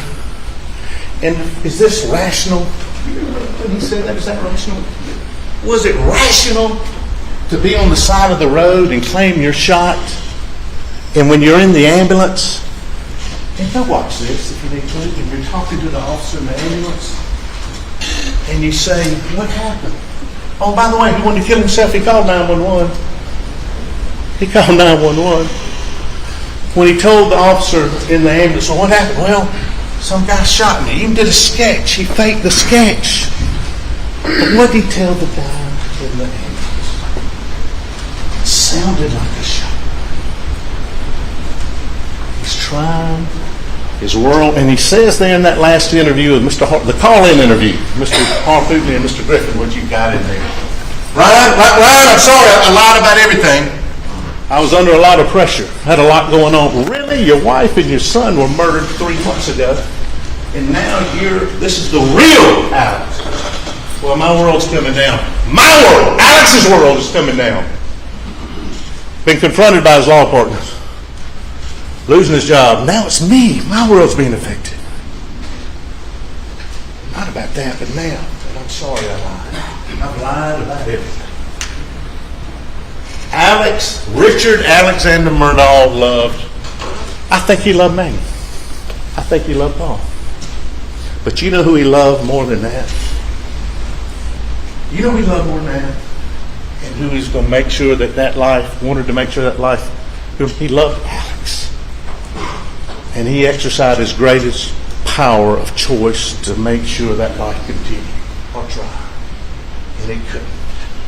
And now, ladies and gentlemen, after his honor charges you, you're going to go back there and exercise your greatest power. Based on the evidence you've heard, the evidence you haven't heard, the credibility, the believability of the witnesses, and especially of Richard Alexander Murdaugh, who has lied and lied and lied and lied, and it's been okay. And he got you through. It stops here. We respectfully request it stops here today. No, it's not okay. And we're going to exercise our greatest power and find you guilty of killing Maggie and Paul. Thank you.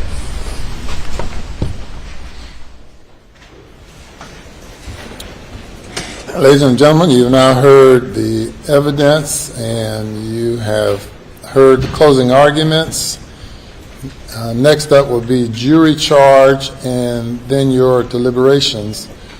We're at lunchtime. We're going to take a break for 1 hour and 15 minutes for lunch, and you'll come back. I'll charge you on the law, then you will deliberate. Please do not discuss the case.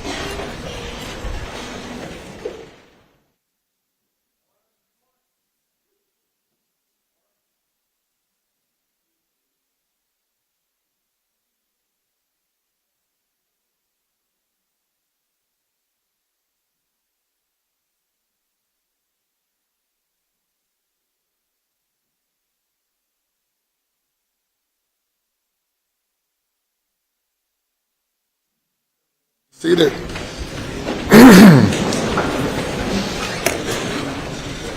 When we resume, I intend to go directly into charging the jury. When I'm charging the jury, no one comes, no one leaves.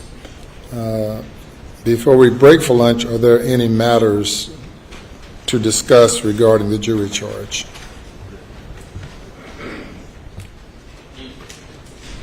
I think the state emailed a revised charge on the other pending charges, which we did not have any objection to. I don't know if Your Honor. We received it and incorporated that into the charge with correcting a typo here, typo there. Yes. Any, we don't have any additional charges or any objections. And without addition, we don't have any either. all right, we'll be in recess for an hour and 15 minutes. All rise.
Hi, everyone. Thanks for joining us here on Law and Crime. I'm Michelle Yu. Well, it's all come down to this. We just heard the state's rebuttal in closing arguments as court is on its lunch break right now. Up next after lunch will be jury instructions, and they will deliberate after that. Lots happening today once again, and I want to catch you up before we get to our lunch Q&A. Here's a snippet of the defense's closing argument from Jim Griffin.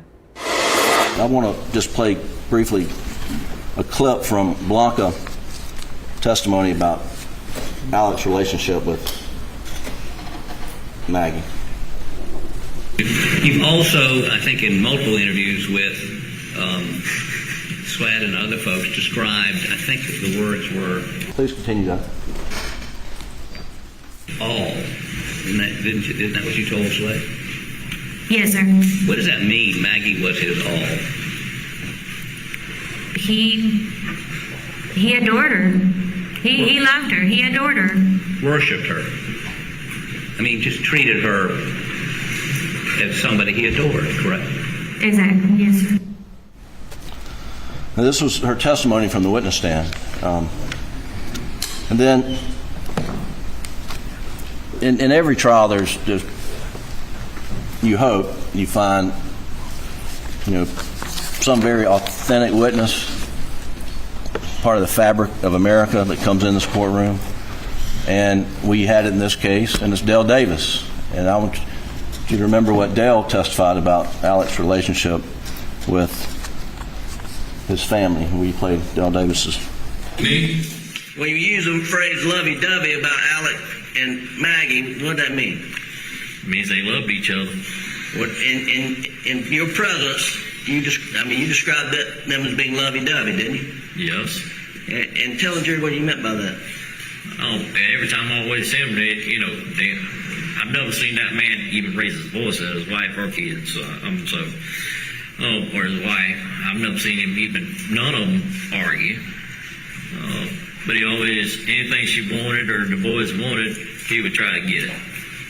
And what was your observation about his relationship with Paul? They like to hunt and fish together. I mean, they drink beer together. Okay. That was Dale Davis. Richard Alexander Murdaugh I think he loved Maggie. I think he loved Paul. But you know who he loved more than that? You know who he loved more than that? And who he's going to make sure that life, wanted to make sure that life, he loved Alex. And he exercised his greatest power of choice to make sure that life continued, or try. And it couldn't. And now, ladies and gentlemen, after his honor charges you, you're going to go back there and exercise your greatest power.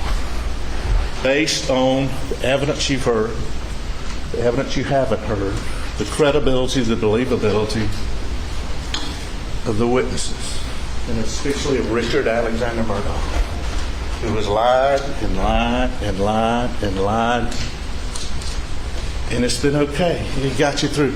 It stops here. We respectfully request it stops here today. No, it's not okay.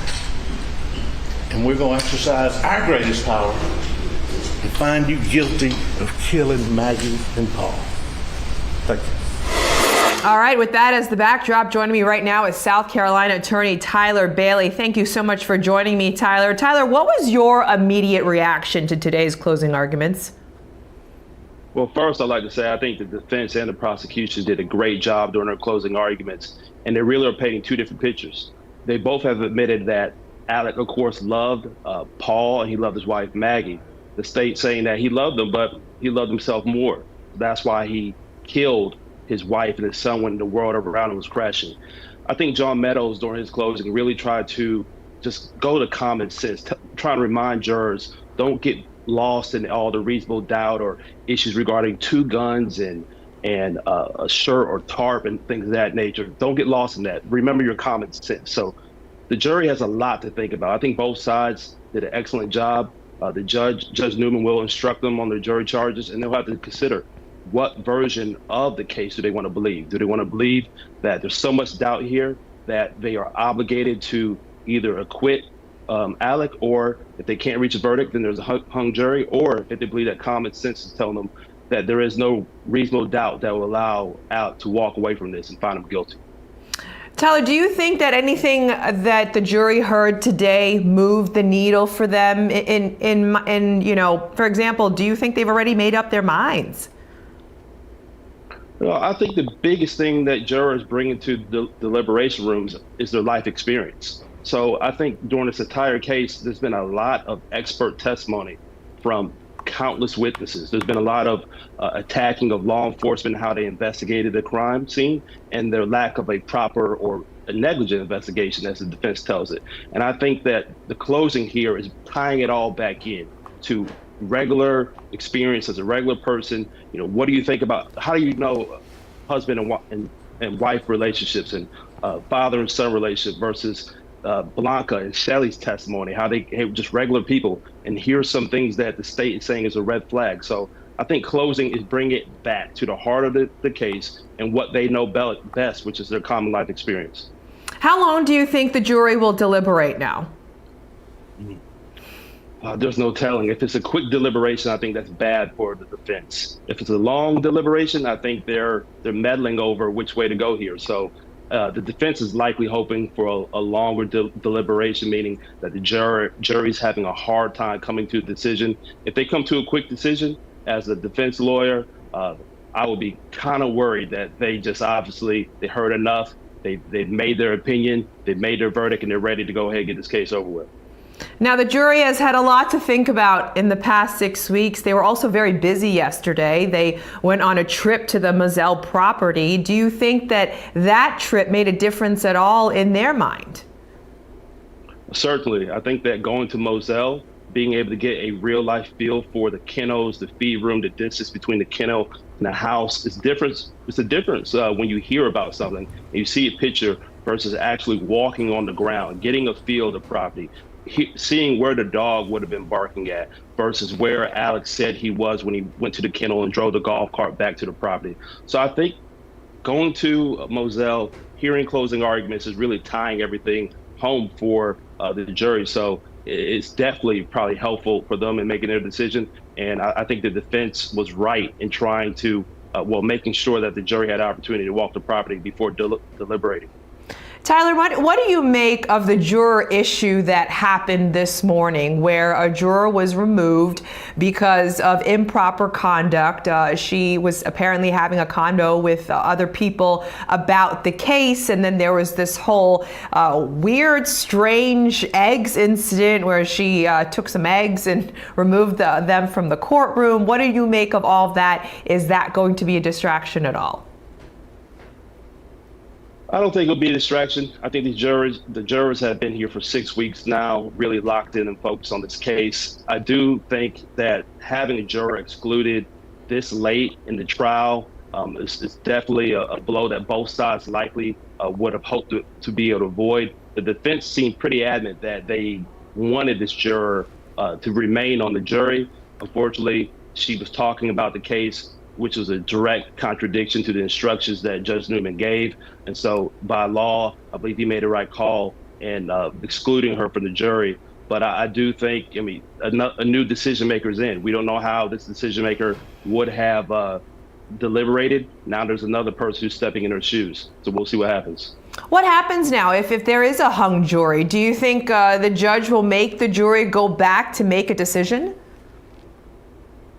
I think the judge will try to get the jury to make a decision. Now, if it's a hung jury, I believe as there's a constitutional right here, we need to have unanimous verdict of the jury. So I don't believe Judge Newman will push them too hard to make a decision if they come out and say they can't make a decision. Now, if it's early on and they're hung, there's I think a great chance that Judge Newman would say deliberate further. But if they come out after a significant period of time of deliberating and they can't make a decision, I think the right call is to declare the mistrial as a hung jury, and the state will have to make a decision whether they want to try this case again. What do you make of Judge Newman's ruling throughout the trial? It was a real game changer, wasn't it, to allow the financial crimes in? Yeah, I think the financial crimes coming in was a game changer in this case. because without that, there would never have been the load of witnesses to talk about Alex's lies. I think he may have had a chance, or probably would not have elected to take the stand if all that evidence didn't come in. I also believe it gives the defense an issue to raise on appeal if Alex is convicted by this jury. It was a tough call.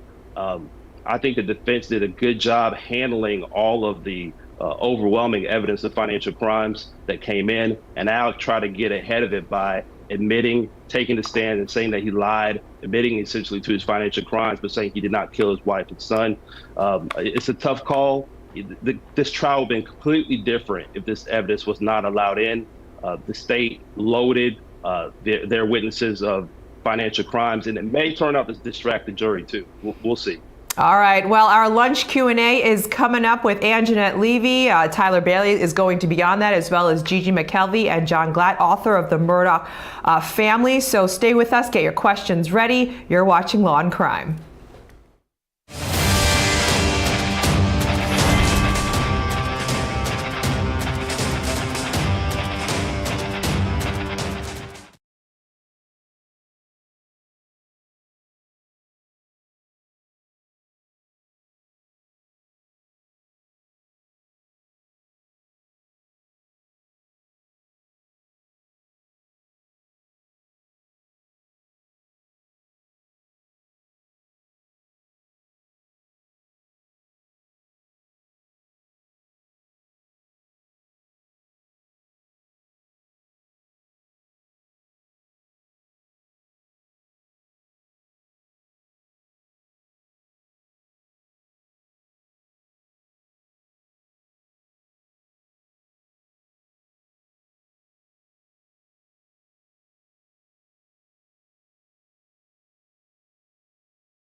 Jeanette Levy coming to you live from the Colleton County Courthouse in Walterboro, South Carolina, and you are watching Law and Crime.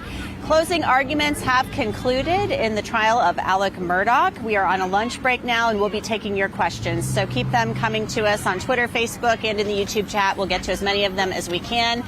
With me this hour, Seton Tucker. She is a host of a podcast about the Murdaugh family and the Murdaugh murders. She also knows John Marvin Murdaugh a little bit. Thanks for being with us. Thanks for having me. Gigi McKelvey with Law and Crime is with us as well, and she's been in the courtroom every day of this trial, watching every single moment of this. And Tyler Bailey is a criminal defense attorney and civil rights attorney here in South Carolina. And we had some big news. We started the day with some big news. You know, earlier today I told you that Dick Harpootlian and Philip Barber left the courthouse around 6:30, 6:40 last night. They weren't talking, but it was late, and they had been in the judge's chambers. And this morning we found out why. There was a concern, an issue with a juror, and this female juror has been dismissed. So let's listen to a little bit of what happened this morning.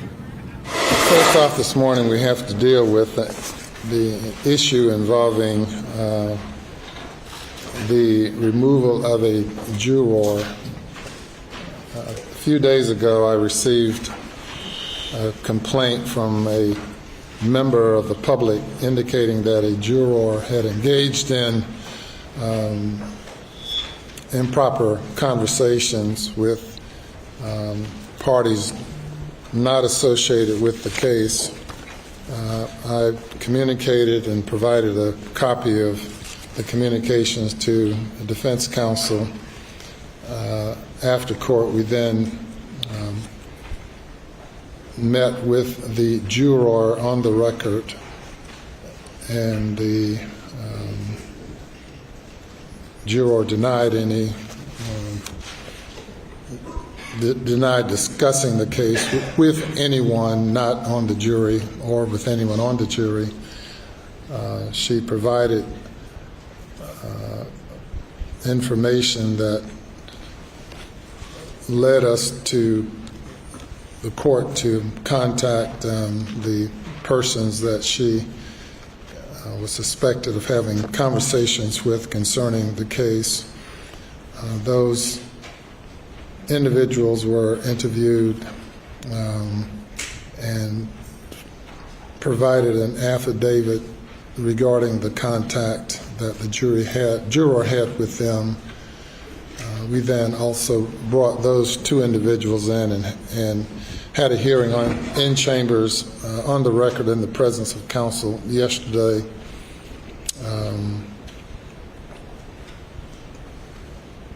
In which both of those individuals waffled on the nature and the extent of the contact. They also provided a recorded interview, or the state provided a recorded interview with the jurors, and I reviewed that interview last night. So the juror has had contact or discussions concerning the case with at least 3 individuals. Though it does not appear that the conversations were that extensive, it did involve the juror offering her opinion regarding evidence received up to that point in the trial that the conversation took place. And in order to preserve the integrity of the process and the interests of both the state and the defense in a fair trial, that juror will be removed and replaced by another juror. So there you have it. Judge Newman saying that the juror would be removed. There were concerns about some things that she may have said. There was an investigation launched. Dick Harpootlian didn't seem happy about this juror being dismissed. He said SLED agents are the ones who interviewed the juror and some other people, obtained affidavits.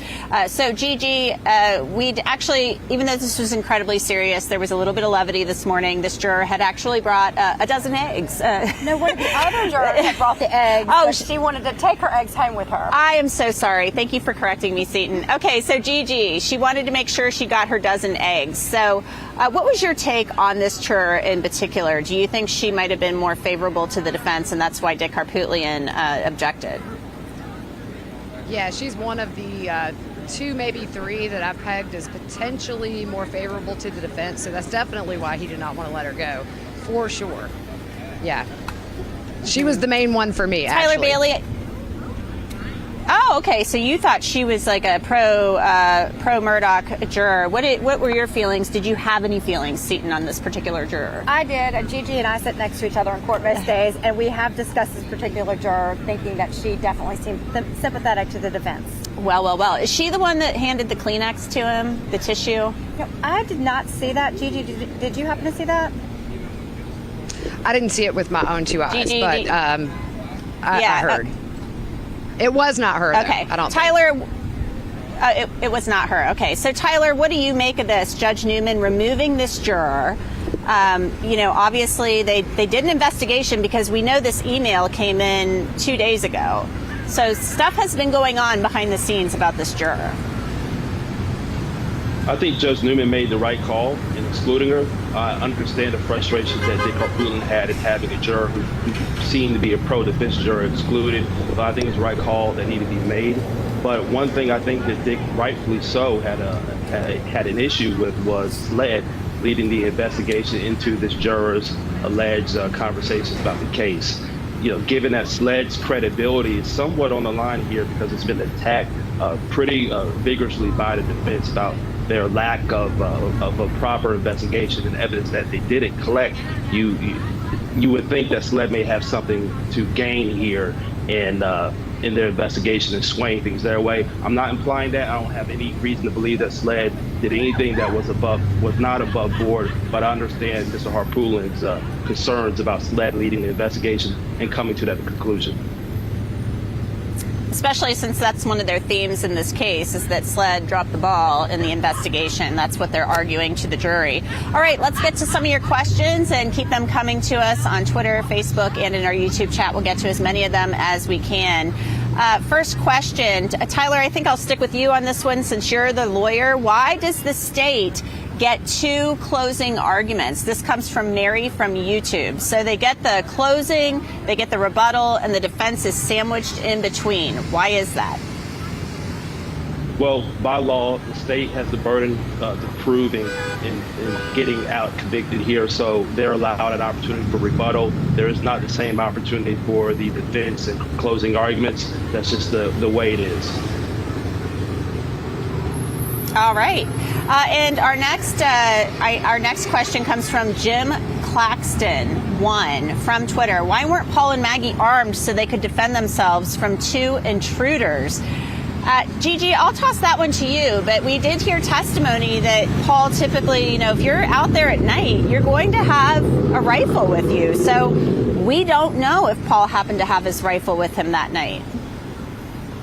Yeah, and I think the biggest takeaway, too, is that clearly he wasn't expecting any danger because his arms were down. So I think it's important to remember he's in his element, doing things he probably did daily if he was there at Moselle. And, you have a feeling of safety at your house or wherever you are on your property. And unfortunately, he was ambushed and probably had no clue that night would be his last. So he probably just wasn't carrying his gun around all the time.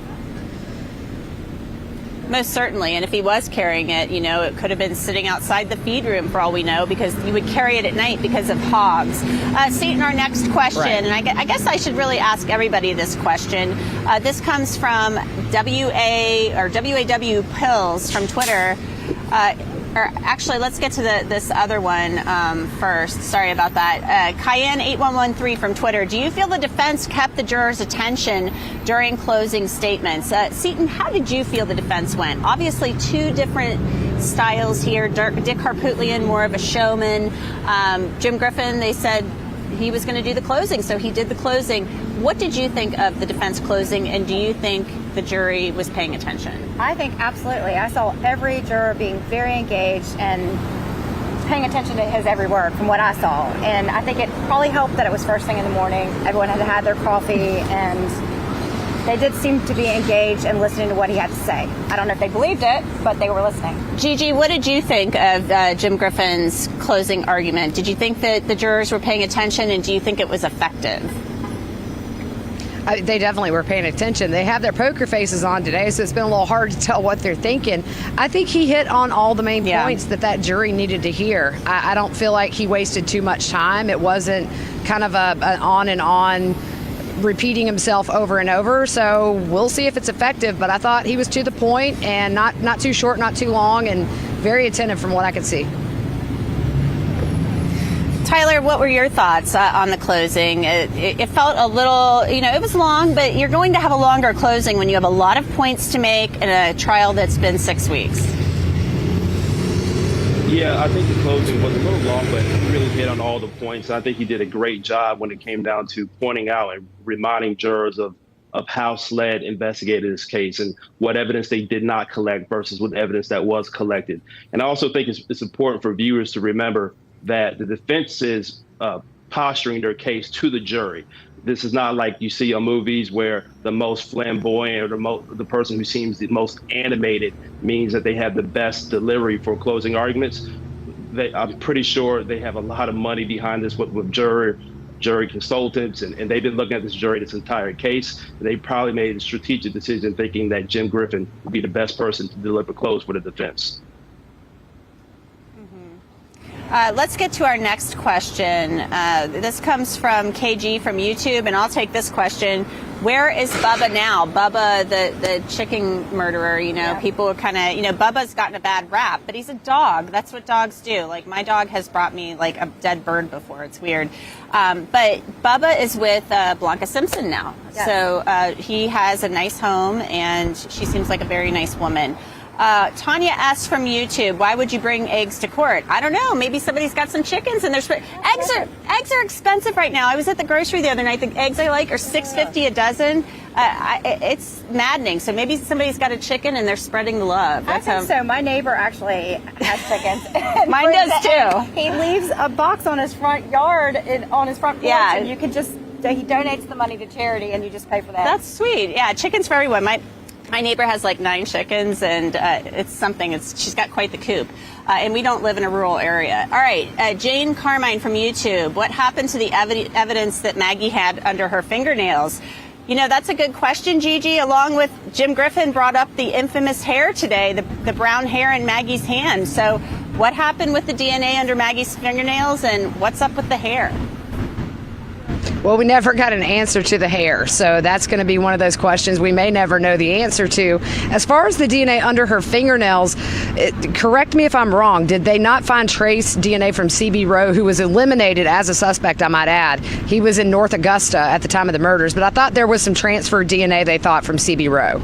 Am I wrong? I thought it was... We know he killed sunflowers. Unknown DNA. Yeah, we know that. It was DNA. I thought they said it was unknown and it was 3 alleles, but we've heard so much during this trial, it's hard to keep track. I practically forgot about the blue tarp for like a week or so. We came back to that this afternoon too. JLRS24 from YouTube, where has Randy been? We saw Randy, I think, earlier this week. Seaton, do you know where he is now? I don't know. I don't know if he is a lawyer, so maybe he had a court obligation. I'm not certain. He was here. I saw him walking around with Mark Ball and Ronnie Crosby one day, and he left, and he hasn't been here since. So he's got a law firm, so I'm sure he's a busy guy.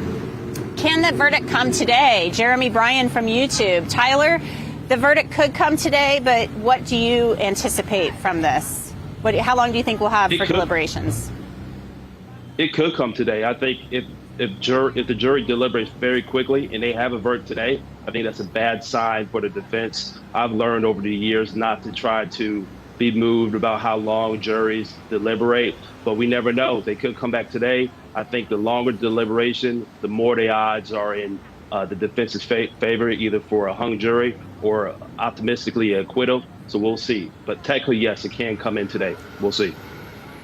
A lot of people think it will be today, but Seaton. Yeah, on the way out, I was actually right in front of Jim Griffin and Dick Harpootlian, and they were questioning how late Judge Newman would keep the jury.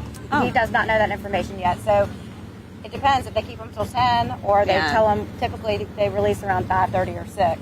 Really? Really? Yeah. Interesting. Well, you mean for court For here? court, for okay, court. okay, yeah. Yeah, for no, deliberations, court, yes. for deliberations, they might let them go later, obviously. But once they get the jury instructions, and didn't you say they thought it would be 45 minutes for the jury instructions once we get back from lunch? That's what I asked Dick Harpootlian, and that's what he said. 45 minutes then. Yeah. Okay. So let's do some math there. That would be about 3:45, and then they get back to the jury room. They already know who their foreperson is. They don't have to worry about that. Probably take an initial vote. Let's get to more of your questions. Heaven Sent 56 from YouTube. Wonder if it was payback for all the money he stole. Gigi, that is really something that people have thought of as an alternative theory here, that somebody was angry at the Murdaughs, or at least angry at Paul. And, I don't think anybody knew, though, at that point. I don't know if the clients knew that he had stolen their money. So it sounded like he had kind of pulled the wool over everybody's eyes. So does that eliminate him stealing money as a possible alternative theory for the murders, for motive? And we've got a siren going by here, so we apologize for that, but there's not much we can do. Lots of sirens here in Walterboro. So, Gigi, what do you think of that? What was your question, Anjanette? I'm so sorry. All I heard were sirens. You didn't even hear it. Yeah, I'm so sorry. It was what if the motive for the murders was money that he stole? Oh. What about that as a theory? Well, I mean, look, even if the clients didn't know about the money, I mean, we've heard that he was dabbling in some drugs with cousin Eddie. So, not necessarily the best crowd to owe money to. So I think it is a good alternative theory. I just don't know. The one point that sticks with me is, how would the killer know that Paul and Maggie were there when they're usually never there together very much? Yeah, who would have known? And I think we're saved by the bell here for a moment. We're going to take a quick commercial break, and maybe that'll give some time for all the ambulances and whatever else to pass. So keep the questions coming to us. You can submit them on Facebook, Twitter, and YouTube. It's been a long day already, and we'll get to as many of them as we can when we come back. I'm Anjanette Levy, and you're watching Law and Crime live from Walterboro, South Carolina. We'll be right back.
Welcome back. I'm Anjanette Levy, and we are live from the Colleton County Courthouse in Walterboro, South Carolina, where closing arguments in the trial of Alex Murdaugh have concluded, both sides making their final pitches.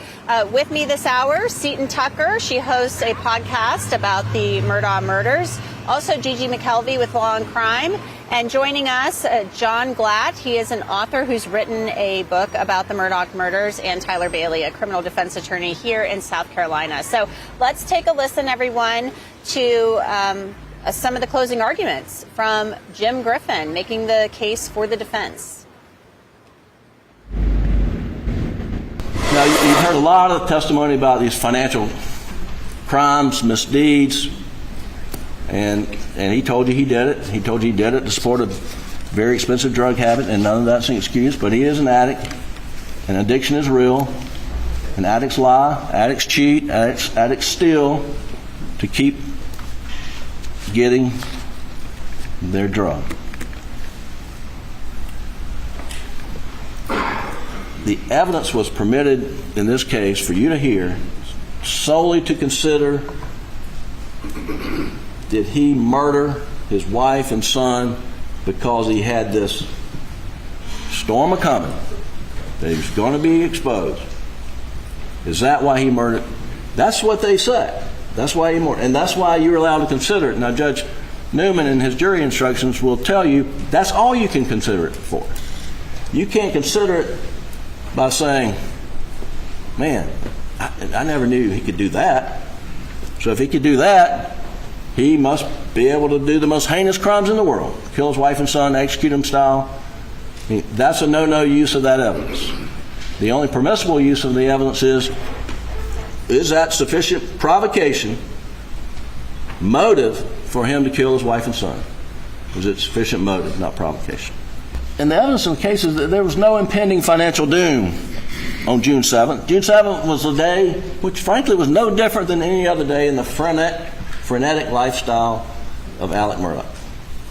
He had so many balls in the air, and he even forgot his paralegal's name, and I apologize to her. I think Christy. She said he would come in like a Tasmanian devil. I mean, he was frenetic. And they were on to this $792,000 fee in the Ferris case. And they were asking questions at Chris Wilson's office. But the reason they weren't concerned that he was stealing money. They were concerned that he was sheltering money, trying to hide it from being disclosed in the boating litigation, in which he was a defendant. And they didn't want any part of that. And that situation with the with the Ferris fee, as Ms. Seckinger, Jeannie Seckinger said, that was a one-off. That was completely on its own, different type conduct than all the other stuff that you heard about. That was a one-off. And what happened on June 7th? She says, I'm in his office, and he gets a phone call that his dad's put back in the hospital. And she thinks that he told her it was terminal. He may have, I don't know, but his dad is put back in the hospital. He wasn't terminal that day, but the next day he got the terminal diagnosis. Any event, she takes off her CFO hat and puts on her mama bear hat and hugs him, and a friend hat, and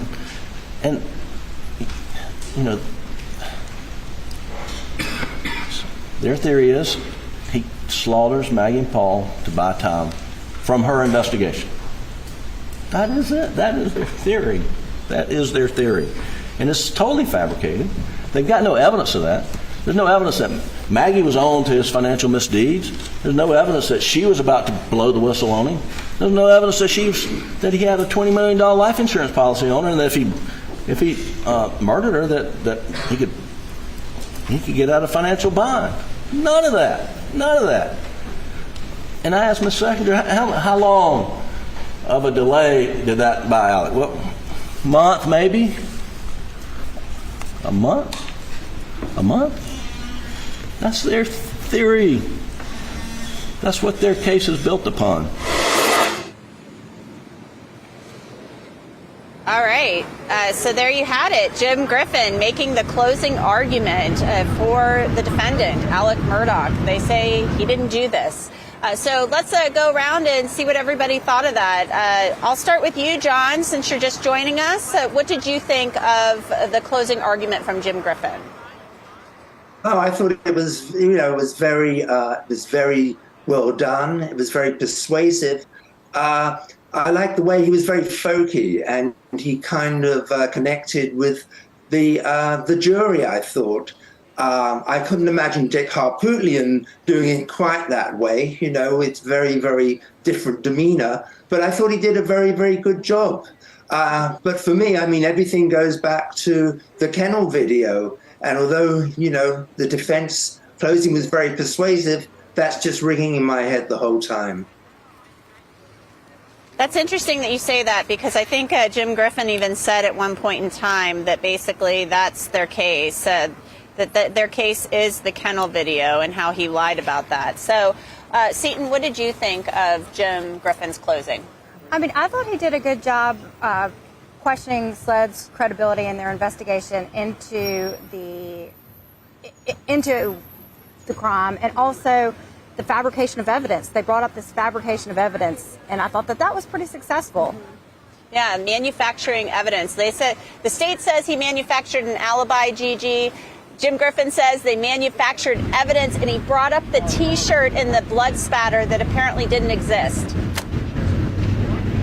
Yeah, that's a big thing that, they had hired an expert and had done extensive testing on this shirt, but then you find out, they point out two things that the grand jury was told that wasn't accurate, which is kind of a big deal, right? So I think that, attacking the investigation and the grand jury, how that was handled, I think that's really kind of all you can do with the elephant in the room, which is that kennel video. You can't get around it. And I think this would be a much different case, and I would be much more certain of a hung jury or not guilty if that kennel video hadn't have surfaced. I really think that could be the one thing that just seals the deal for him. Interesting. Tyler, I'm wondering what you think. And, this whole thing about the T-shirt, the state got up on rebuttal and said, we didn't offer the T-shirt, but it doesn't matter. Agent Owen was cross-examined on it. During his cross-examination, Jim Griffin asked him about it. He didn't read the email that said there was no blood on the shirt. So he told the grand jury information that was wrong, whether he knew it at that time or not. So, Tyler, what did you think of Jim Griffin's closing? I think Jim Griffin did a great job with his closing, especially bringing out the fabrication of evidence and the information that was told to the grand jury. One thing that Creighton Waters did during his testimony earlier, his argument earlier, was say, did Alec get on the stand and lie to you about T.C. Smalls and the blue lights that were installed in his vehicle? In contrast, Jim Griffin is showing that here's what the state is telling you, but this is what they told the grand jury. So I think now it puts it back into the playing field of the jurors completely, where they can bring up, well, Alec told us one thing that may have been a lie, and the state may have also fabricated the evidence to a grand jury. So we need to make our own opinion based off our view of the evidence and not get moved too much one way or the other in some of the things that were brought up during closing.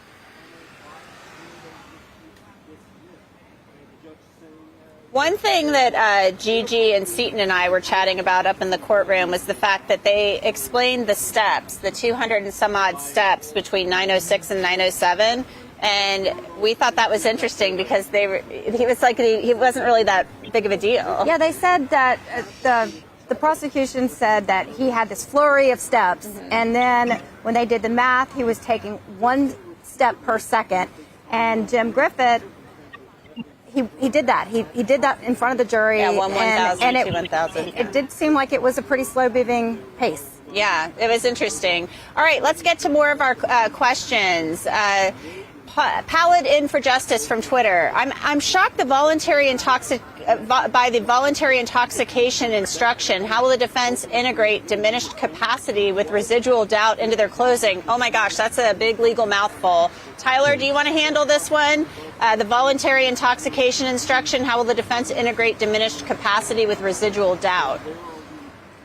Well, that is definitely one that I wish I had in writing in front of me. But one thing the defense has already closed. They've done their closing argument. The state has done their closing argument as well. I think that the case here has never been that Alec was intoxicated and committed these murders. I know this questioner is asking about that being implemented into the instructions, but I think the heart of the case really is going to go to, is there enough circumstantial evidence for the jury to get a conviction based off of what they've heard, or whether it's reasonable doubt for a hung jury. So I can't say how they're going to handle this voluntary intoxication position, but that has not been a large part of the defense's case here. All right. Well, we are still taking your questions, so we're going to take a quick break. Keep the questions coming. We have a lot of them to get to. I'm Anjanette Levy, and you're watching Law and Crime live from Walterboro, South Carolina. We'll be right back.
Welcome back. I'm Anjanette Levy here from Walterboro, South Carolina, in front of the Colleton County Courthouse, where the jury will start deliberating later today. With me, Seton Tucker, Gigi McKelvey, and Tyler Bailey. We are taking your questions, so keep them coming to us. Closing arguments have concluded. All that's left before deliberations are the jury instructions. The Judge Newman will read to the jury after the lunch break is over.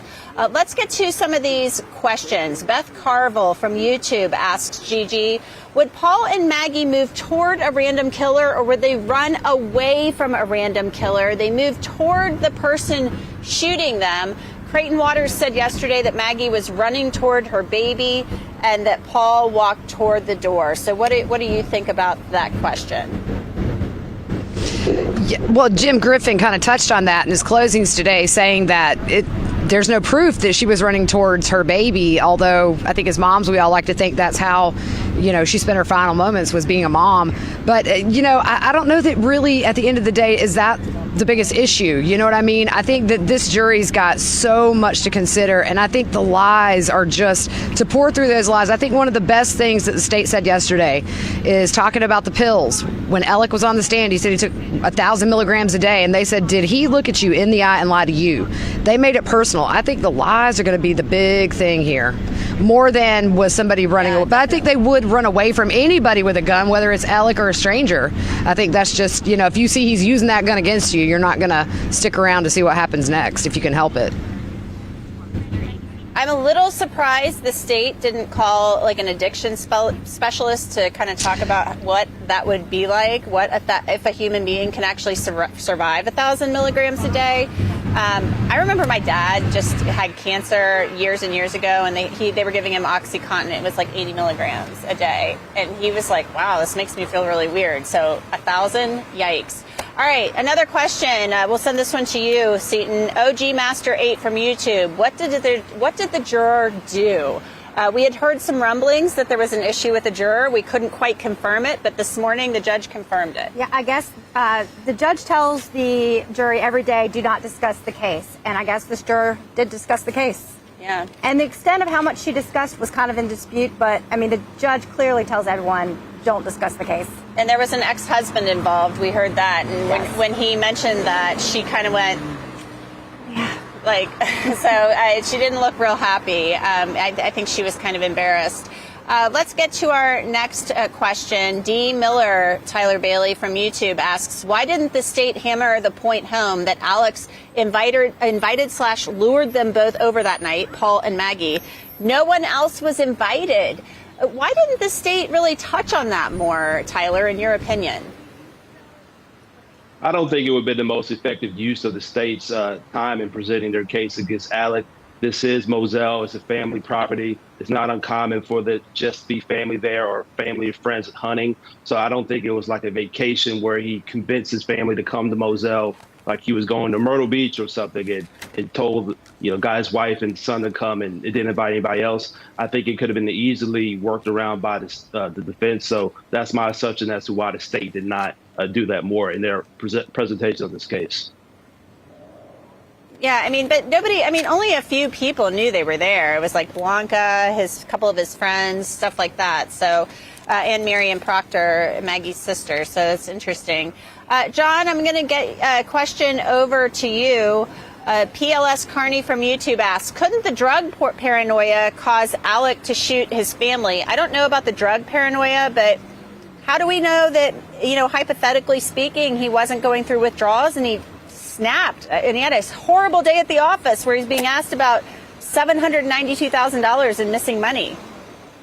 Yeah, but I think it was more than that. Under the testimony the day before, I think over the weekend when they were in Columbia for the Gamescom match, he was in his hotel room and he wasn't in a state to make the 1 o'clock closing. And there were all these texts, I think, between him and Maggie that he seemed in a very, very bad state.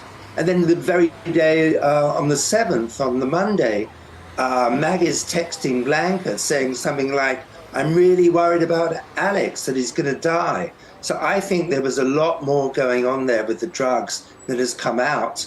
And he really does seem that he could have been in a really bad way. And maybe they did take his drugs away after finding them. And he was, having a withdrawal and went berserk.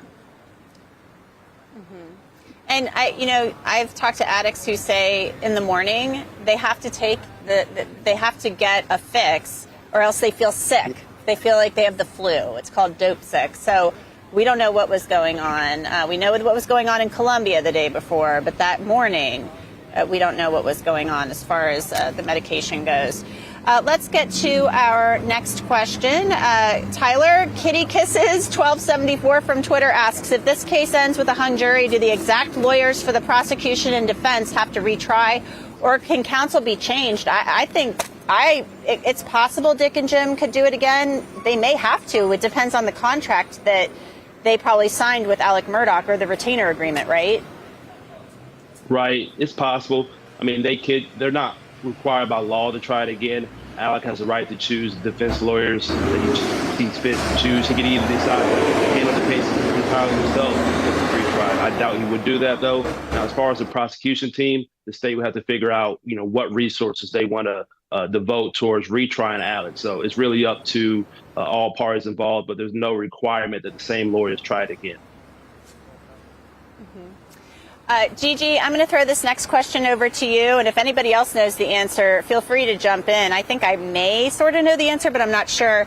It's Gigabarb from Twitter. Does anyone know if the prosecution has searched offshore accounts for Alex's stolen funds, or would that be a function for the next trial on financial crimes? Well, we've heard some rumblings that they are on to the missing cash. I think you've heard that as well, Ann Jeanette, but it seems like that seems to be the focus at this point with the FBI, at least. Have you heard anything about that, Seton? You know what? I haven't, but I was surprised it wasn't brought up during this trial. Right. Because that's everyone's big question is, where is all of this missing money? Yeah, I think they know where it went, but they're just not saying. That's just what the feeling I'm getting. The Murdaugh family, you can't see it, but off camera, Buster, his aunt, Lynn, John Marvin, they are all across the street here walking back into court. So, court's getting ready to resume soon. And they always have a police escort, which is pretty good because there have been people screaming things at them at certain points in this trial. Let's get on to a next question. Did the defense ever provide other alternatives for the shooter or motive? If not, why? And that's Poog101 from Twitter. Really, the only other thing they've talked about, in my mind, John, is the boat crash. Alex Murdaugh said he thinks it's social media vigilantes or something like that from the boat crash. There was maybe a possible drug reference, but really not much. Well, that was when they tried to bring in Cousin Eddie, basically, had SLED looked at him, and that opened the gate to, that whole can of worms. So, I mean, I think they were trying to make all these different kind of veiled accusations during this trial, but they haven't really come out with anything concrete at all. Yeah, there was no pointing the finger directly at anybody else, except Alex Murdaugh believes it's people who saw stuff on social media. We're going to take a quick break. Court should be resuming very shortly. Stay with us, though. We have more to come. I'm Anjanette Levy, and you're watching Law and Crime live from Walterboro, South Carolina.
Welcome back. I'm Anjanette Levy, and we are coming to you live from the Colleton County Courthouse in South Carolina, where Alex Murdaugh's double murder trial is nearing an end.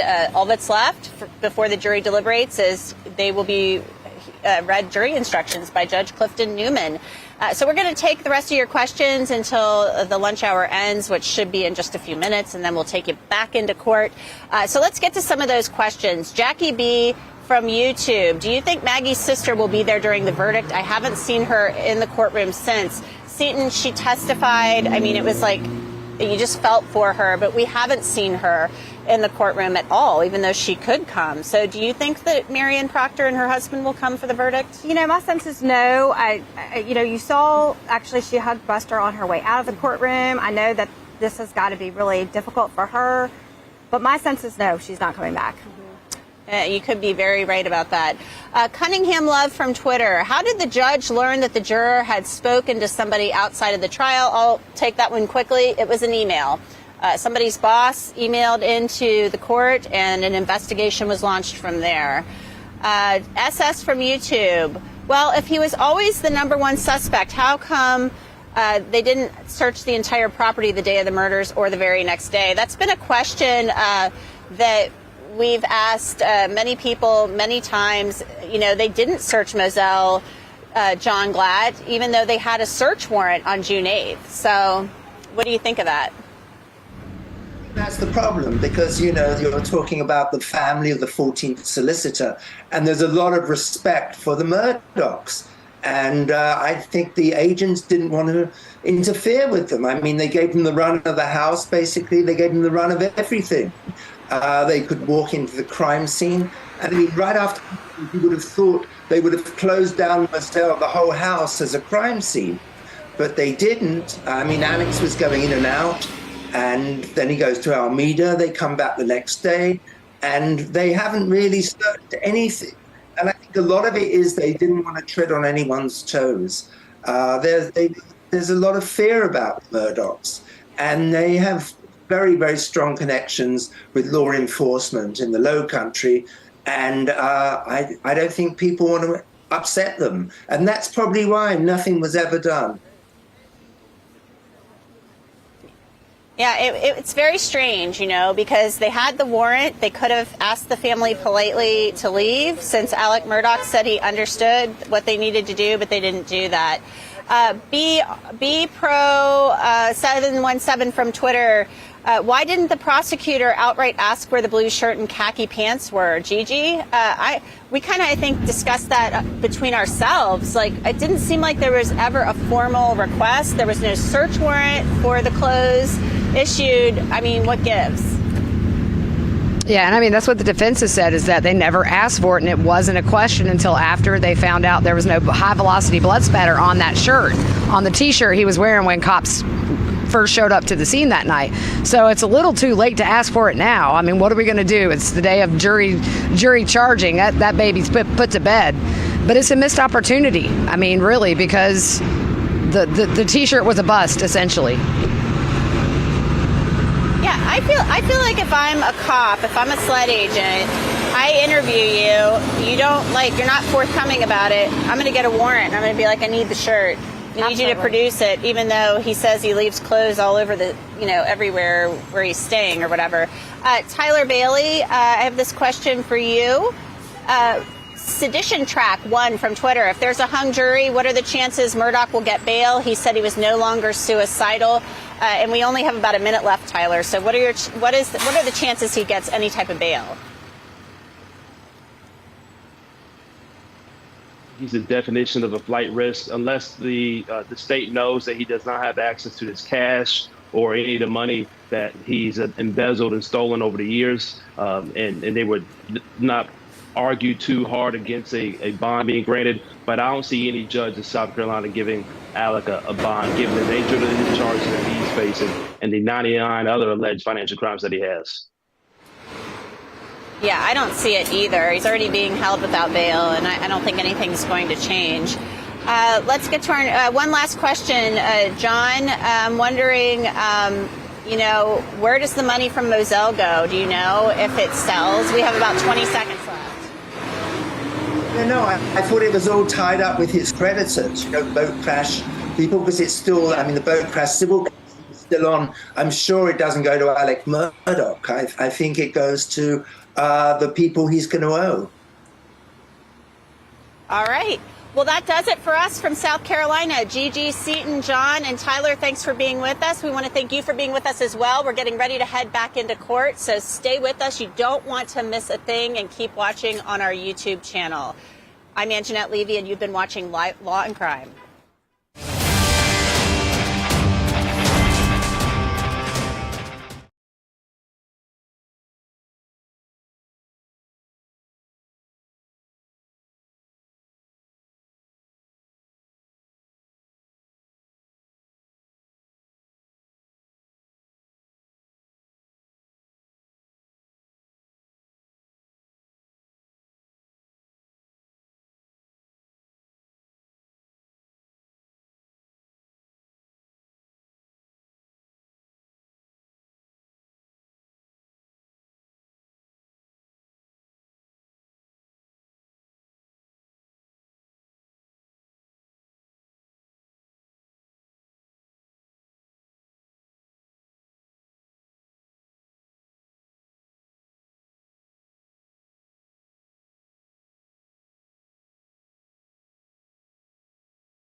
Welcome to Law and Crime Network. I'm Bob Bianchi. It is week 6 in the case against Alex Murdaugh. The former South Carolina attorney is on trial for the double murder of his wife Maggie and son Paul.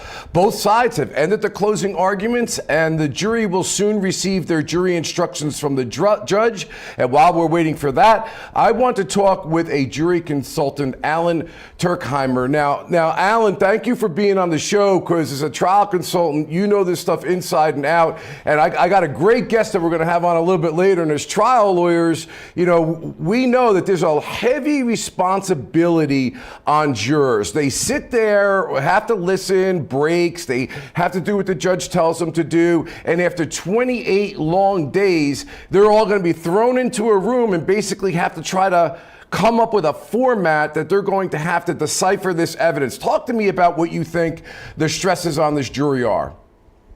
Sure, and if you think about it, the requirement not to talk during the trial, hearing adversarial presentations, listening to witnesses, weighing evidence, and not being able to talk, there's nothing in life that prepares jurors for that, especially for a trial of this duration. But it's going to be a pretty tiresome process. Now, it's very cathartic. Once jurors get the instructions, maybe they'll review the instructions, they'll bond a little bit, select a foreperson. But once they get into the heart of it, it can be a very exhausting process where alliances are formed, perhaps an initial vote will be taken, and strategy plays a big part of it. You're going to have leaders emerge, you're going to have followers. At the end of the day, most jurors that I talk to say it was a rewarding experience, but they are tired. And this jury, after going through all the evidence and deliberating, they're going to be tired. They have their work cut out for them. Yeah, talk to me a little bit about this leadership thing. Like, again, like we always used to say, these are people that don't know one another. The only thing they have in common is this case. And like you've indicated, if they're following the instructions, they're not supposed to be talking about the case. So they may form kind of alliances at lunch or you know, as they're interacting with one another. But talk to me about that jury dynamic, about who becomes the leaders. And I personally have been in situations in which jurors are at loggerheads with one another more for personality reasons necessarily than the facts and evidence of the case.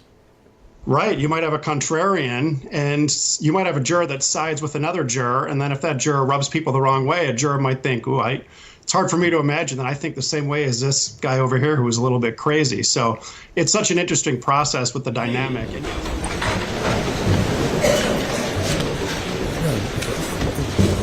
Remind me to thank the little girl.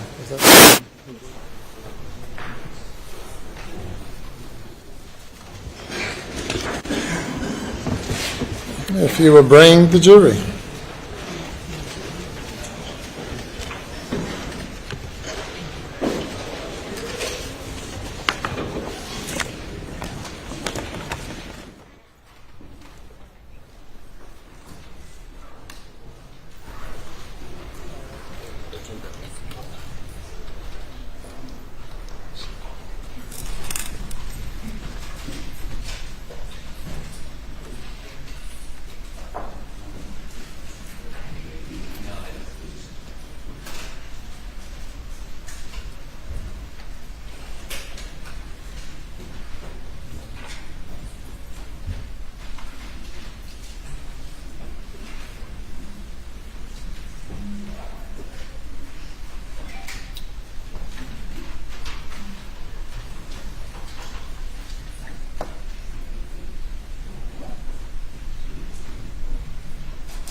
All right, thank you. Madam Forelady and members of the jury, you have heard the testimony, received the evidence, and heard the arguments of the state and the defendant. I will now explain to you the law that applies to this case. Under the Constitution and laws of South Carolina, you are the finders of the facts in this case. I do not have the right to pass upon the facts or to even express any opinion that I might have as to them, because this is a matter solely for you, the jury, to determine. As jurors, then, it is your duty to determine the effect, the value, and the weight of the evidence presented during this trial. As a trial judge, it is my responsibility to preside over the trial of the case, and I have the duty to rule upon or pass upon the admissibility of the evidence offered during the trial. You are to consider only the testimony which has been presented from this witness stand, along with other exhibits and evidence presented during the trial. Any other evidence or exhibits which have been made a part of the record you may consider, along with any stipulations made by counsel. I have the additional duty to charge you the law applicable to this case. And as the presiding judge, I am the sole judge of the law. It is your duty as jurors to accept and apply the law as I now state it to you, then to deliberate in an effort to reach your verdict. And finally, I charge you in this regard that you should not be concerned with what you think the law ought to be, but what I charge you that the law is. You are also the judges, the sole judges of the credibility, that is the believability, of the witnesses who have testified and of the evidence offered. In considering credibility, you may take into consideration many things, such as the demeanor or manner of testifying, whether the witness had reason to be biased or prejudiced, and whether the testimony was contradicted on the one hand or supported and corroborated on the other hand. You may believe a small portion of a witness's testimony and disregard the larger, or vice versa. All these things you will consider, bearing in mind that you should give the defendant the benefit of any reasonable doubt.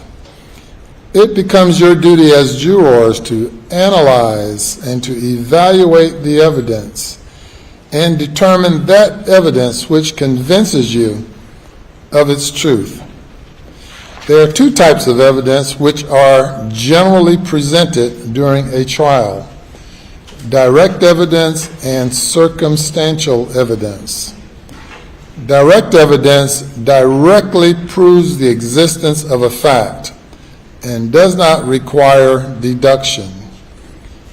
Circumstantial evidence is proof of a chain of facts and circumstances indicating the existence of a fact. Crimes may be proven by direct evidence or circumstantial evidence. The law makes no distinction between the weight or value to be given either direct evidence or circumstantial evidence.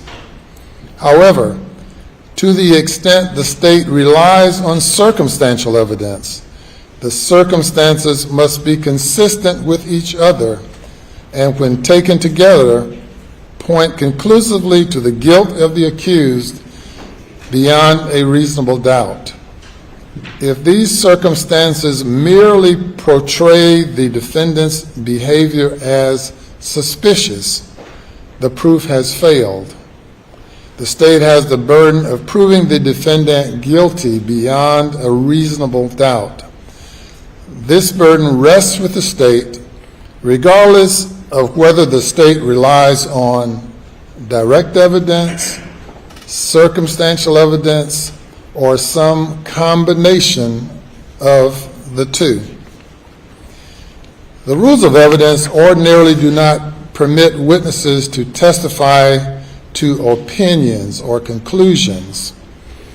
An exception to this rule exists for witnesses we call expert witnesses. An expert witness is a witness who, by education and experience, has become expert in some art, science, profession, or calling. and may state an opinion as to relevant and material matter in which the witness claims to be an expert, and may also state the reasons for the opinion. You should consider any expert opinion received in evidence, and like any other evidence, give it the weight you think it deserves. If you decide that the opinion of an expert is not based on sufficient education and experience, or if you conclude that the reasons given in support of the opinion are not sound, or that the opinion is outweighed by other evidence, you may then disregard the opinion entirely. An expert witness's testimony is to be given no greater weight than that of any other witness, simply because the witness is an expert. Further, you are not required to accept an expert's opinion, even though it is not contradicted.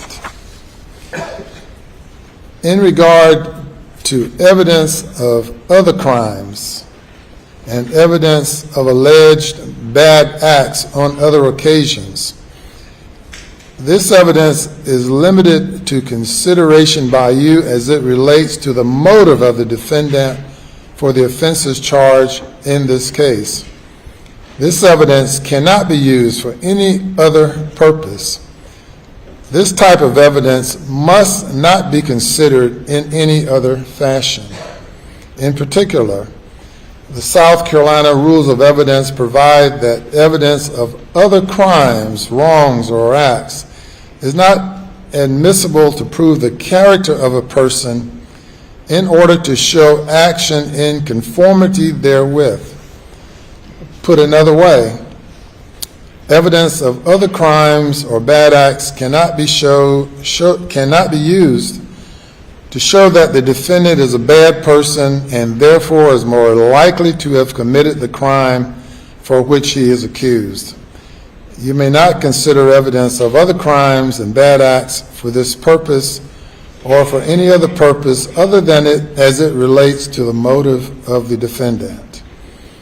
In addition, while you may have heard that other crimes and bad acts of the defendant have resulted in other charges or indictments not before you, the fact that the defendant was arrested, charged, and indicted in these matters is not evidence and cannot be considered by you as evidence of guilt in this case, nor do these indictments create any presumption of guilt. As to any other pending charges, as is the case here, the defendant is presumed innocent until proven guilty beyond a reasonable doubt by the state in a court of law. The function of the jury is to determine whether a defendant is guilty or not guilty, and the consequences of a conviction in this or other pending matters is of no aid in determining whether the defendant committed the offense.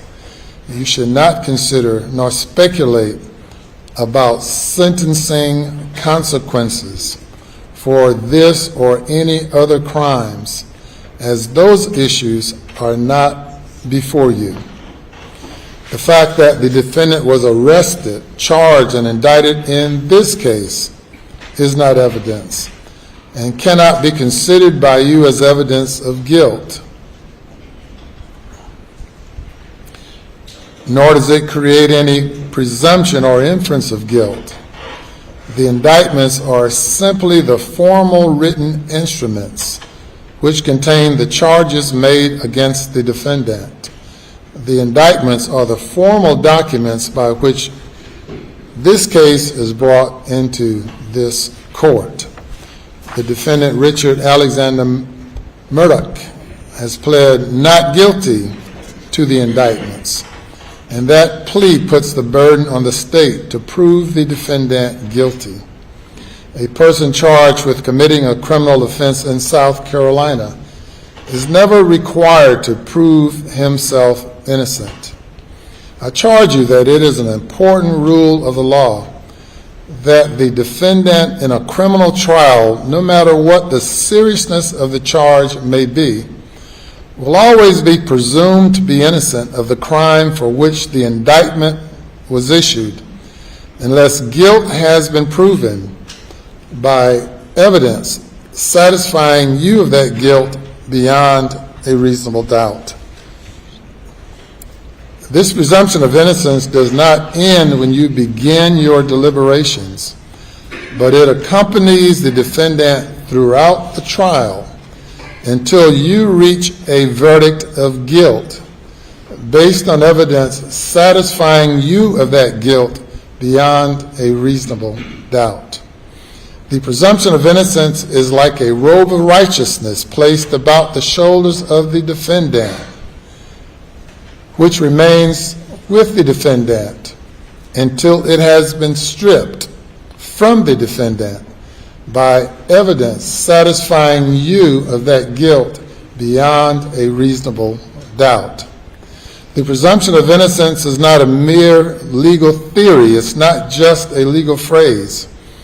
It is a substantial right to which every defendant is entitled, unless you, the jury, are satisfied from the evidence of the guilt of the defendant beyond a reasonable doubt. The state must prove the defendant guilty beyond a reasonable doubt. So what is a reasonable doubt in the law? A reasonable doubt is a doubt which makes an honest, reasonable, sincere, and conscientious juror hesitate to act. Proof beyond a reasonable doubt must therefore be proof of such a convincing character that a reasonable person would not hesitate to rely and act upon it in the most important of his or her own affairs. Proof beyond the reasonable doubt can also be described as proof that leaves you firmly convinced of the guilt of the defendant. Now, there are very few things in this world that we know with absolute certainty. And in criminal cases, the law does not require proof that overcomes every possible doubt. If based on your consideration of the evidence, you are firmly convinced that the defendant is guilty of a crime charged, you must then find him guilty. If, on the other hand, you think there's a real possibility that he is not guilty, you must then give him the benefit of the doubt and find him not guilty.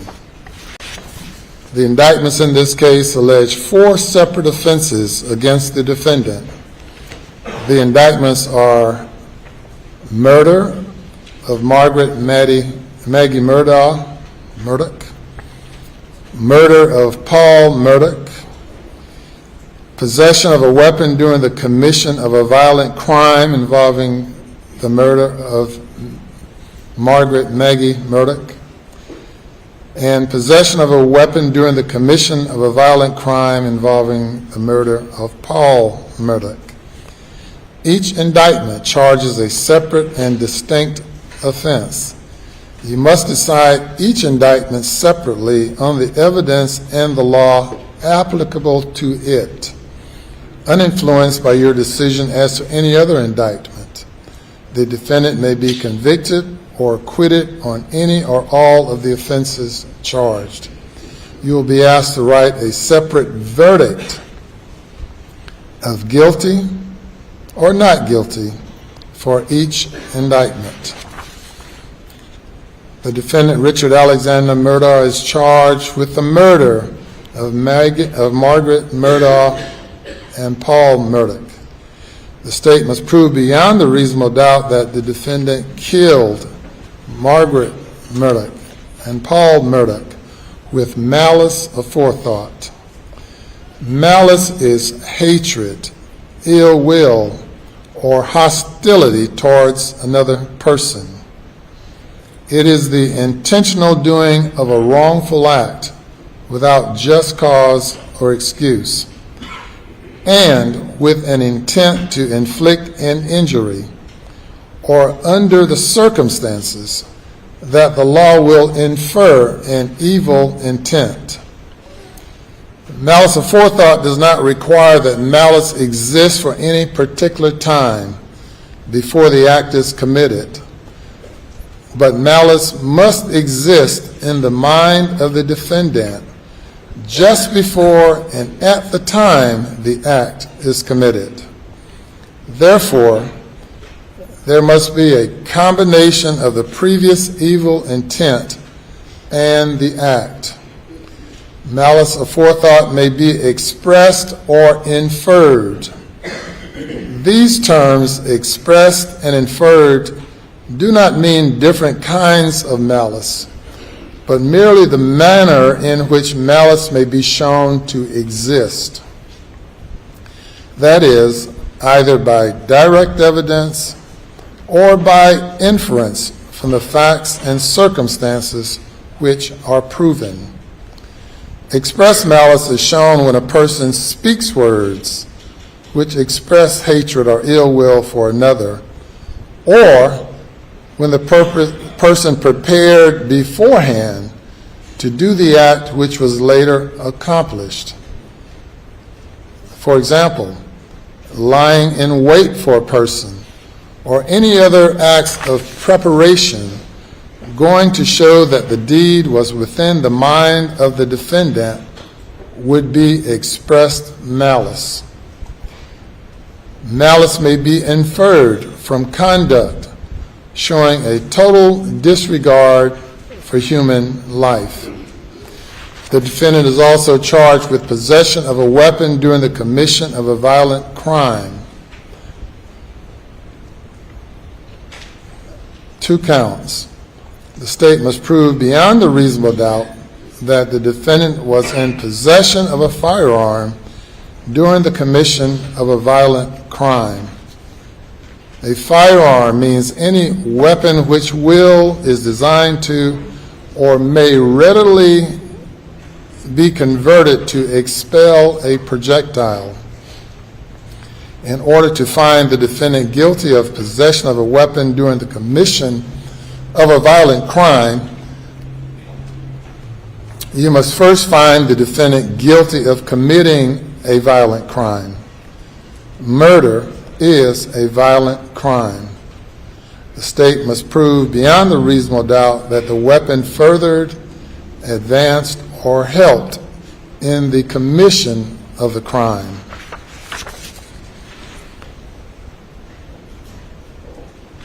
While the arguments of counsel are a beneficial part of every trial, you should remember that the statements made by counsel are not evidence. In presenting their arguments, counsel often have referred to the evidence. However, you should base your verdict on the evidence as you remember it. If there are any conflicts between the recollection of counsel about the evidence and your own recollection, you should rely on your own understanding of the evidence. You must decide whether the state has met its burden of proof beyond a reasonable doubt based solely on the evidence presented in this courtroom. As you were instructed at the start of the trial, you're not permitted to conduct any independent research about this case. The facts of the case, the evidence presented in the case, or the people or organizations involved in any way in the case. Do not try to find any information from any source outside the courtroom, however reliable that source may seem to be. Do not look at dictionaries or other reference materials. Search the internet, websites, or blogs, or use any other electronic tools to get information about this case or help you make a decision. You may not use computers, telephones, cell phones, smartphones, tablets, the internet, or other tools of technology with communication capabilities at any time during your deliberations, except only as provided by the court to review the digital evidence in this case. If your deliberations necessitate an overnight break, you may use these devices as necessary, but you may not use them to communicate with anyone about the case until the case is over. This means that you must not use phone calls, video calls, emails, text messages, instant messages, blogs, chat rooms, websites, or any social media, such as Facebook, Twitter, LinkedIn, YouTube, Reddit, and Discord, to send or receive any information about this case. This includes information about a party, a witness, an attorney, a court officer, or your fellow jurors. News accounts about the case, research on any topic raised, or even any topics you may think would be helpful in deciding the case, or any testimony presented by any witness you may not investigate. During your deliberations, do not read, listen to, or watch any news reports about this case. This includes anything that may be in the newspapers or on the internet, radio, or television. You must not consider anything you may have read or heard about the case outside of a courtroom, whether before or during the trial. Information on television, radio, internet, or from other sources may be wrong or incomplete. In our judicial system, it is important that you are not influenced by anything or anyone outside of this courtroom. If your deliberations necessitate an overnight break, even though you may use electronic devices as necessary for purposes unrelated to this trial, I must urge you to minimize your use of such devices. Many internet browsers, smartphone apps, and social media services, as well as traditional media like television and radio, will provide information and news that you do not seek, with little or no prompting. It is a strong possibility that information about this case may be thrust upon you every time you use an electronic device. You must therefore use these devices only as absolutely necessary. You must ignore and avoid uninvited information about this case. No matter for lady and members of the jury, I am required to charge you the law as I have done through these instructions now I'm being given, to help guide you to a just and lawful verdict. Whether some of these instructions apply will depend upon what you find to be the facts. The fact that I have instructed you on various subjects must not be considered as indicating an opinion of this court as to what you should find to be the facts or what your verdict should be. In conclusion, now you've been chosen and sworn to give the parties a fair and impartial trial. When you have done so, you will have completed your oath, and no one will have a right to criticize your verdict. You must not be swayed or influenced by opinions or expressions of opinion you may have heard outside of the courtroom, but rather should base your verdict solely on the testimony of the sworn witnesses who took the stand, the exhibits received into evidence, and the law which I have stated. You should not be swayed by caprice, passion, prejudice, or improper sympathy for or against anyone. Remember, you have no friends to reward or enemies to punish, and all parties are entitled to a fair and impartial trial. It is your duty as jurors to consult with one another and to deliberate in an effort to reach an agreement. Each of you must decide this case for yourself, but only after impartial consideration of all of the evidence with your fellow jurors. In the course of your deliberations, do not hesitate to re-examine your own views and change your opinion if you become convinced it is erroneous. However, do not surrender your honest conviction as to the weight or effect of the evidence solely because of the opinion of your fellow jurors or for the mere purpose of returning a verdict. As I stated earlier, you are the judges of the facts. Your verdict must represent the considered judgment of each juror. In other words, your verdict must be unanimous. Now, you may have noticed that I have read these instructions. I do so to give you the law as accurately as possible. I will give you a copy of these instructions to have in the jury room. You may refer to these instructions to assist you in your deliberations. You must consider the instructions as a whole and not follow some and ignore others. And Madam Forelady, it will be your duty to preside over the deliberations of the jury. If during your deliberations you should desire to communicate with the court, please reduce your message or question to writing, signed by your foreperson and the foreperson only.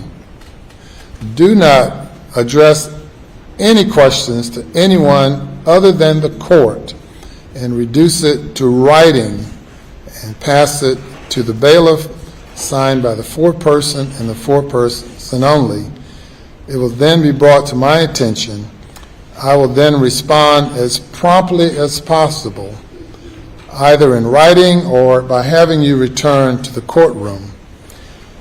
I caution you, however, with regard to any message or question you might send, that you should never state or specify your numerical division at the time.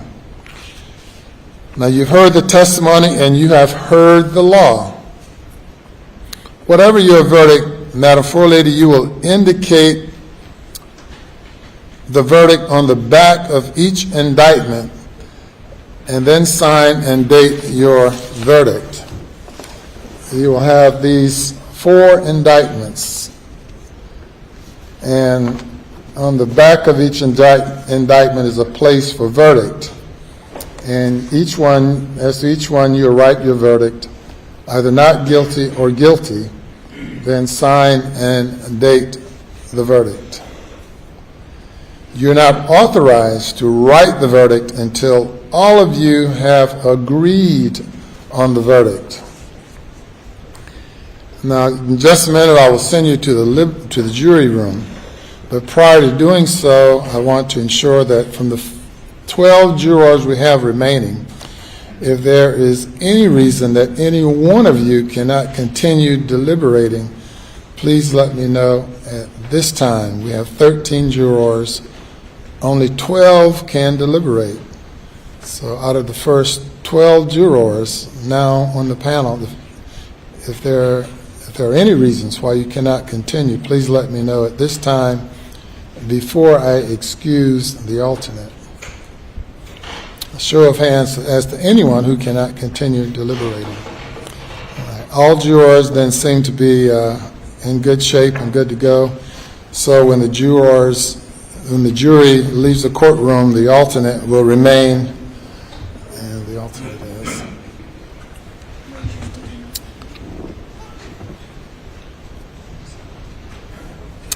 I will send you to the jury room, all of you, except for the alternate.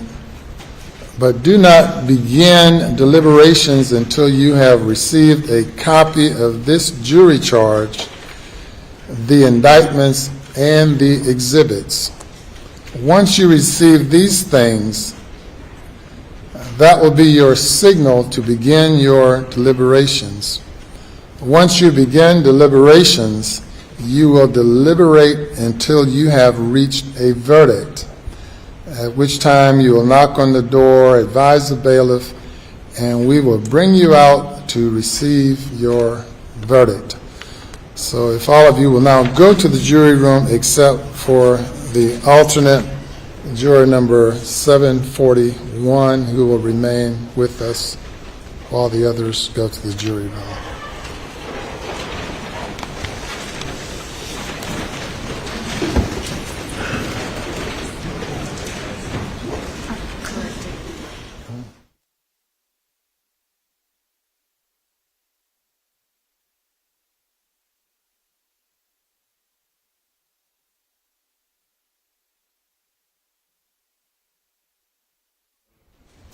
Stated for the record, whatever it is. About excusing the alternate or not. All right, what about it? We've been going for 6 weeks, and if we could perhaps hold the alternate in the case there's a problem with the 12 and we have to insert the alternate during the deliberations. Yes. The state concurs with that, Your Honor. Of course, the statute says alternate must be excused once the jury begins deliberating. And that's always a risk that is taken. So with the consent of the parties, if that's what the parties want, Mr. Murdaugh. Yes, sir. Do you want me to hold the alternate in the event something happens to any other juror? Yes, sir. All right, very good. So, Madam, you will not be dismissed. You will remain as a member of the panel while the jurors are deliberating, but will need to be taken someplace separately from the panel to ensure that you do not talk with anyone or communicate with anyone, and we'll figure all that out in a few minutes. But aside from that,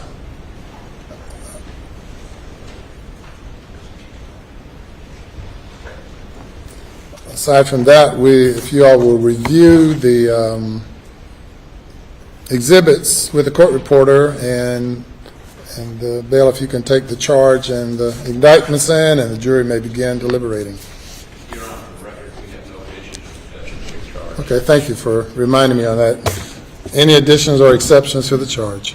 Voluntary intoxication, Your Honor.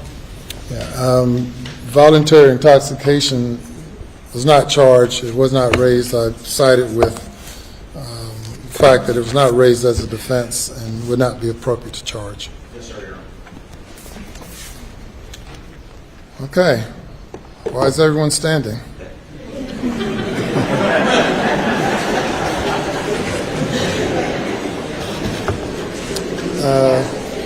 Clip on here. So, let's see, is there a separate room the alternate can go to for the time being? For the time being. That's for the time being.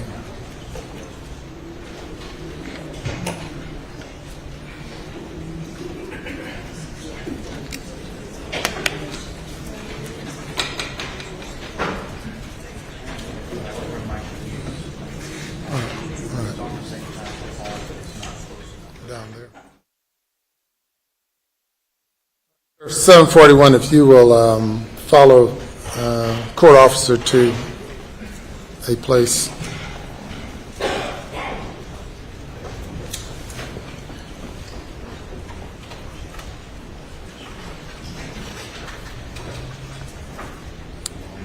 Yes, sir. Your Honor, may I approach with Mr. Waters if something has come up that I think that needs to bring to your attention?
All right, you may take them all in along with the, put this on top. And yes, sir.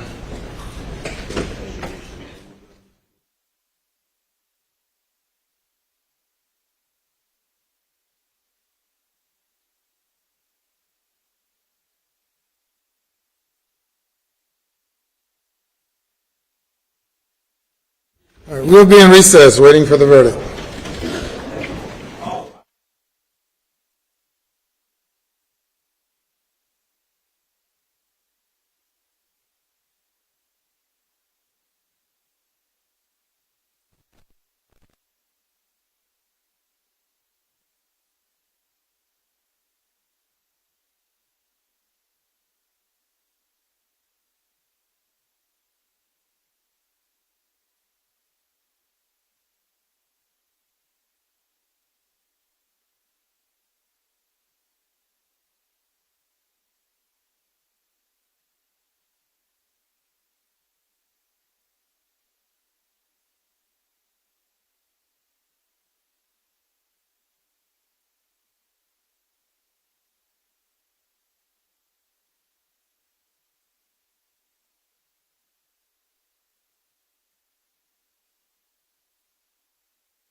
ladies and gentlemen, this case is in the box. The jury is officially in deliberations in South Carolina versus Alex Murdaugh. While we wait for them to come back with the verdict, and we'll see whether it be short or long, let's listen to the closing from the prosecutor as he explains why the crime scene investigator, Dr. Kenneth Kinsley, was a reliable witness.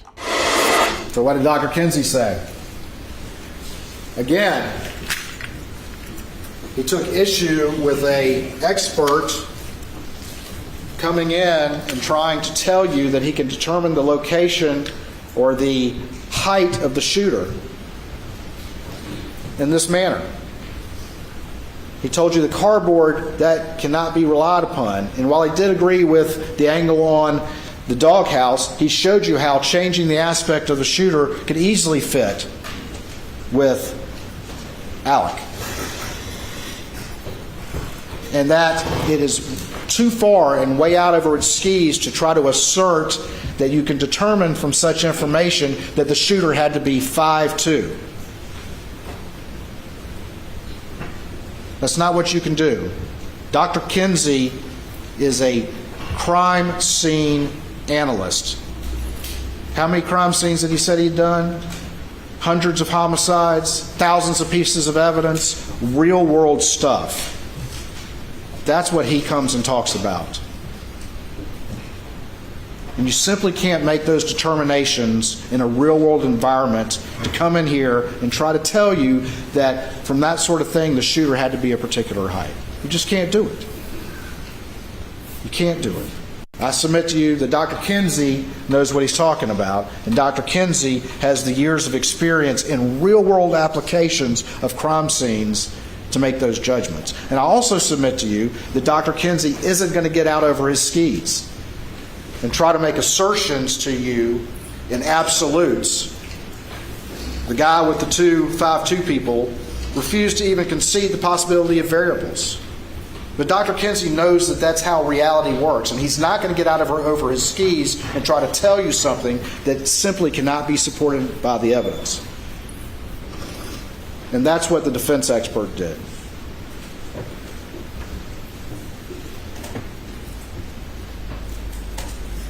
The shooter could easily be 6'4" or taller and fit all those bullet trajectories. Of course, one thing that the defense expert didn't consider and wouldn't even consider is all his little gray people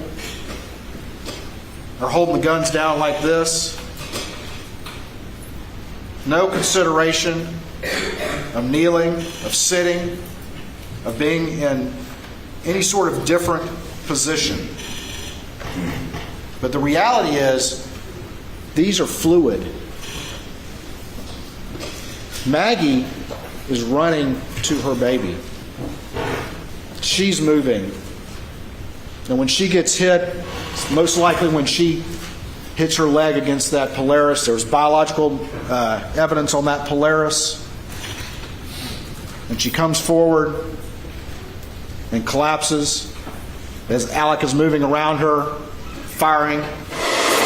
All right, Dave Arenberg is with me. Dave, I want to talk to you a little bit about this, the inside baseball that maybe a lot of people who aren't attorneys don't get. The emotions, the energy, the intellectual capital, the sleepless nights, the how do I ask my questions? What witnesses do I put on? What order of witnesses do I put on? Who can't make it because the car broke down? Who can't this, that, the other? They have no idea the things that are going on behind the scenes for both sides. And that at a certain point in time, you've said your last words to the jurors, the judges read the jury instructions, they're in that room.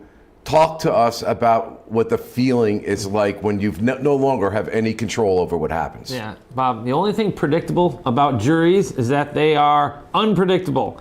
And that's why we don't know what's going to happen here.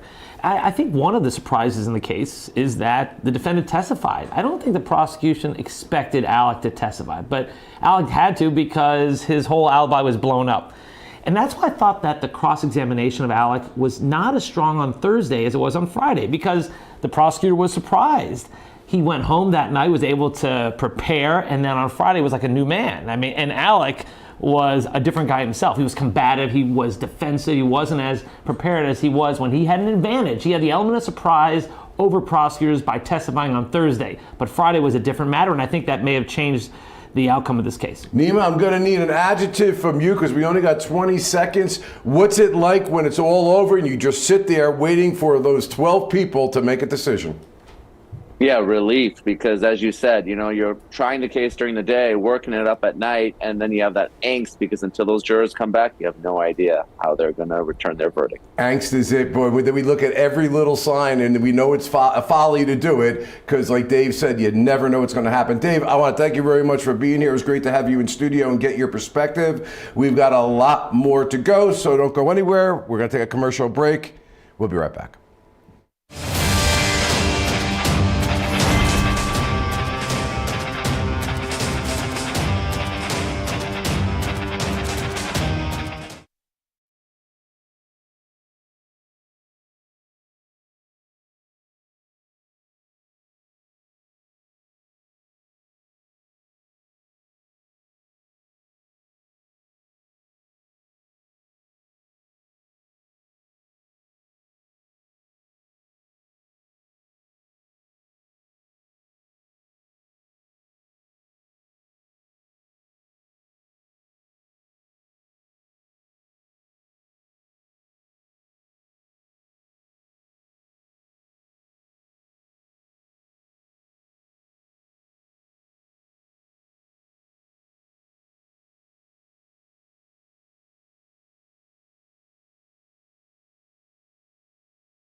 Welcome back to Law&Crime. If you're just joining us, my name is Bob Bianchi. We are waiting for a jury to reach a verdict in the trial of South Carolina versus Alex Murdaugh. Yesterday, the state gave their closing. This is Prosecutor Creighton Walters outlining all of the alleged excuses the defendant gave for lying to authorities, what I would estimate is pretty powerful evidence. Let's take a listen. He mentioned paranoia and tried to convince you that there was paranoia about some case 10 years ago, and he confused David Owen with David Williams.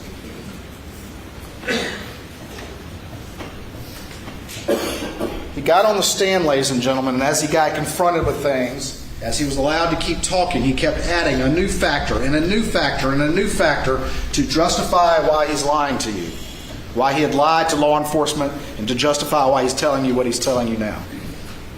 He kept adding them. He can remember those, ladies and gentlemen. He can remember a new one. He can remember this. And the problem with that is that there's no mistaking David Owen for David Williams. We showed you that picture of David Williams. This is a man who rides around with a badge in his windshield, who had blue lights installed on his private vehicle. And if you need any proof that he makes up lies and is very convincing with them and makes them up on the fly,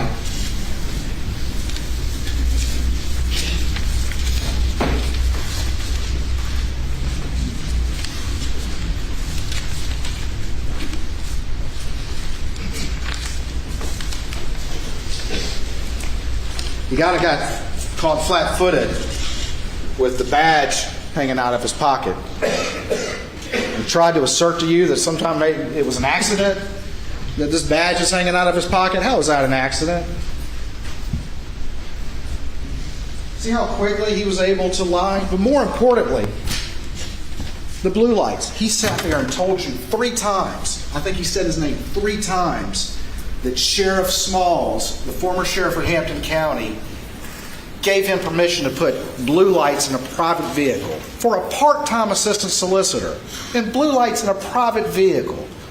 He told you 3 times, effortlessly got up there, pivoted, and lied to you. Because Sheriff Smalls came in here and said, of course not. That never happened. I've never heard of such a thing. This is a man who made his trade on lying. He lied about the most important fact in the case, and he sat there and effortlessly and easily pivoted to a new lie when confronted with something he wasn't prepared for. And the sheriff came in here and said, no, that never happened. Of course not. But he looked you all in the eyes and told you that. Looked you all in the eyes and told you that. As if, what's your problem, Mr. Waters? Sheriff Smalls said it was okay.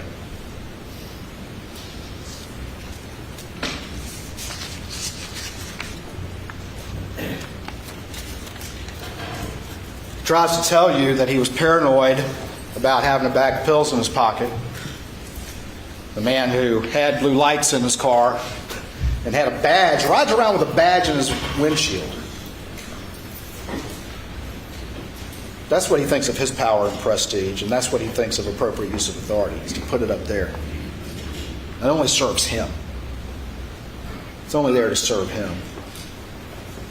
But he's tried to also tell you that he gets paranoid, and so he's tried to lie about the most important fact that he could offer law enforcement when his wife and son were brutally murdered because he had a bag of pills in his pocket, but yet at the same breath says, I wasn't concerned about the law firm and that fair stuff. I'm not concerned about the boat case. All right. Krista Ramey is trial attorney, and I still have Nima Ramani with me, former federal prosecutor. Krista, there you are. Okay. So what are your thoughts? Overall, the prosecutors, I thought the rebuttal by the prosecutor was very, very powerful. I've been very concerned about the motive evidence. Everybody knows that. but I think they did a better job at connecting the circumstantial evidence with the phones and the blood spatter and who else would have done it, which I think is the strongest part of their case, instead of going down that rabbit hole of financial crimes. What were your thoughts? I agree. I think that, and also I think that the rebuttal was much more emotional, much more connected, and it felt much more powerful. The first closing was so long from the prosecution, and I do think that they got too marred down in the financial crimes and those facts. And it's problematic for them for a number of reasons, and it's probably the most easiest way to get into a reversal on appeal if there is a conviction. So I thought that the closing was much tighter on rebuttal. I think that, because of all of the evidence of the other crimes, that it does, I think, create a lot of doubt. I think the motive was so weak that it kind of weakens the evidence on the circumstantial evidence from the crime scene itself. And it troubles me if you can get a conviction based on that when you have all of this other crap in the case. Keep it simple. Juries like simple cases. They can understand them. This is too much information, particularly for a jury that wasn't even allowed to take a single note during trial. Okay, so Nima, she brings up a really good trial practical point. I mean, so this is what we do. We talk to our audience about the real world of trials. Let's put my soapbox about the appellate issues aside for a moment. But they put so much time into it. I'd worry that the jury may start thinking, we're going to have to buy this motive if we want to get a conviction, or one juror feels that way. Whereas you could have hit it, you could have put it in there, but that rebuttal closing by the prosecutor, I think, may have saved the day. It's not what you say, it's not what you do, it's how you make people feel. Maya Angelou said that, right? And I think that he really, in a folksy way, really put it together at that point in time. What are your thoughts?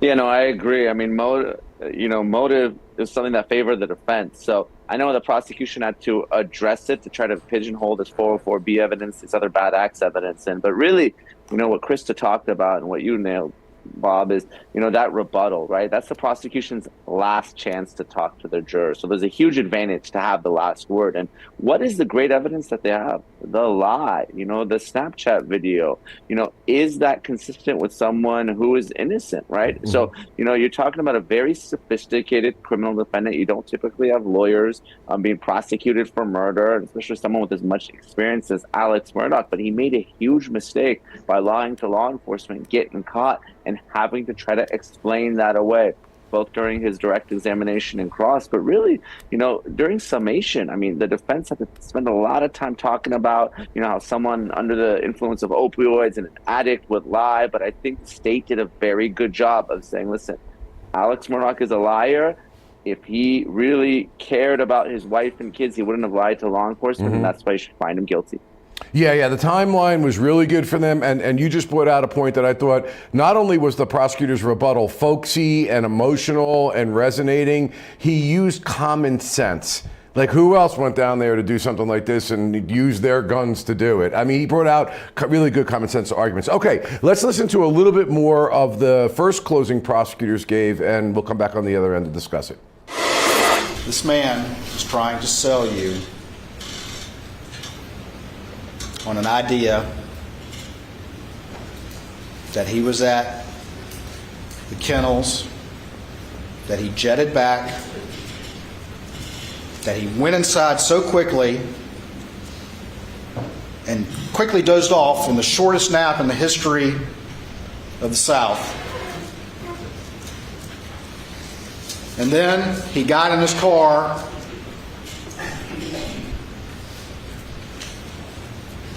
just seconds after the supposed vigilantes. These vigilantes that apparently are 5'2", that knew somehow that Paul and Maggie would be both at Moselle on the evening of June 7th between 8:44 and 9:02, that also knew that they would be alone at this time. They knew that Alec would not be at these kennels. And they also knew the property well enough to get to the kennels. They also assumed that they would find ammunition and guns there, so they didn't bring those. And they traveled the same route as Alec after his short 20-second nap and knew that he would be visiting his mother at Alameda during that time. Those are the circumstances that you'd have to accept. The 5'2" vigilantes that arrived somehow in that tiny time period between 8:49 and 9:02, and that's given him every benefit of the doubt as to the story he told you, sprinkled with a bunch of new lies as well. That somehow they arrived during that time. The dogs never heard them or ran to them. Somebody put the dogs up in the wrong kennels. Somebody rolled up the hose.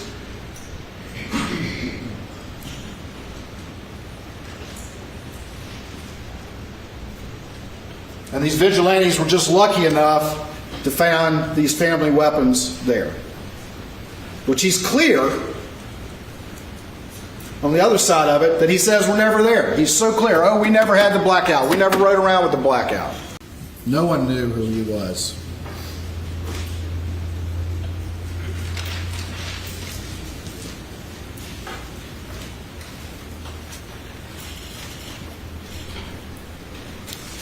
No one knew who this man was.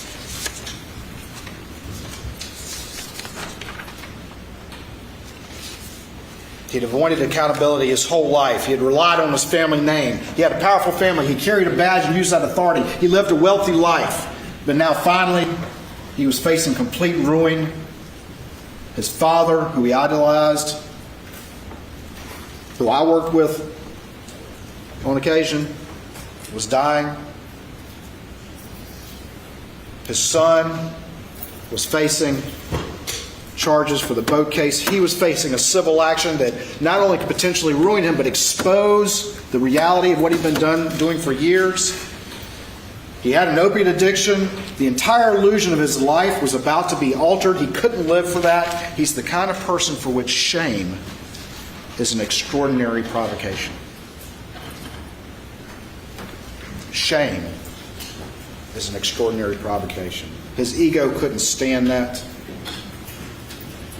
and he became a family annihilator. All right, Krista, I thought that this was a really good point that are being made. The 5'2" vigilante piece, what you'd have to figure out in order for you to accept the defendant's story.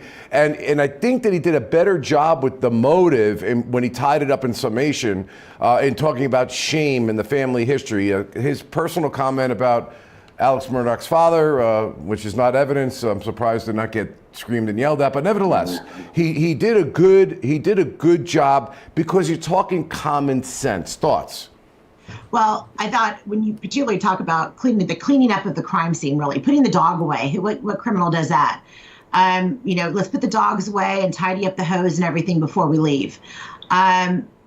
So it wouldn't make sense to believe what he's telling you to believe. And I think that this is where he did a really good job, because when you're lying, your lies oftentimes don't make sense because they're not logical. They're made up, literally. And he's doing it almost as he is moving through his story. So his lies are not logical, and the prosecutor did a very good job in pointing that out. I still don't like the tie to motive. Shame does not make you kill your husband and wife, or your wife and son, rather. Shame just doesn't do that for me. And losing your money does not do that for me. And losing your family's honor or name doesn't do it. I don't get that connection. And I think that way too much time was spent on motive. You don't need to prove motive. You maybe talk about some of this stuff kind of tangentially, but you don't spend so much time on it because it's not logical. Yeah, Nima, I was thinking that offline when we were talking to some of the guests, that there was so much about motive where I think you could have gotten it a lot cleaner, a lot neater, and gotten out of it, because you put so much in. The jury is going to put a lot of time in because that's what you made them do. And even though motive doesn't have to be proven, that could have been maybe a little bit of a tactical error there, because what he was just saying in the clip we saw and what they said in rebuttal, putting together the circumstantial pieces of evidence, the timeline, how it would be unbelievable anybody else would do this, have the motive, means, or opportunity to do it. That's far more powerful than the motive. Your thoughts?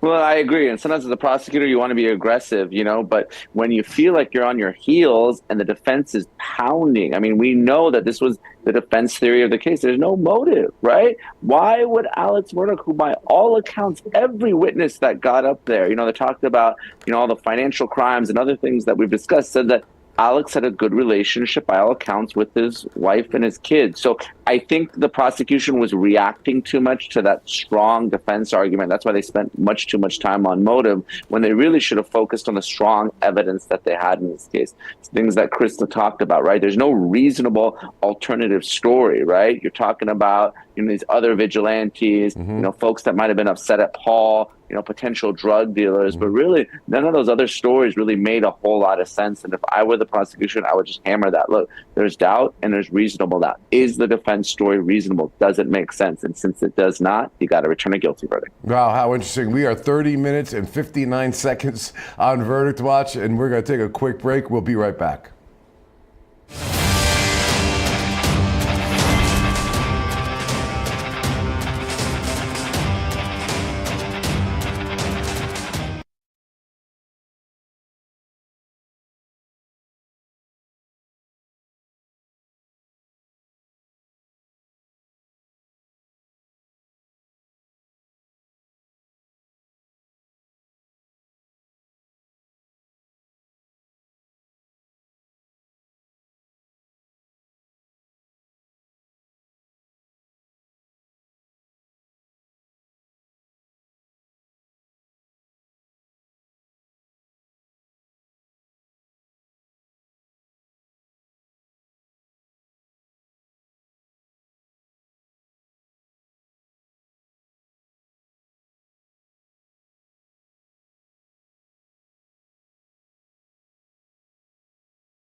This is the Law&Crime Network, and I'm Bob Bianchi. It is week 6 in the case against Alex Murdaugh. The former South Carolina attorney is on trial for the double murder of his wife Maggie and son Paul. Both sides have ended their closing arguments. Jury instructions have been given to the jurors, and they are now in deliberations.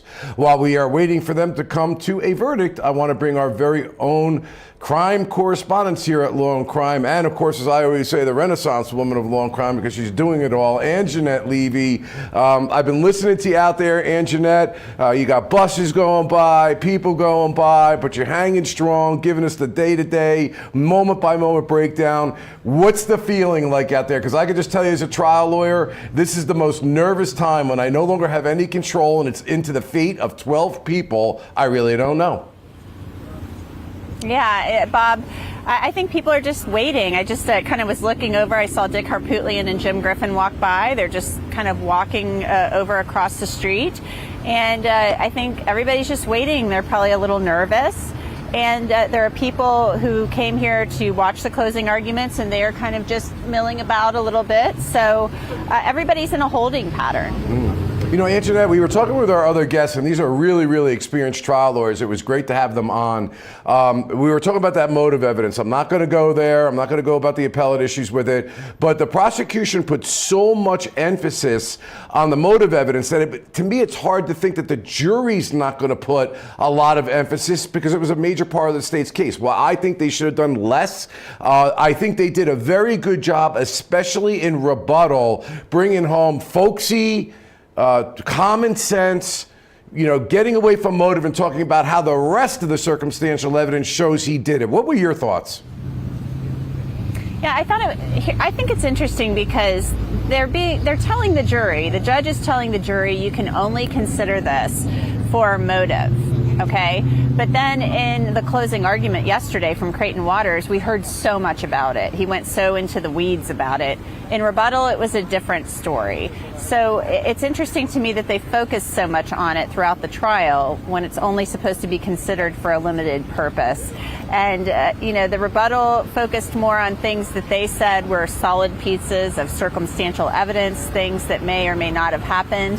So, yeah, I think getting into that financial stuff, getting too far into it, is personally a mistake. But if there's a conviction, it doesn't matter. You know, we had Linda Kenny Bodden on the air yesterday who said that basically because he got on the stand and testify, that issue is pretty much out the window. He's been questioned about it and cross-examined about it. I was just going to go there, Anjanette. We were talking about that with our guests too, and you're on the ground, so you have a sense of this. The guy confessed to all these financial crimes. He's of an age that when he's convicted, and there's no doubt he's going to be convicted given his testimony, he's going to spend the rest of his life in jail. What was the reason why this case went to trial, why there wasn't a plea agreement? Is it just to save face to say, hey, I'm a bad guy with all that other stuff, but I didn't kill my wife and son? Or were prosecutors in the position like, no plea offers, we're trying every one of these cases to bring justice to the victims of the murder and the victims of the financial crimes? How did that work out? Well, there was some discussion that a plea offer, you know, that there may have been some discussions and there may have been 30 years offered for everything, and he said no.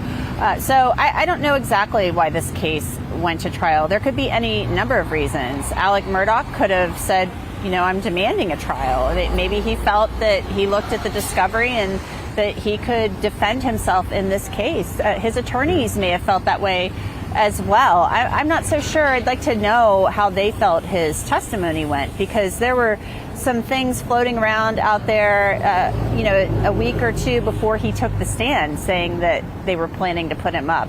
That was his decision, but you have to wonder how Jim Griffin and Dick Harpootlian felt about him making that decision. You know, Dick Harpootlian at one point in time, during the colloquy and before they were calling him up to the stand, you know, Judge Newman asked Alex Murdaugh, hey, do you need to confer with your lawyers anymore? Do you need to talk to them? And there was a brief pause, and Dick Harpootlian said something to the effect of, he's indicated he doesn't need to talk to me anymore. It kind of hurts my feelings. He might have just been making a little bit of a joke there, but I can't imagine, I don't know, I can't imagine they were like, yeah, get up there and tell this story. But he was the only one who could answer to the kennel video And as we've said, that's such a big piece of evidence, a big hurdle to get over in this case. Yeah, I think, I don't know, to me there's a sensibility that he's resigned to doing the rest of his life in prison, but he doesn't want to be known based on his reputation, his background, his family history of being the person who killed his wife and son. So anyway, let's take a look earlier today when Jim Griffin presented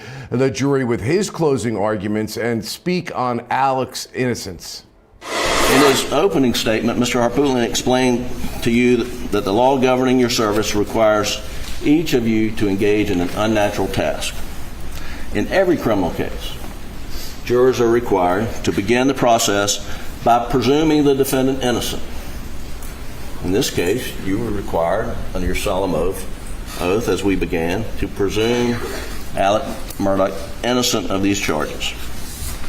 And frankly, as he explained, that's not natural. When you hear on the news that a crime has occurred and an arrest has been made, you feel a little bit relieved. Thank God they caught him. And frankly, I would not be surprised if some amongst you, when you read in the paper that Alex Murdaugh was charged with the murder of wife and son, that you thought, oh good, they got him. But those opinions, and each of you, when you filled out your questionnaire, agreed and affirmed that you would leave those at the door of the courthouse and that you would decide this case solely on the evidence. And that's what the law requires. And when we begin, the law also requires you to presume him innocent of these charges. Now, I've been doing this a long, long time, and up until the advent of instant replay in sports, it's been very difficult to explain just how to do that to jurors, how jurors can do this, apply this presumption of innocence. And if you're not as interested in sports, I apologize for this analogy, but the analogy is the instant replay. Whether you're a Clemson fan or a Georgia fan, that on a Saturday afternoon, there's a play called on the field, and then it's reviewed. And under the rules, the call on the field stands unless there's visual, incontrovertible evidence that the call on the field was wrong.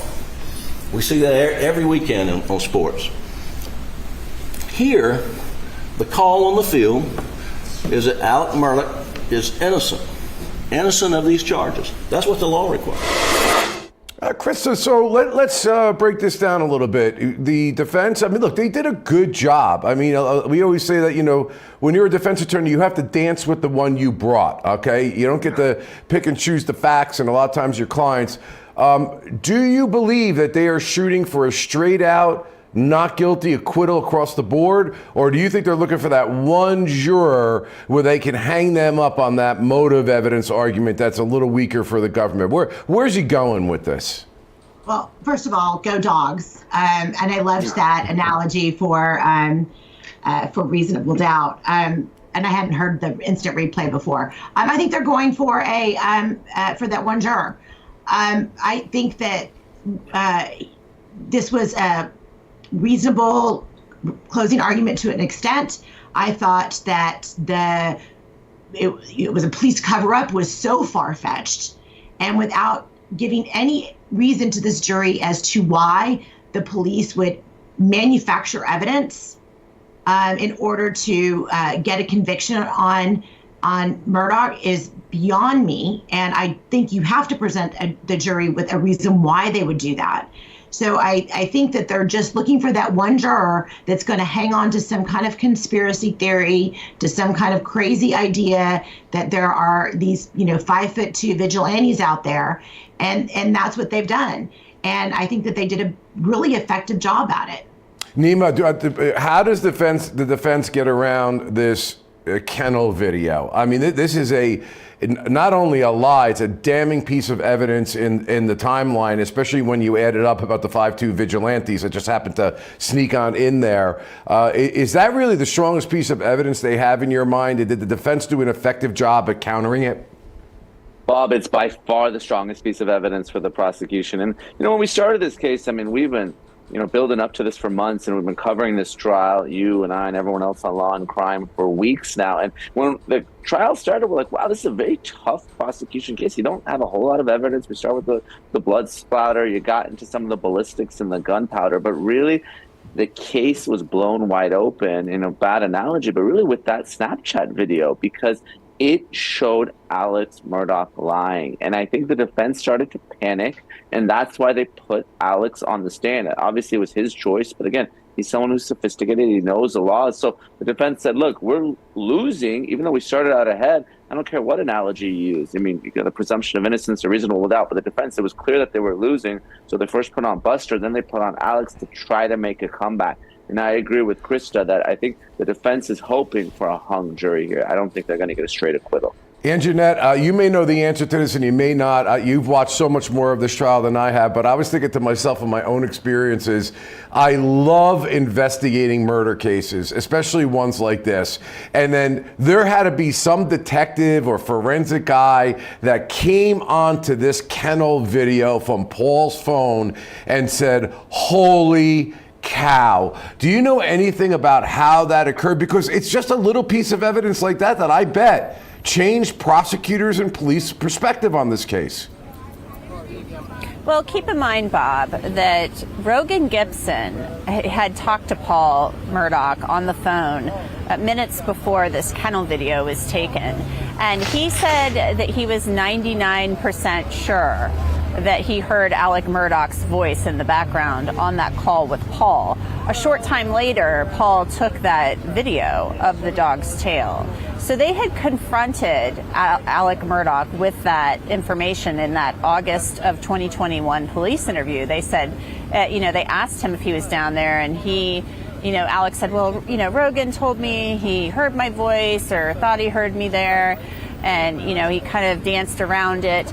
It wasn't until March of 2022 when the Secret Service was able to kind of break into Paul Murdaugh's phone that would have been revealed, this kennel video. So that's how it occurred. The Secret Service got into the phone, and then the data was extracted, and that's how they found the kennel video. So it wasn't until at least March of 2022 or later that it was discovered. I can't count how many times I would say to my staff when we had a stubborn murder case and people were getting tired or whatever, the answer's in the box. If we did the right processing job, we just got to look at it maybe with a different lens, but the answer's in the box. And that was something that was obviously crucial in this case. All right, guys, great job. Love having you all on. We're going to take a quick break. We'll be back with more on the other end.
Okay, so that clock is ticking for the jury deliberating. Question will be, it's been 52 minutes now. Are they going to do some business and maybe come back tomorrow? Some people think the verdict will be very quick. Yours truly doesn't think that, but we'll see. But earlier today, prior to the jury deliberating, obviously closing arguments, defense attorney Jim Griffin explained why Alex Murdaugh kept lying. We will talk about that on the other side with the guest, but this is, again, a major theme in the case. We'll see how the jurors were affected by it. What we know is 3 out of those 4 things that was presented to the Collin County Grand Jury that you're going to be deliberating on for the indictments that return aren't true.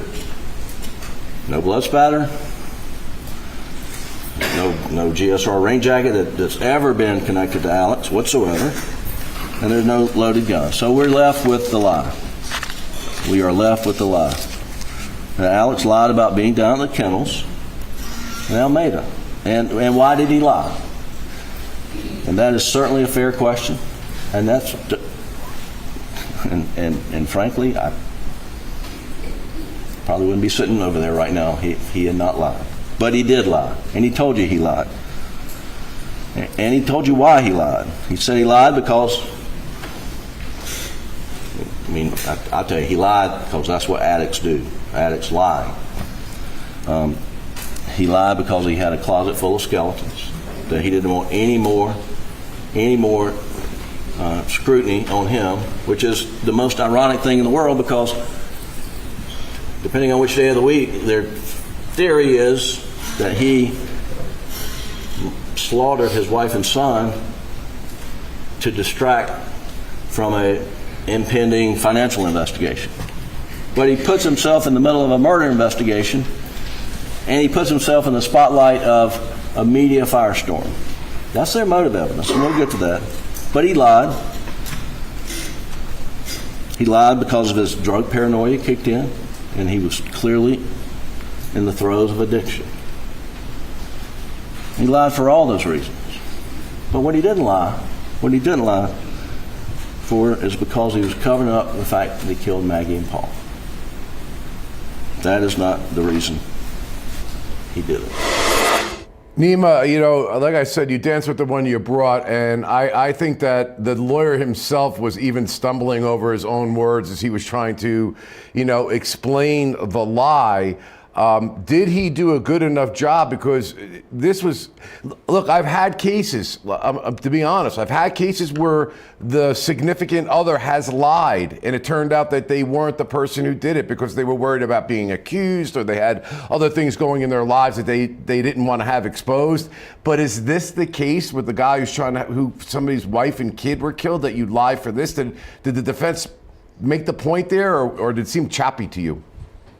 I thought they did a poor job, and frankly, I don't know what I would have done if I were the defense attorney in this case, because they did not do a good job explaining away the lie. They blamed it on the addiction. I don't see any connection between being an addict and lying, especially with a defendant like this. This isn't someone that can credibly say that he's scared of law enforcement, has never dealt with police officers. I mean, you saw the video. This is someone who is a practicing lawyer, has been so for many, many years. He has no reason to lie when his son and his wife have been killed. He has no reason to act the way he did unless he was guilty. And if and when the state gets a conviction in this case, it's going to be in large part or even mostly because of this one very important lie that Alex Murdaugh made. And Jeanette, in addition to everything else that you're doing down there, and I always watch you when you're on, I know that you've been looking at the YouTube followers and answering their questions. Can you give me any insights? Because I think this is a great tool we have right now. These YouTube people are like your jurors, essentially.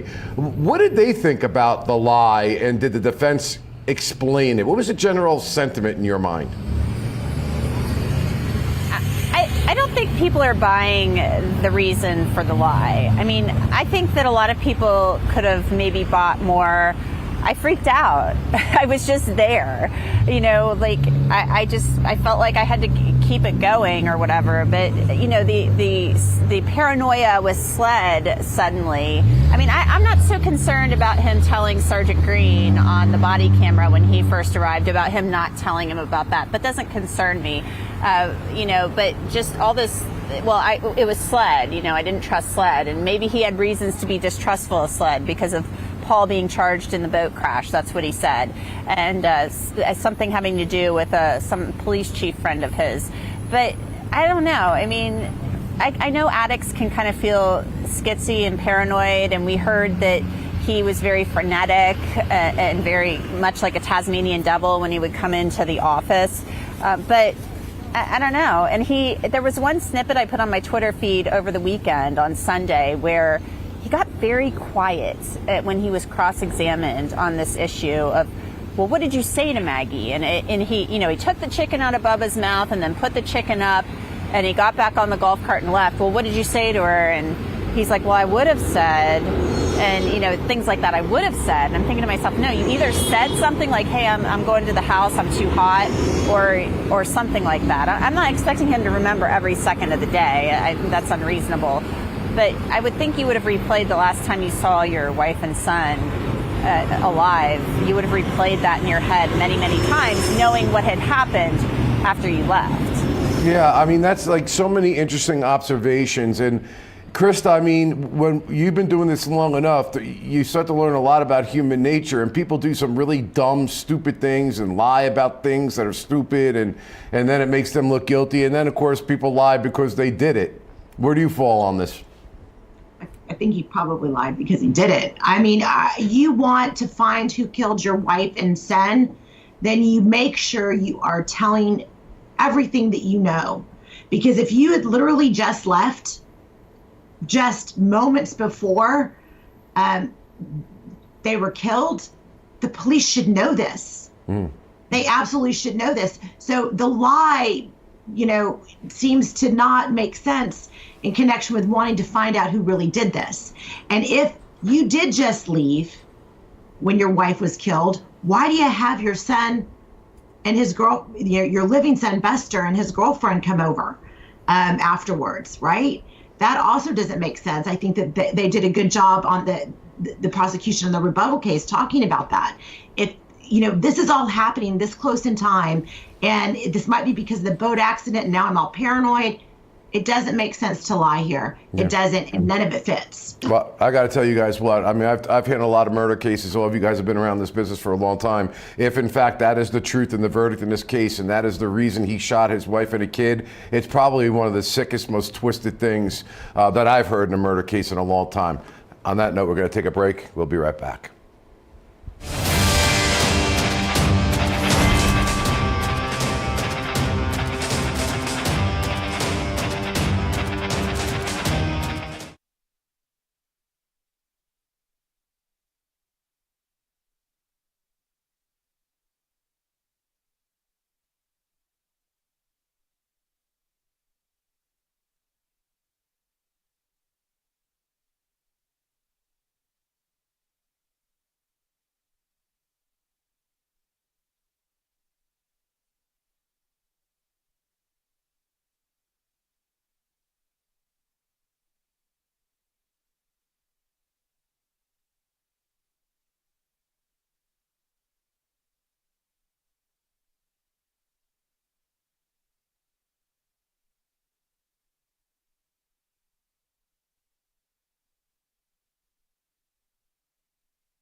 So there is a jury in South Carolina right now, 12 regular, ordinary folks that are going to be making a decision that has a nation captivated with regard to the twisted tale of Alex Murdaugh and the alleged murders that he committed. It's in their hands right now. Nothing the judge can do, prosecutors or defense lawyers, all of it's there and it's up to them.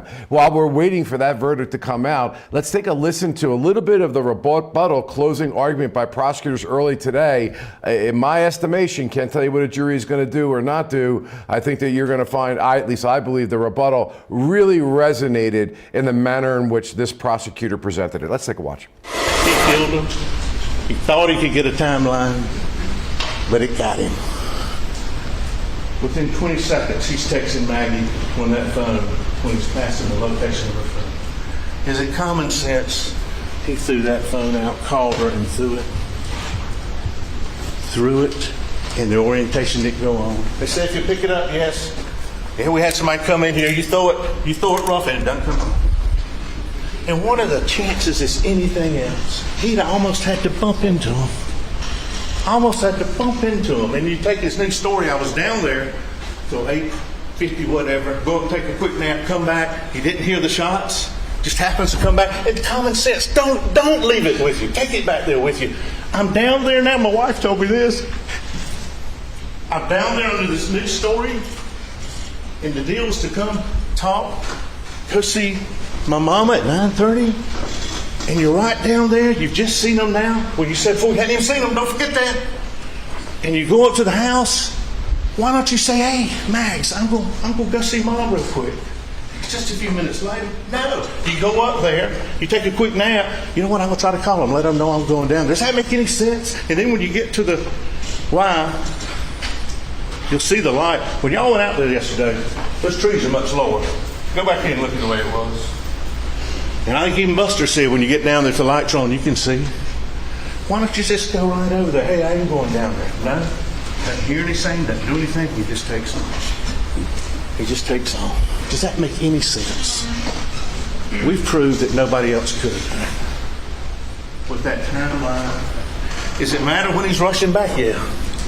I doubt he's ever killed two people before. So he's not thinking, he's frantic.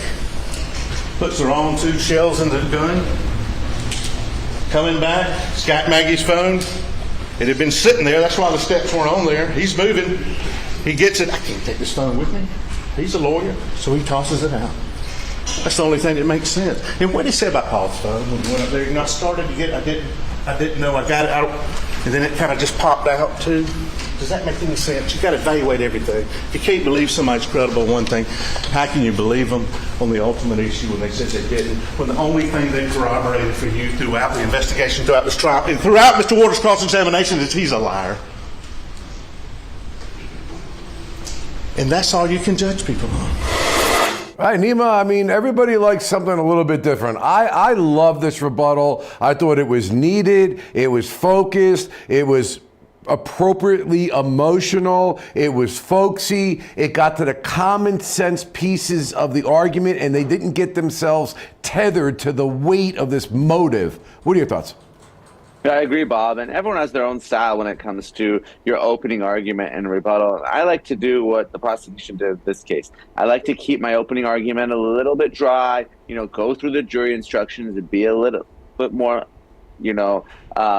just talking about the facts and the law and that type of thing, and use my real good arguments on rebuttal. That way I leave a good impression, lasting impression in the juror's mind, and I don't give the defense an opportunity to negate any of my good arguments. So this is typical for a lot of prosecutors. You kind of split up your argument. You can really anticipate what the defense is going to do. Save those good nuggets, save those good arguments for your rebuttal. Yeah, and Krista, I also think that there's something that's really important. It's the je ne sais quoi of a trial lawyer. It's hard to explain it, but if that jury believes that you believe in your case, and you have established the credibility with them that you're a fair player and an honest and decent person trying to do the right thing, that can go a long way in smoothing over some doubts jurors may have in that jury room. What do you think about that? I think that you're absolutely right. And it also, when you look at the defense in this case, a lot of your credibility rises and falls on your client's credibility. Because if they don't believe your client, if they don't like your client, they're not going to like or trust you. You're connected to them. And so, when you walk into that courtroom for the first time before jury selection, you have zero credibility because you're a lawyer with these jurors, and you have to build that credibility up all the way through trial, and that's the most important part. Yeah, that is so well stated, and we are going to end this segment of the show on that very note because it is so crucially important. Guys, thank you all in the audience that are watching our Gavel to Gavel coverage. Don't go anywhere because we have more at the Law and Crime Network, and if anything happens with that jury, we'll be back to cover it. Be well.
Straight ahead on Law and Crime Daily, Alex Murdaugh's fate is officially in the hands of the jury.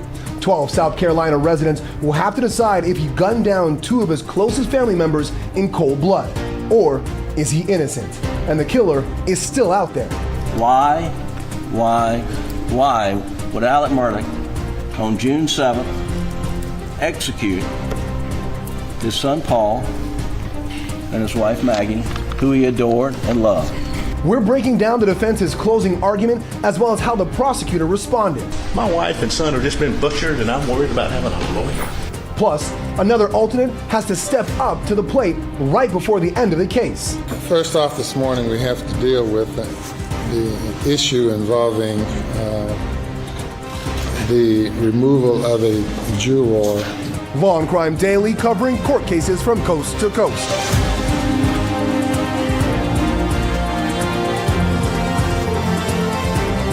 Welcome everyone to Law and Crime Daily. I'm Brian Buckmeyer. Arguments have been made, evidence has been shown, and witnesses have been heard. Now it's up to 12 jurors to decide if Alex Murdaugh killed his wife Maggie and youngest son Paul. The defense delivered its closing remarks Thursday, saying the state's argument makes no sense and that their focus on some inconsistencies is irrelevant. Take a listen. It was a storm a-coming. Clouds are arising. And that his financial house of cards is about to collapse, and he's about to be exposed. And because of that, he does what every rational person would do: go kill your wife and son. That is their theory of motive. That is their theory of motive. And it worked too, by the way, because he killed his wife and son. Guess what? Jeannie Seconder quit asking questions for a few weeks. Oh, in the boating case, that won't be worth anything now that his wife and son's been murdered, because he's sympathetic. And so he is just wrong on times. But what was consistent, whenever he had an interview, he said, you get the records, and it will show what time I did this, what time I did that. It will all be in the records. And guess what? They are in the records. And when the records show that his time estimate was wrong, they jump up and down. He doesn't remember the sequencing, and I don't think anyone should hold that against him. Mr. Waters gets up here and says Maggie was running to her baby. Alec was running to his baby.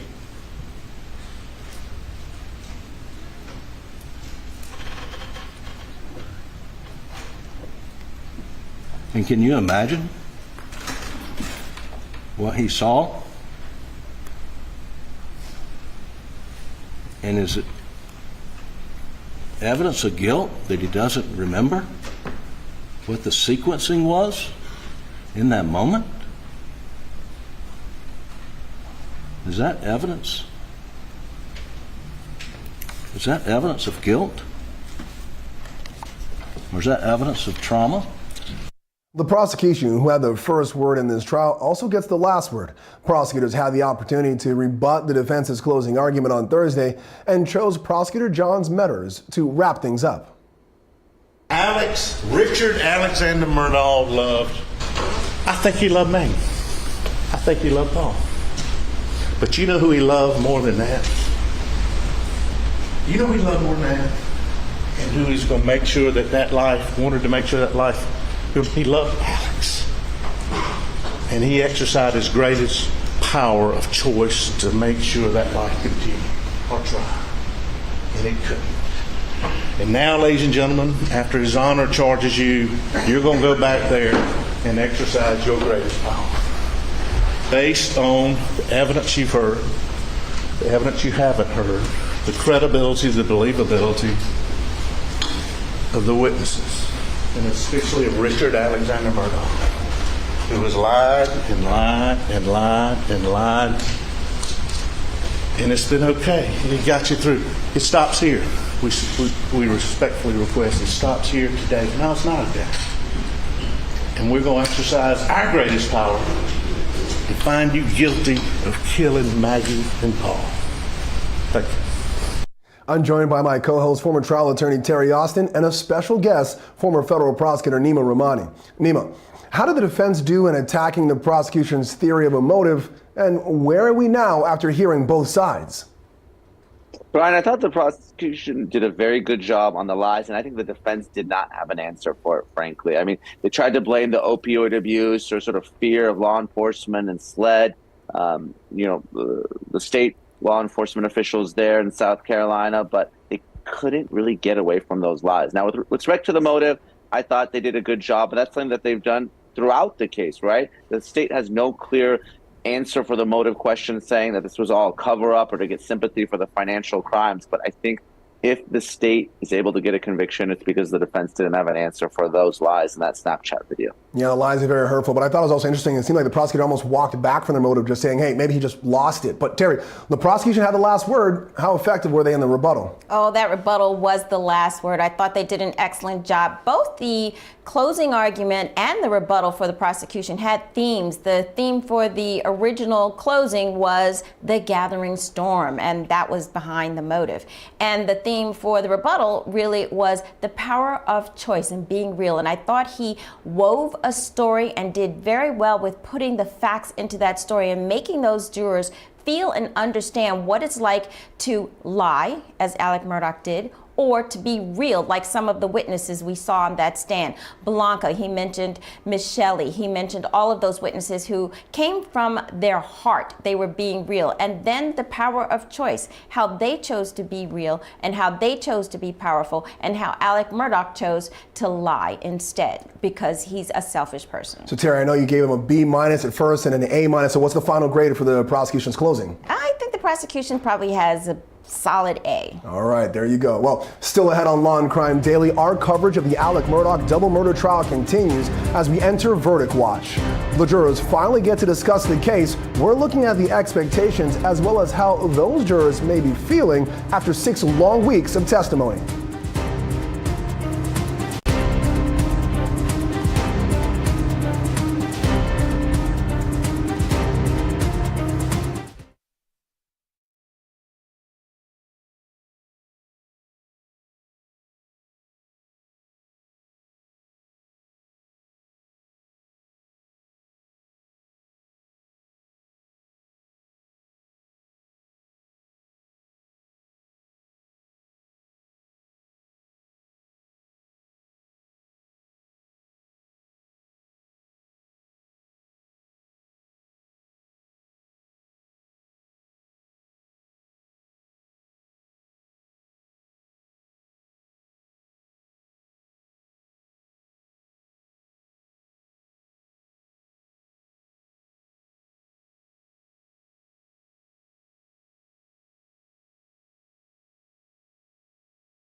Before court proceedings got underway Thursday morning in the Alex Murdaugh double murder trial, Judge Clifton Newman said he needed to address an issue involving possible juror misconduct. It led to him ultimately dismissing juror number 785 and replacing her with an alternate. A few days ago, I received a complaint from a member of the public indicating that a juror had engaged in improper conversations with parties not associated with the case. Juror denied denied discussing the case with anyone not on the jury or with anyone on the jury. So the juror has had contact or discussions concerning the case with at least 3 individuals. Though it does not appear that the conversations were that extensive, it did involve the juror offering her opinion.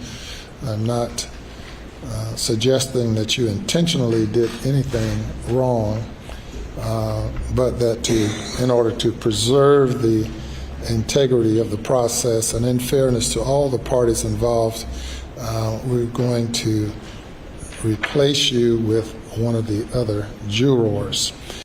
Jurors and alternates have heard hours of testimony over the last 6 weeks, and it's safe to say just about everyone is ready for this trial to be over. Law&Crime cameras even spotted the attorneys themselves nodding off or rubbing their faces to try to stay awake Wednesday afternoon.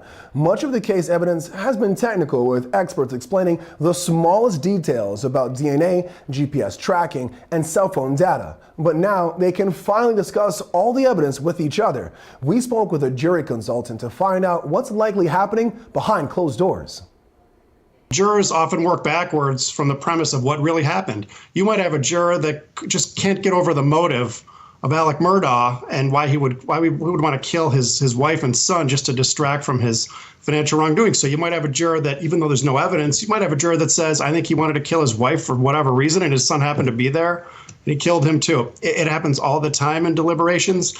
It's not always that they bring in something that was either inadmissible or that's an extra legal factor, but they do kind of go beyond the scope of what's presented to make sense of the case. And I think the field trip they took to the murder scene probably enhanced the likelihood of that happening. At the end of the day, most jurors that I talk to say it was a rewarding experience, but they are tired. And this jury, after going through all the evidence and deliberating, they're going to be tired. They have their work cut out for them. Yeah, going beyond the scope of the evidence is kind of something that I thought about as well. And Nima, do you think the different sides did enough to guide the jury, or will the jury just decide what to believe, and where would that leave us? Brian, I think this case is going to come down to Alex Murdaugh. You know, when the defendant takes a stand in a criminal case, usually the case is going to rise or fall on his or her testimony, and that's what I expect to happen here. And really, it's going to come down to 2 issues: likability and credibility. Well, we know that Alex Murdaugh is not likable because he admitted to being a thief and stealing from clients. That's the worst thing you can do as a lawyer. And credibility. And here's someone who admitted to lying about a very important fact, where he was at the time the murders were committed. So I don't think the defense is going to be able to get past that. And I think it was a desperate panic move that backfired. And I think that's why the state's going to be able to get a guilty verdict in this case. Yeah, we'll see. Terry, Judge Newman dismissed the juror for discussing the case with an outside party. How often does that happen? You know, jurors get dismissed, but usually it's because of a scheduling issue or because they're sick. Here, this juror was dismissed because she did discuss the case, and the judge, in fact, held a hearing to determine what was said and who she said it to. He looked at affidavits, and this was all outside of the presence of the jury, of course, and he made a decision that she should be dismissed.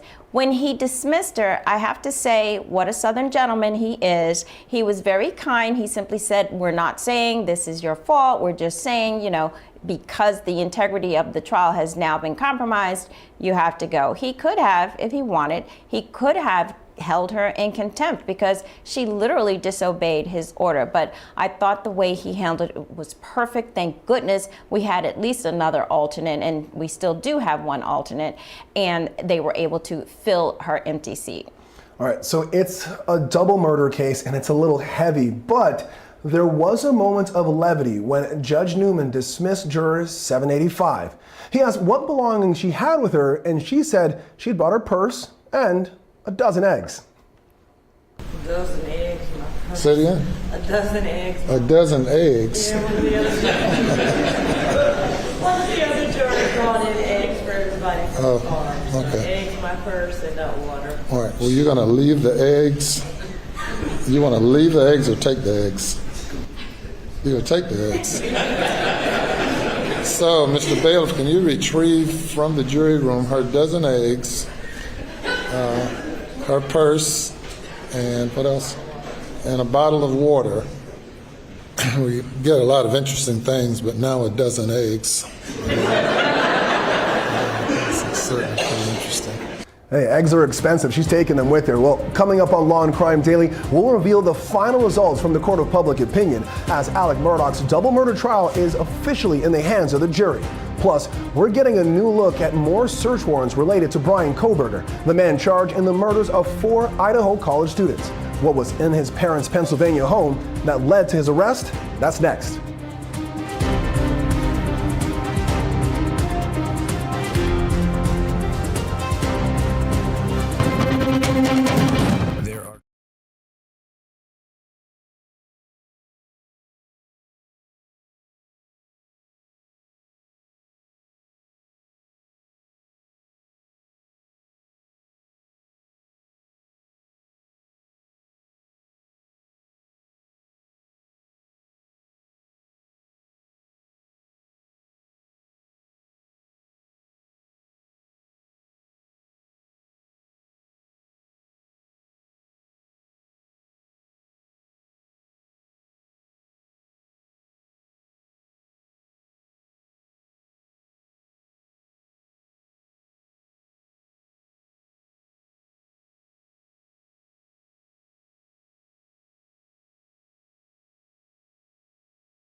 We're stepping away from the Alex Murdaugh double murder trial for just a moment. Don't worry. But we're doing it because we have important news regarding the deadly stabbing of 4 Idaho college students. The state of Pennsylvania has released the last of the search warrants served at the home of Bryan Kohberger's parents.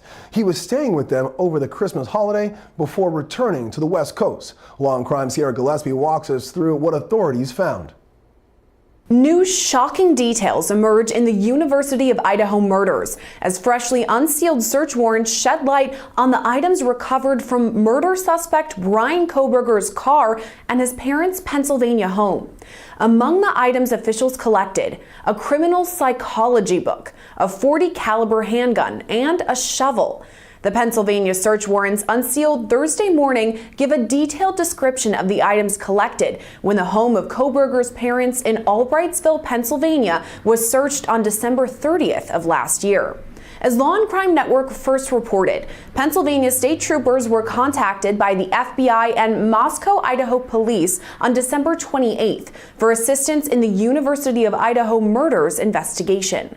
More than a month earlier, on November 13th, 2022, 4 college students were found stabbed to death in their off-campus home. For weeks, few details about the case were made public, except that investigators were searching for a white Hyundai Elantra they called a vehicle of interest in the case. Investigators later revealed Kohberger drove a white 2015 Elantra. Court documents unsealed this week show a lengthy list of items seized from Kohberger's vehicle, including multiple plastic bags, gloves, hiking boots, a shovel, goggles, and a wrench. Investigators also took items from the vehicle itself, including the seats and cushions, headrests, a seatbelt, and a visor into evidence.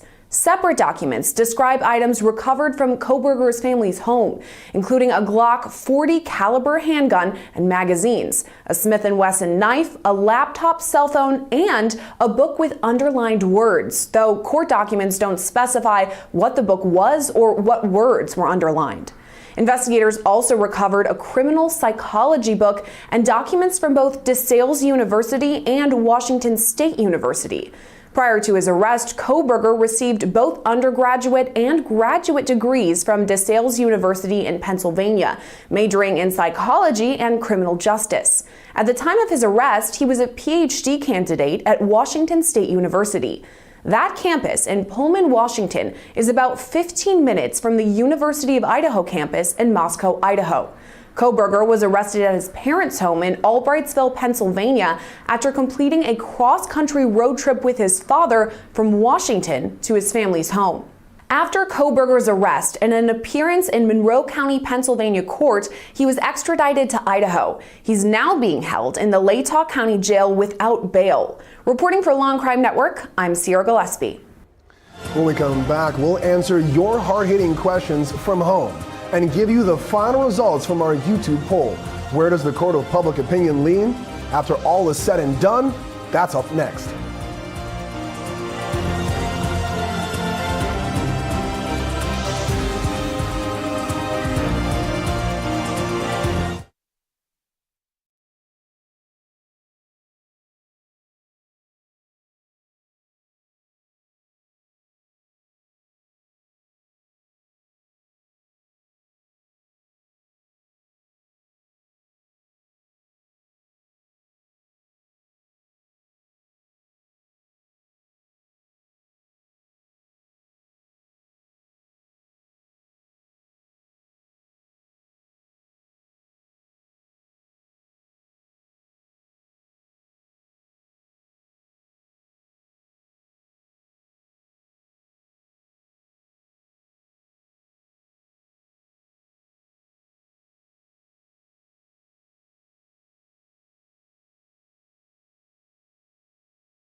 There is no question that everyone is on the edge of their seats as we officially enter verdict watch in the Alex Murdaugh double murder trial. On top of visiting the crime scene, the jury of 7 men and 5 women will have to sort through hours of testimony and a mountain of evidence. Unfortunately, we aren't fortune tellers, but we do have feedback from the court of public opinion. Now that the case is in the hands of the juries, here's your predictions on what they will decide according to our daily YouTube poll. 61% of you believe Murdaugh is guilty, 13% believe he's not, and 25% of you believe there will be no verdict but a hung jury. The bottom line is we won't know the answer until those verdict forms are in, but can and will answer other hard-hitting questions you have about the case. Nima, let's start with you. The question comes from Cajun Cravings. Kind of makes me hungry. Well, who does the timeline hurt more, the defense or the prosecution? Being that the timeline placed them there, but it's not enough time realistically to shower, change, and hide the clothes/guns. Brian, I think this is one of those issues that tended to favor the prosecution over time. When we started the case, we thought, well, how could someone kill 2 people with 2 different weapons within a matter of minutes? But then as the timeline shifted, when it was clear that, Alex Murdaugh wasn't napping, that he was at the kennels, that he wasn't at his mother's house as long as he told law enforcement that he was, that timeline started to favor the prosecution. So I think that's something that shifted over time, and I think the state has the advantage now. All right, so probably enough time to do it all. Then, Terry, again, Hambone 23, we got to do this after lunch or before dinner. Well, they ask, why wasn't Cousin Eddie called to testify? Well, I think that's a question that everybody had. Everyone wanted to see Cousin Eddie. He was really a character that would have shed some light in that courtroom. But they didn't call him. Neither the defense nor the prosecution wanted him to come into that courtroom because, why? He's a loose cannon. No one knows what he would have said. He's the person who allegedly Alex hired to shoot him. And what he said during an interview was, look, I was set up. I wasn't hired to shoot him. This is something that Alex is trying to pin on me, and I had really nothing to do with it. And I think one of the reasons Cousin Eddie was changing his story in these different interviews is because he thinks that Alex was trying to set him up not only for shooting Alex, but for shooting Maggie and Paul. So he's, someone who is afraid of what's going to happen, I think, even if he did come to court. But neither one of the attorneys wanted to call him. The defense claimed they wanted to call him, but I think that was just a ruse. I don't think they really wanted him up on that stand because he could have hurt everyone in the case. And he, remember, was allegedly Murdaugh's drug dealer, and he is also set up for charges in other claims, obviously assisted suicide and the insurance fraud and drug dealing. So he's already in a lot of trouble. So it probably helped that he didn't come. At least it helped him. Yeah, I don't know. Maybe you don't want your drug dealer testifying for you. I guess that's the case. Well, Nima, Terry, thank you very much. And of course, thank you for joining us here on Law and Crime Daily. We'll see you next time as we discuss justice in America.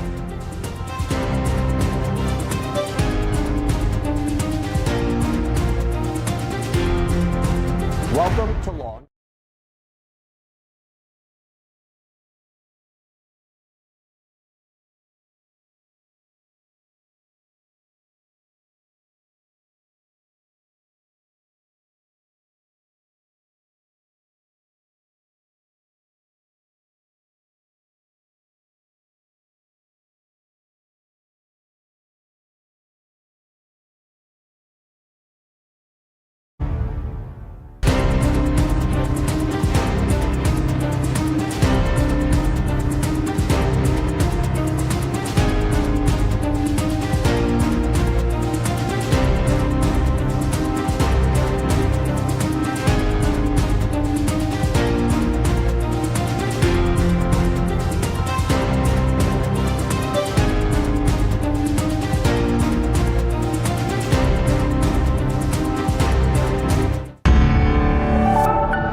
All right, breaking news, ladies and gentlemen.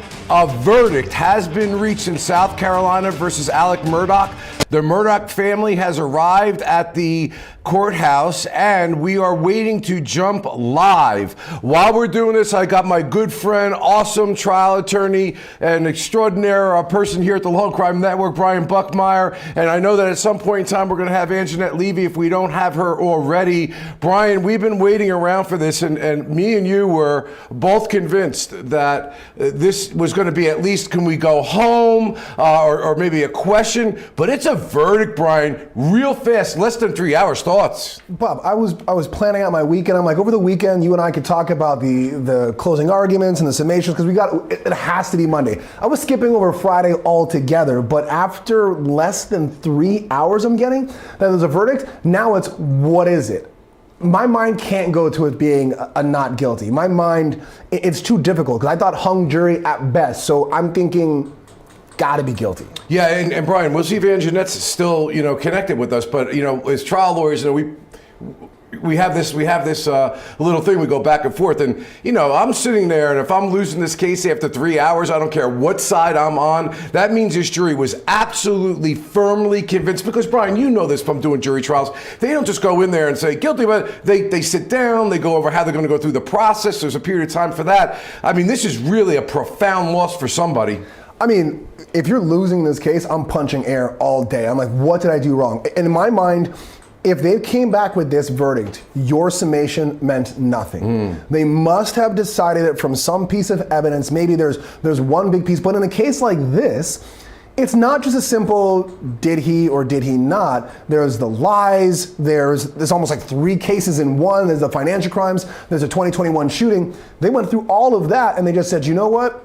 We've got a decision, and that blows my mind. Yeah, and Brian, we were talking about before, like, why, we all know the financial crimes, he's confessed to them now based on his testimony. He's going to spend the rest of his life in jail anyway on those financial crimes, but this was a point of pride. You were bringing out a lot about what you thought the psychology was, both for him to fight this case and to take the witness stand. Talk to our audience about that. So, Bob, we've all had clients before who have said, I want to take a plea, I want to plead guilty to this, whatever it may be. For this, I know Alec is sophisticated and intelligent enough as an attorney to say, if I take the stand and I say this, I know my liability for this other case. He could have gone up on the stand and say, hey, you want to ask me about financial crimes? I know what the judge let in, but I'm going to plead the 5th.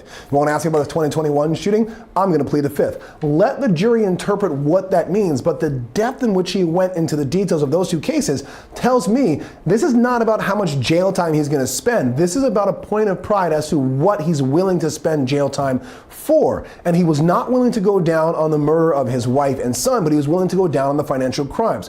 Why? Either he's not guilty, or he is such a deranged person that he wants to manipulate everyone to save his personality, to save his good name, that he'll say, I'll steal, but I won't kill my family. And I guess the jury either did or didn't believe him. We'll find out in a few moments. Well, you used the word pride, Brian. We have Anjanette Levy with us, who is our source. She was right on top of this, knowing that something was going down in that courthouse. Anjanette, 2 hours and 50 minutes. And when Brian uses the word pride, I can't, right in the top of my head comes, pride comes before the fall. I'm sorry, I guess Anjanette is some difficulty there, but Brian, but you could be saying, Brian, that he won even if he loses because he got to tell his story. Yeah, I mean, everyone wants the quote-unquote their day in court. Because even if he does go down, and I've been to enough Bible classes to know the pride before the fall story as well, that he'll probably still hold to the very fact that I didn't do this. The jury may have convicted me because the prosecutor was able to bring in these financial crimes, which he's a lawyer, he's going to say, I don't believe they should have done that. He's going to say the judge made a horrible ruling here, there, and everywhere. But I think for him, as a point of pride, he's going to say, no matter what the verdict, I didn't do this. I know my truth, and I think that's what he wanted at the end of the day, regardless of how much time he'll probably spend in jail. Okay, Brian, let's play some devil's advocate here. I mean, when we talk about the speed of the verdict, and this is what lawyers do, and this is why we're crazy, we're trying to anticipate what this verdict is. Let's anticipate this verdict could be a not guilty. I know that you don't think it is based on the speed of it, but is it possible in your mind that they could come back with a not guilty? Because usually they take more time with guilties because they know the consequences. Is there any possibility of that here? So let me be very clear. I don't say that the speed just means one thing. It's two things. So you and I have probably both had quick verdicts before where I get a not guilty after just less than an hour. What I think it is, it's the feeling you get after the summation. When you feel that someone is on top, when someone has guided the jury in a way that can only come to one logical reasoning, I don't care prosecution or defense, I'll say a quick verdict goes to that person. But this case, both sides, as I told you earlier, I didn't get the feeling that either side really said, here are the facts and I'm going to drag you to the verdict that I want. Instead, both sides kind of just said, hey, this is what you heard, and this is what I think, and they did this, and they got this wrong, and we got this right.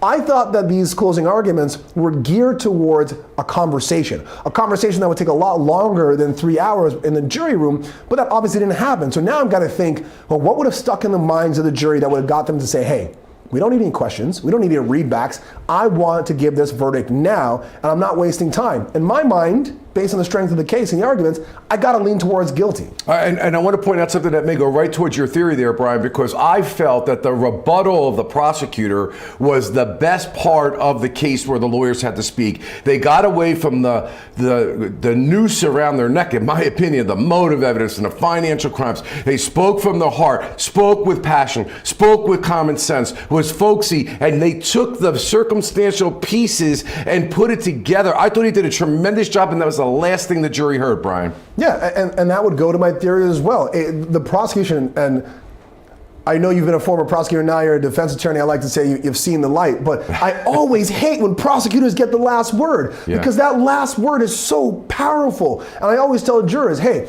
I'm going to sit down and this person's going to get up here and tell you their side of it. And I wish I got the last word, but that last word is so powerful. And if you can get that in and you see a quick verdict like this, I always think it's going to be the prosecution's day. Yeah, it's fascinating. I'm being told that we may have Chris Adams with us, a South Carolina attorney, and with Anjanette Levy, at least I see in my little boxes. Welcome back to the show, guys. South Carolina. Anjanette, what I was saying before was that you are on top of your game. We were monitoring every news station about what was going on, and you started firing up those phones, and Brian and myself were like, we're going to be going home. But here we are. Great work. Let me go to the lawyer first. Chris, what do you think with this verdict coming back so quickly? 3 hours and 50 minutes. Chris is here with me. Yeah, what do you think? Bob wants to know what you think of the verdict coming back so quickly, 3 hours and 15 minutes, give or take. I was involved in a 3-month trial last year, and the jurors were out for days, and there wasn't really that much in dispute. I'm shocked that the verdict has come back this quickly, that there's unanimity this quickly. What it means, I would think the prosecutors would be feeling very confident right now. Right. But we will find out shortly. Yeah, we shall see. You know, Chris, there's been a lot of discussion, about the kennel video. Was the kennel video the whole thing? That's just like the biggest piece of evidence it seems like that they have? I think it is. Why would someone lie if they weren't involved in the deaths became the key issue for the prosecution. And if they have convicted in 3 hours, or 2.5 hours, then it's because they thought that there was no other explanation for Alex Murdaugh lying than the fact that he did the murders. How pivotal is the juror issue? When the juror was dismissed today, Dick Harpootlian didn't want this juror gone. Well, you've been in the courtroom. You guys have had coverage in the courtroom. One of the jurors handed a Kleenex to Alex Murdaugh when he testified. I don't know if it was this juror or not. We were told it wasn't. Okay. Yeah. You react to body language, you react to eye contact, and there's some jurors that, as a defense lawyer, it breaks your heart when they're excused. Whether they get COVID or have the flu or have a car wreck or whatever the issue, or they talk to somebody about the case, they're the one you're counting on to be there for you, and to lose that person, which has happened to me, is crushing when you believe they're going to be your champion in the jury room. So Bob, I was relaying your question to Chris. He's surprised by this. Yeah, first of all, it was actually, Chris will be even more surprised, 2 hours and 50 minutes. It's even shorter than that. But I'm just curious right now whether, Chris, or Antoinette, what are your, tell me, if you don't mind the audience, what led up to everything that was going on? What's the vibe there? I know you were running around trying to find this information out. Is it pandemonium there or what? You know, it's really not, Bob. You know, shockingly so. I actually ran back to the hotel and I hesitated, but I needed to get my jacket. I was chilly. I just couldn't take it anymore. And it's 5 minutes down the road. I thought no big deal. I came walking back. I saw some activity that looked a little suspicious to me and started poking around. And, you know, I've covered enough verdicts to know when something's going on, and they don't always give the vibe, right? They don't always give the vibe that the verdict is in, or there's no rushing around. They know what they're doing, you know. They're not scurrying around. They've been doing this trial for 6 weeks. They don't need to, you know, get all nervous about doing anything. And Alex Murdaugh has been inside in his holding cell this entire time throughout the deliberations. So I kind of started poking around. People were trying to be coy with revealing whether or not there was a verdict or a question. I ran into the courthouse and I was told that they asked the jurors, do you need to order dinner? And they said, no, we'll be ready in 10 minutes. Wow. That's what I heard happened. So no dinner for the jurors. They are, I guess, you know, not costing the taxpayers of Colleton County any more meals. So there you have it. No dinner for the jurors. They were ready to wrap it up. I was somewhat surprised only because, you know, I felt like looking at these jurors today, and I hate reading people's faces. You know, some of them were wearing COVID masks. We had the juror that we think the defense liked, you know, getting kicked off the jury, taking her dozen eggs and her belongings with her. And I was looking at them and they were paying attention to both sides, but there were a couple that would at points go, you know, like this, like enough already, I'm done.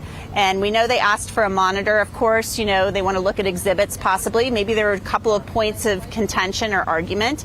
So it's very interesting. And, you know, I've been saying for a long time, I don't think, or at least a couple of weeks, that I didn't think this would be a not guilty, a unanimous not guilty. I'm not saying it's not possible, but I thought it would either be guilty or hung jury. We have a verdict. So I could be dead wrong, but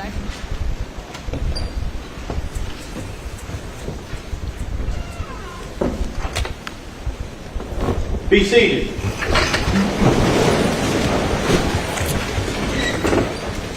I understand that there is a verdict. You may bring the jury.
Thank you. Madam Forley, if you'll stand for me. Have you reached a verdict? Yes, sir, we have. Is it unanimous? Yes, sir, it is. All right, if you will pass it up to the clerk, who will pass it to me. And you may be seated.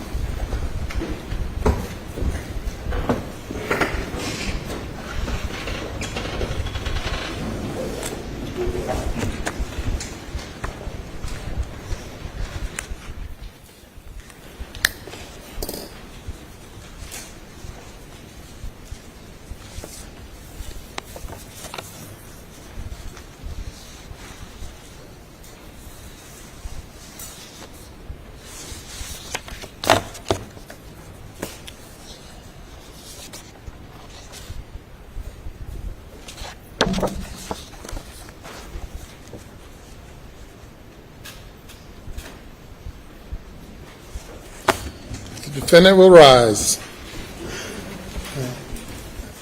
Madam Clerk, you may publish the verdict starting with the back, not with the, let's see, I'll tell you again. Starting with the back, flipping them over one by one. Okay.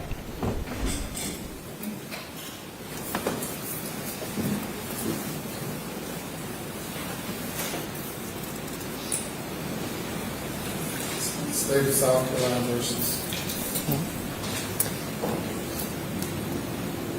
Docket number 2022 GS 15-00592, the State of South Carolina, County of Colleton, in the Court of General Sessions in the term of 2022, July, the State versus Richard Alexander Murdaugh, defendant, indictment for murder, SC Code 16-3-0010, CDR Code 0116.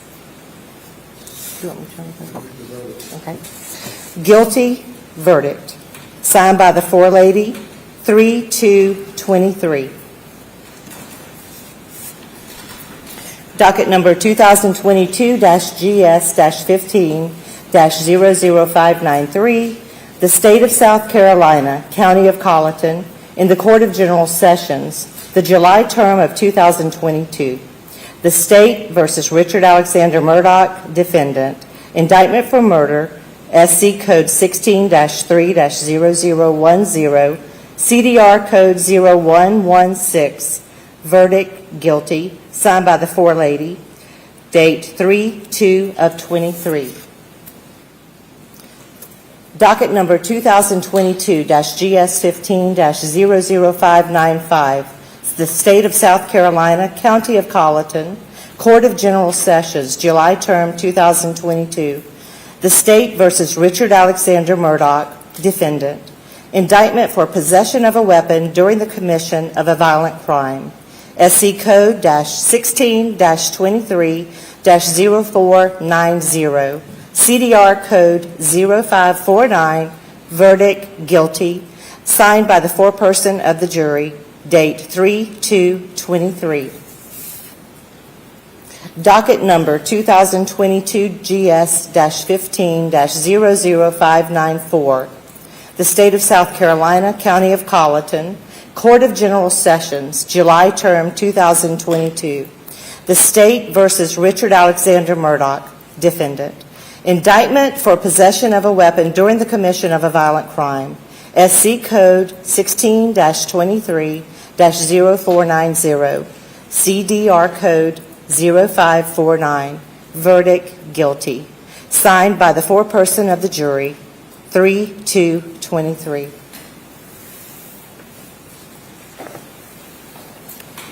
Thank you. Madam Forelady and members of the jury, if that is the verdict of each and every juror, please let it be known by raising your right hands. All right, thank you. Any individual polling requested?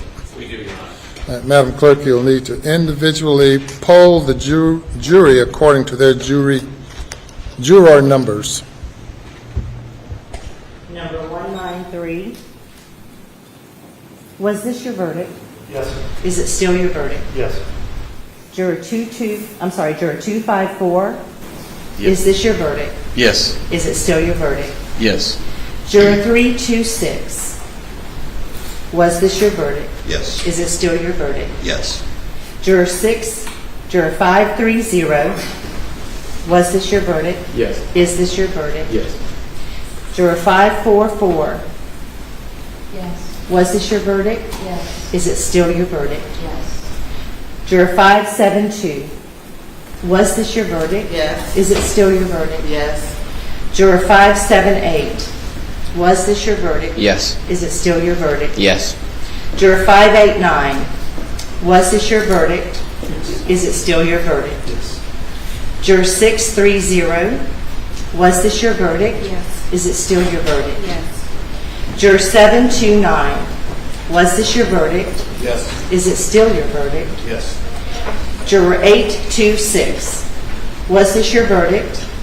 Yes. Is it still your verdict? Yes. Juror 864, was this your verdict? Yes. Is it still your verdict? Yes. Your Honor, the jury has been polled. Thank you. The jury has been polled, and the verdict is a unanimous verdict. If you will bring the alternate juror out and have her have a seat in the audience, please.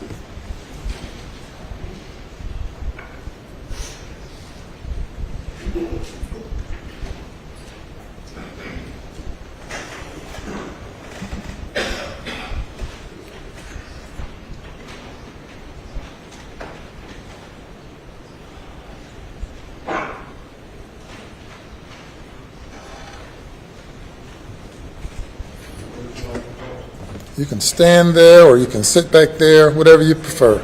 Okay. Are there any post-trial motions? None from the state, Your Honor. We would just renew our previously argued motions for a directed verdict, and at this, on the grounds, on those grounds, we would make a motion for a mistrial and to set aside the verdict. By the state, response. Your Honor, based on our previous arguments, we would submit that the case properly went to the jury and the verdict is proper, and we rely on those arguments.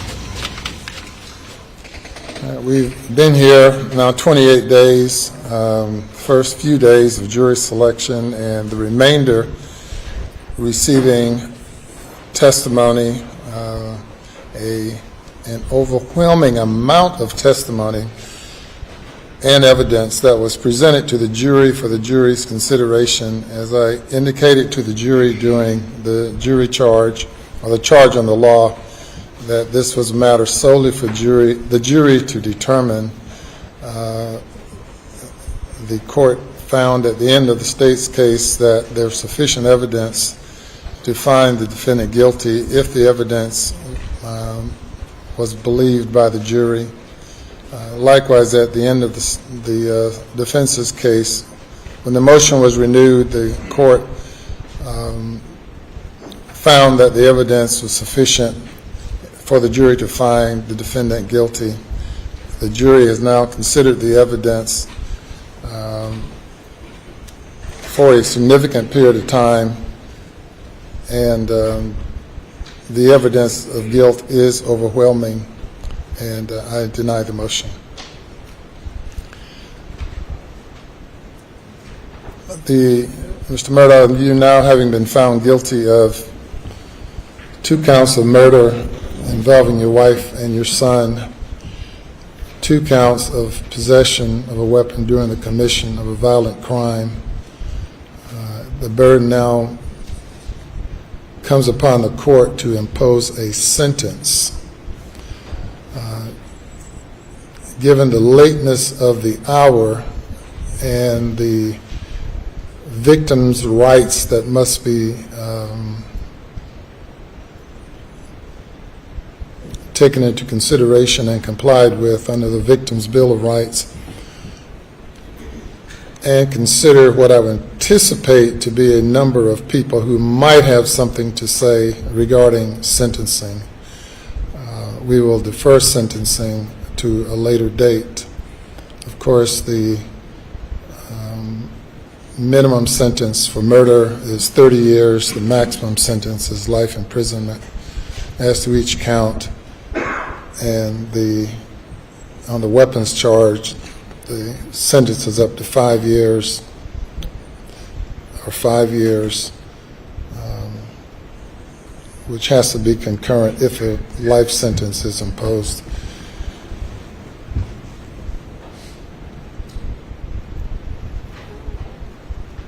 When would you all like to reconvene for sentencing? I would like to give everyone an adequate opportunity to prepare for it. State will be ready at 9:30 in the morning, Your Honor.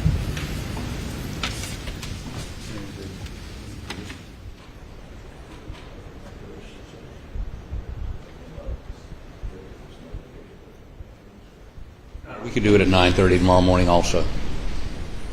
All right. The defendant is remanded to the custody of the Colleton County Sheriff's Department.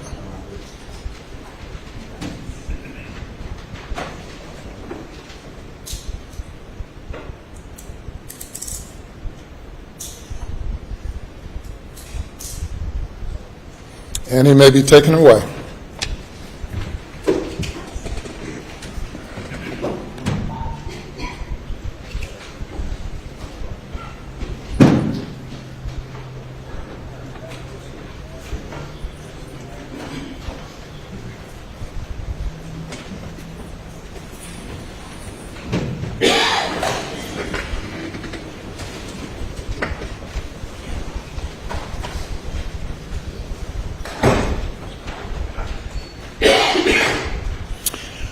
Madam Floor Lady and members of the jury, I want to thank you on behalf of the citizens of the state of South Carolina and your fellow citizens of Colleton County. You did not volunteer for this service. You were called upon by being summoned to appear, and Providence have brought you to this moment in time and these weeks in time. I know that all of you have been here at great sacrifice, particularly the juror whose job was on the line until a miracle happened, I guess, that allowed him to be able to leave rather than leave after 2 or 3 weeks. But I want to thank each one of you all individually and collectively. It's not often that you're called upon to sit in judgment of the actions of your fellow man, but you all responded and gave due consideration to the evidence. I will make no comment now as to the extent or the overwhelming nature of the evidence, but certainly the verdict that you've reached is supported by the evidence, circumstantial evidence, direct evidence, all of the evidence pointing to only one conclusion. That's the conclusion that you all reached. So I applaud you all for, as a group and as a unit and individually, evaluating the evidence and coming to a proper conclusion as you saw the law, as you saw the facts. Now that you've served for the next year, you're not eligible to serve again. Now, of course, many people never get called upon, but you're not eligible for the next year, and for 2 additional years, you can be exempted from service because no person is required to serve on jury duty in this court more often than once every 3 years. Tomorrow morning at 9:30, we will reconvene for sentencing. You all have no role in that because that's solely up to the judge, to me. You're welcome to come back if you want to and be a part of the audience if you like. I also want to thank the alternate juror who was locked away in a room by herself for these hours,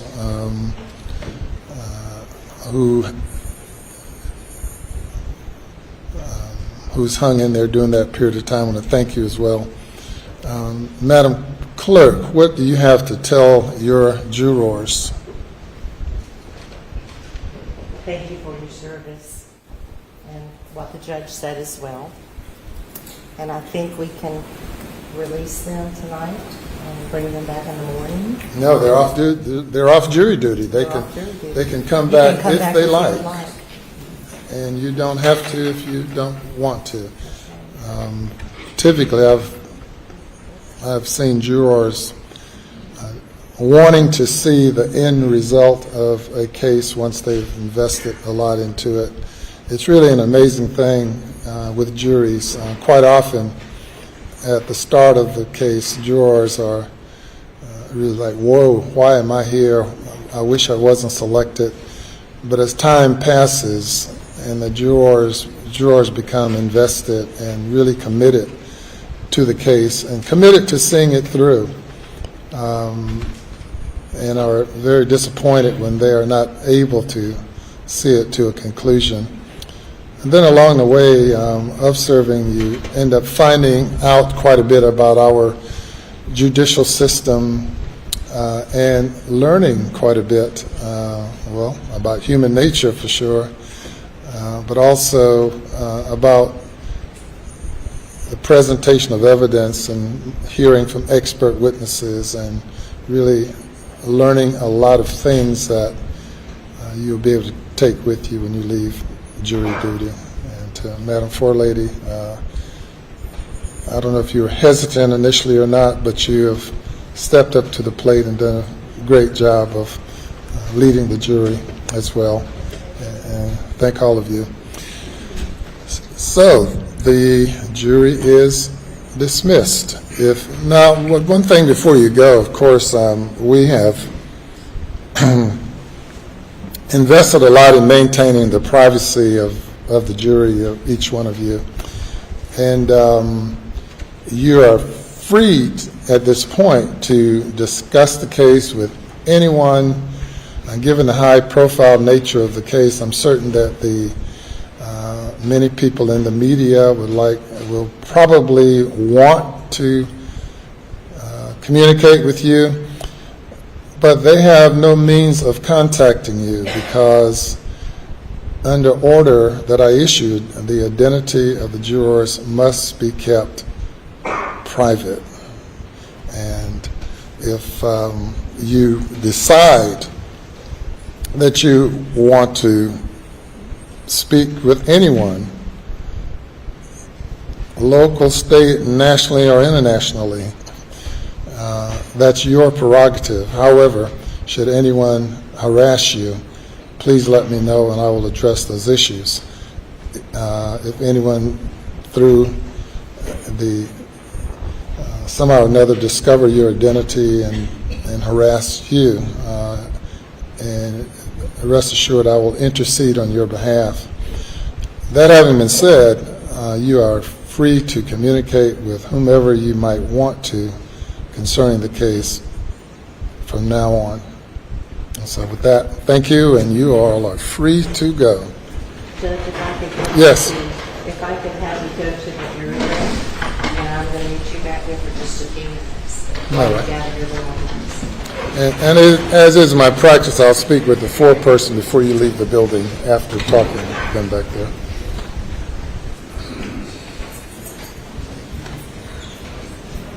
Anything else?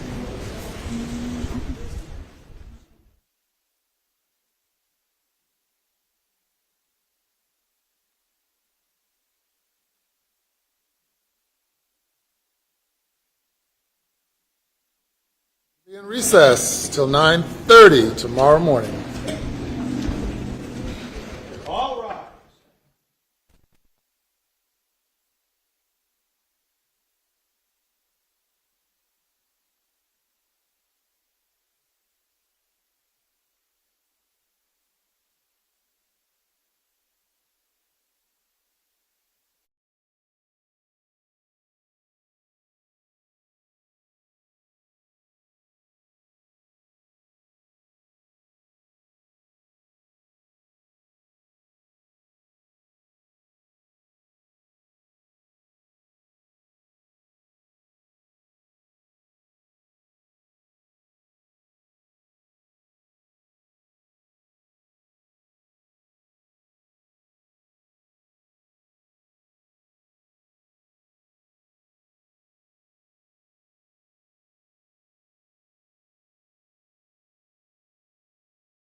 want to go down, bro?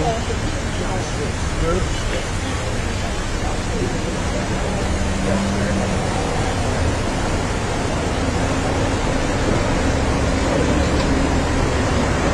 Sure, a popular road all of a sudden. I know, right? It's like no cars come down here all day.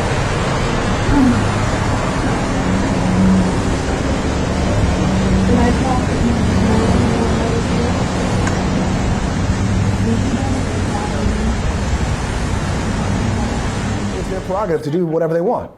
Where's Josh? He's at the. Well, I know there's some activity going on with Anjanette, and she's doing a lot of stuff. Anjanette, just real quick, between you and Chris, I'm curious, maybe the reason there's not a plea offer, and we were talking about this before with Brian, is because this defendant recognizes Murdaugh. He's going to be spending the rest of his life in jail, and it's not about that. It's about him vindicating himself and his reputation that I didn't kill my son and I didn't kill my wife, and he's not going to take a deal because he wants to go on appeal with this 404 evidence. What do you think? What does Chris think?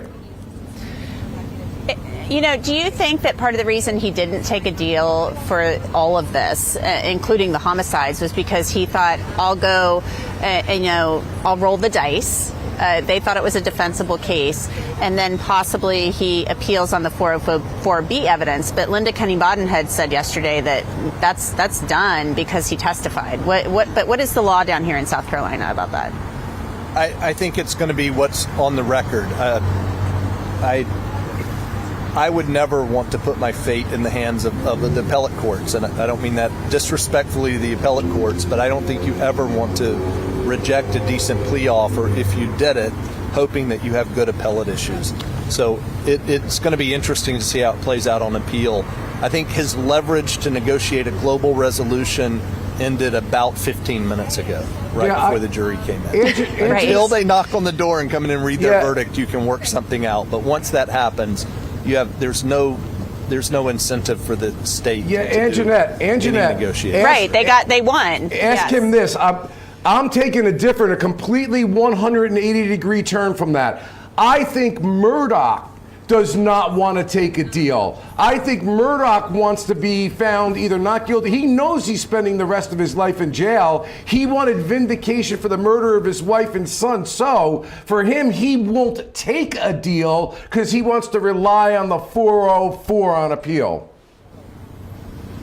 Bob thinks that he didn't want to take the deal because he wanted to be vindicated. You know, that there's the reputational aspect of this. We heard that testimony about how he was very concerned, possibly more than his other siblings, about the family legacy.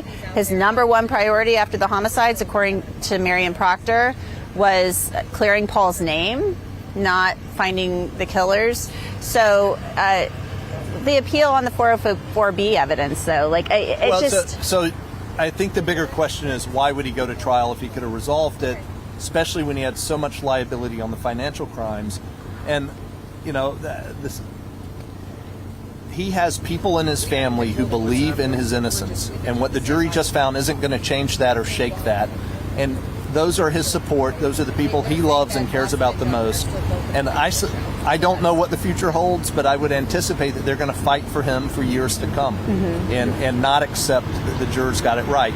The rest of Colleton County may accept that the jurors got it right, but those closest to Alec are going to believe him for a while, and he'll be able to litigate about whether he had a fair trial or not. Yeah, and Brian, thank you. There you go, Bob. Yeah, Brian, this is exactly what I'm saying, though. See, if you work with me on this and we're in studio, it's a little easier.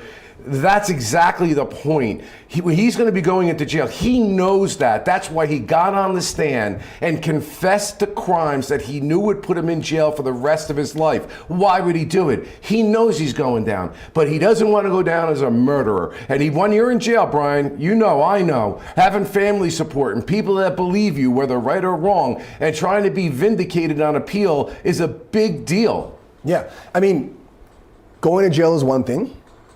Going to jail for a specific thing is a completely different thing.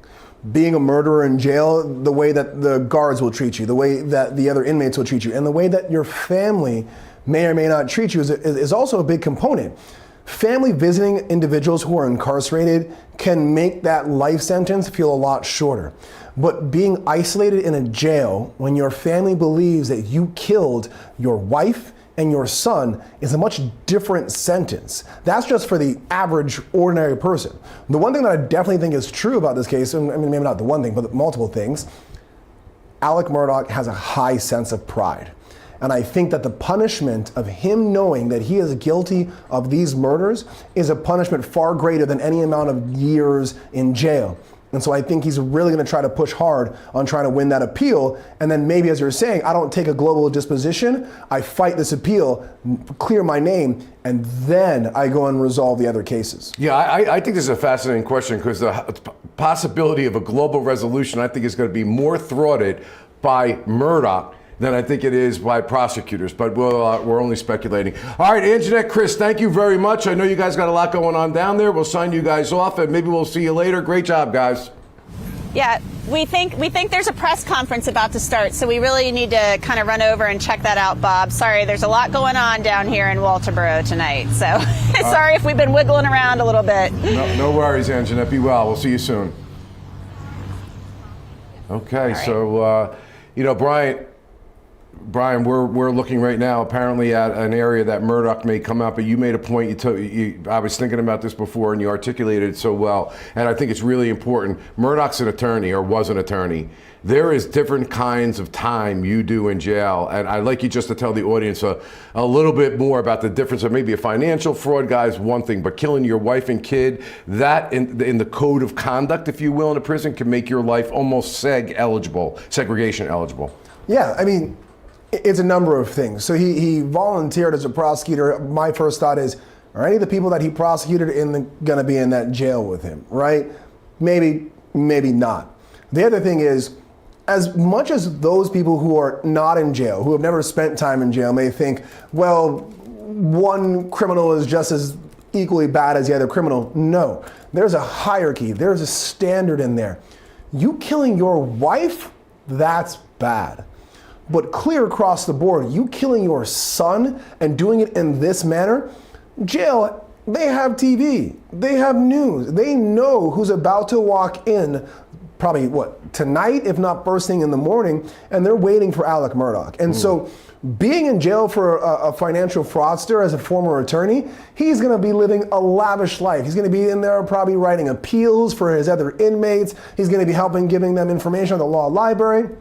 It's a much cushier life. His family's gonna come and visit him. He'd probably even still have access to Maggie's estate because he's not convicted of murdering her. A little bit of extra money while he's in there. It's a better life. But being found guilty of killing your wife and son, the way that others will treat him, he'll probably be in segregated population. He's not gonna interact with people. Being in jail just by yourself with no one visiting because they believe you killed your family, different life altogether. Yeah, so what do you think is the conversation going on right now between the attorneys and their client at this point? Because they've suffered a profound defeat in such a short verdict.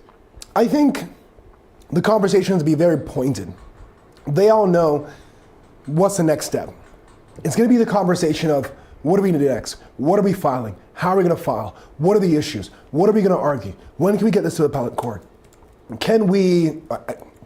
He's remanded, so there's not going to be the conversation of, can we change the bail so that I can get out while we're doing this appeal? Sometimes that comes up, but I don't think that's an option here. I think right now they're laser focused on next steps. Obviously, they're going to be going through, okay, this is what's going to happen when you go to incarceration. I think Alex already probably knows that because he's been coming in and out of the jail to do this trial. But those are the conversations you have with your client after they've been convicted. This is what I'm gonna do for you. This is what Monday morning is gonna look like. I'm gonna be filing this. I'm gonna be talking to this. We're gonna argue this. This is what the jail process is gonna look like. Okay, you're gonna be in jail till then. We're gonna have the sentencing. This is how we're gonna try to argue 30 years. This is how we're gonna try to get away from the life sentence. This is how we're gonna try to get away from the consecutive sentence. Those are the conversations, as you know, Bob, they're gonna be having right now in the next 24 to 48 hours. You know, Brian, in a case like this, there's a lot of intense emotions, and I'm just curious, I know I'm asking you to spitball here, but sometimes the client can become very agitated with the lawyers. They can never accept responsibility for what it is that they did. They blame the manner in which the lawyers tried the case. What do you think that relationship looks like right now? Are they bonding and getting stronger together, or is that antipathy starting between them where he's going to start blaming the lawyers for the loss? I think it really depends on how the lawyer gears that conversation. The way that I'm articulating as to how I expect it to happen would be thinking about next steps. When you have that conversation with your client and you're not just like, oh, the jury got it wrong, oh, the judge made a bad call, shouldn't let that evidence in, you just become a part of that, I don't want to say pity party, but they start going down the rabbit hole as to everything that's wrong. And eventually, when you start going, the jury got it wrong, the prosecutor did this wrong, the judge got it wrong, your name's going to come up in that conversation. So in my mind, a responsible attorney and one who's always fighting for your client up until the very, very, very end, because this isn't the end, this is a end, not the end. The conversation should be, here are the issues. This is where I'm going to fight. I would even say Monday morning, Friday morning, this is what I'm filing. We're going to make these arguments to reduce the sentence, but I don't even really care about the sentence because that will not be your sentence, because we will fight this in the appellate court and we will find victory, or at least attempt to find victory in here, here, and here. That, you hope, galvanizes your client, really refocuses them on not the next couple of days and hours, because they're going to be miserable. Getting booked into a jail when you know you're going to have a potential sentencing come up for a long, long period of time. I mean, what Alex Murdaugh's in his early to mid 50s, 30 years, yet alone 60 years is a potential life sentence because, yeah, the life expectancy of the average male is what, 80 some odd years, but that's not jail years, right? The healthcare in the jails are not going to be the same. So it's really about prospectively how you're going to fight from in the future. Yeah, so the press conference is obviously about to happen here. I guess we can anticipate it's going to be the normal kind of thing, but how do you think prosecutors are feeling tonight? Obviously good that they won their case. But I'm wondering, are they thinking of it like doing the financial crimes case as soon as possible, wait for the appeal on the murder case to be over with? Because they put their financial case in pretty quickly, and now they have his confession on the witness stand. Would it make sense to just jump right at it and go to it? I think today, like Thursday is the new Friday for the prosecutors. I think they're going to take this time to celebrate, weekend, not think about it, decompress. And I think Monday, the smart thing to me would be, get that financial crime case done.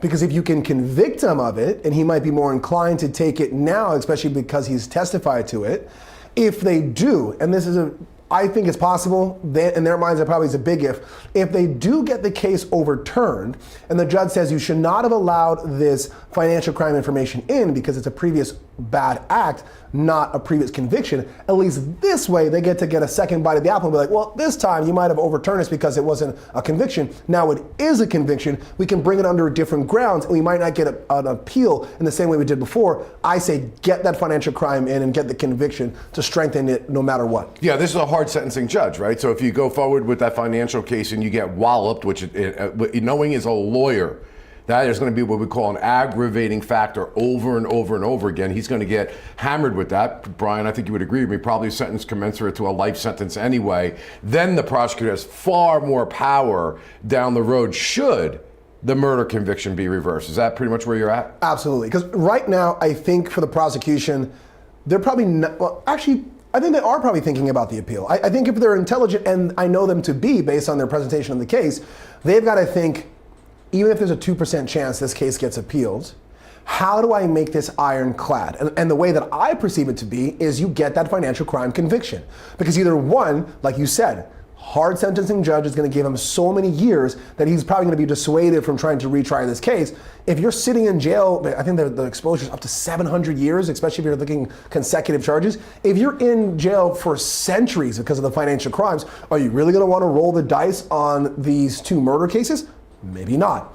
And if you're convicted of the financial crimes and you got an appeal because we weren't allowed to use the financial crimes because they were not convictions yet, well, now we have it as convictions. You know what happened when we were able to use the financial crimes. You're just going to get convicted again. So I say, no matter how you think of the appellate court's going to do, get the financial crimes in, lock in that conviction no matter what happens in the appeal. See, I love this conversation because this is strategic, okay? This is what prosecutors and lawyers do all the time in order to try to maximize and leverage benefits. Brian, overall, very fast verdict. Obviously, that's surprising. But what struck you the most about this case? I'm still hung up on the motive. And I think I know what it is. It's completely my bias. I'm a new father of 7 months. I'm looking at the time now, and my son just went to sleep, and I'm missing it because we're doing this, but I love being here with you, Bob. I'm going to wake him up at 5 o'clock in the morning and hold him. And every time I hold my son, I think about this case. I think to myself, how? I've seen plenty of murder cases with children, plenty of murder cases with with mother or husband killing the wife or wife killing the husband. But now as a new father, I think to myself, this blows my mind that over dollars and cents you would kill your wife, and I hold my son and you kill your son. I'm still struggling with that motive, but obviously the jury wasn't.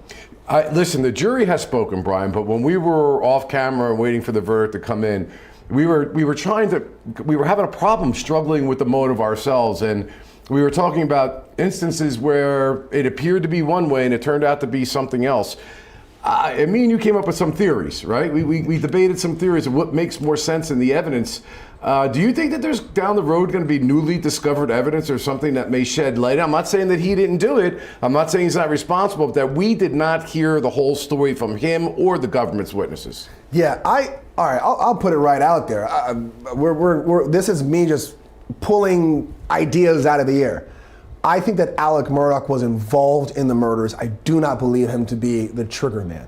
I believe that when he says they did him so bad, that his belief is that maybe the prosecution got it a little right, that if Alex hired someone to rough up Paul, not knowing that Maggie was there, that there would be some level of sympathy to the case because of all of these threats. That when he mentions to the law enforcement there were these threats, he's already planting the idea that other people could have done this, because a Paul Murdaugh with a black eye and maybe some broken kneecaps, that does the job of getting out from the financial crimes.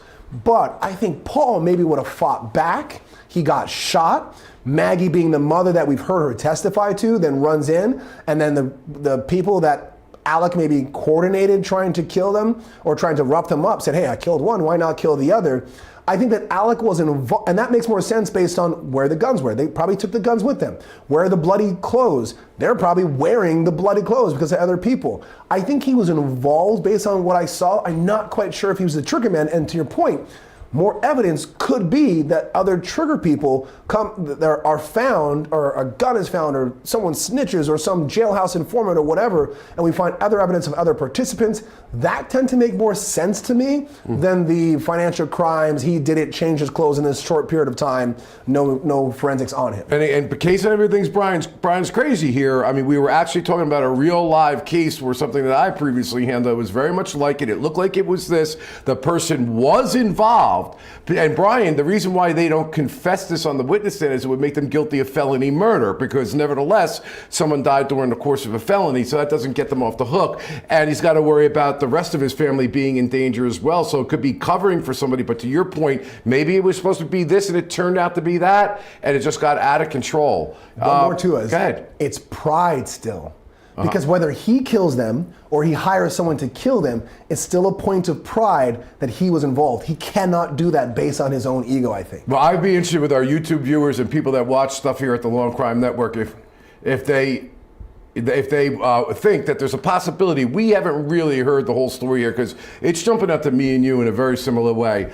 Okay, we're being told here that Alex Murdaugh turned around to Buster and said, it's okay. Gigi McKelvey, South Carolina. Okay, I'm being told, yes, of course, with the Law&Crime Network, a correspondent for us out there. So he tells Buster that it's okay. Obviously, that's what he's going to say to him. Buster may know what's really going on here. He may know the whole story. Maybe, Brian, this is the whole story. Yeah.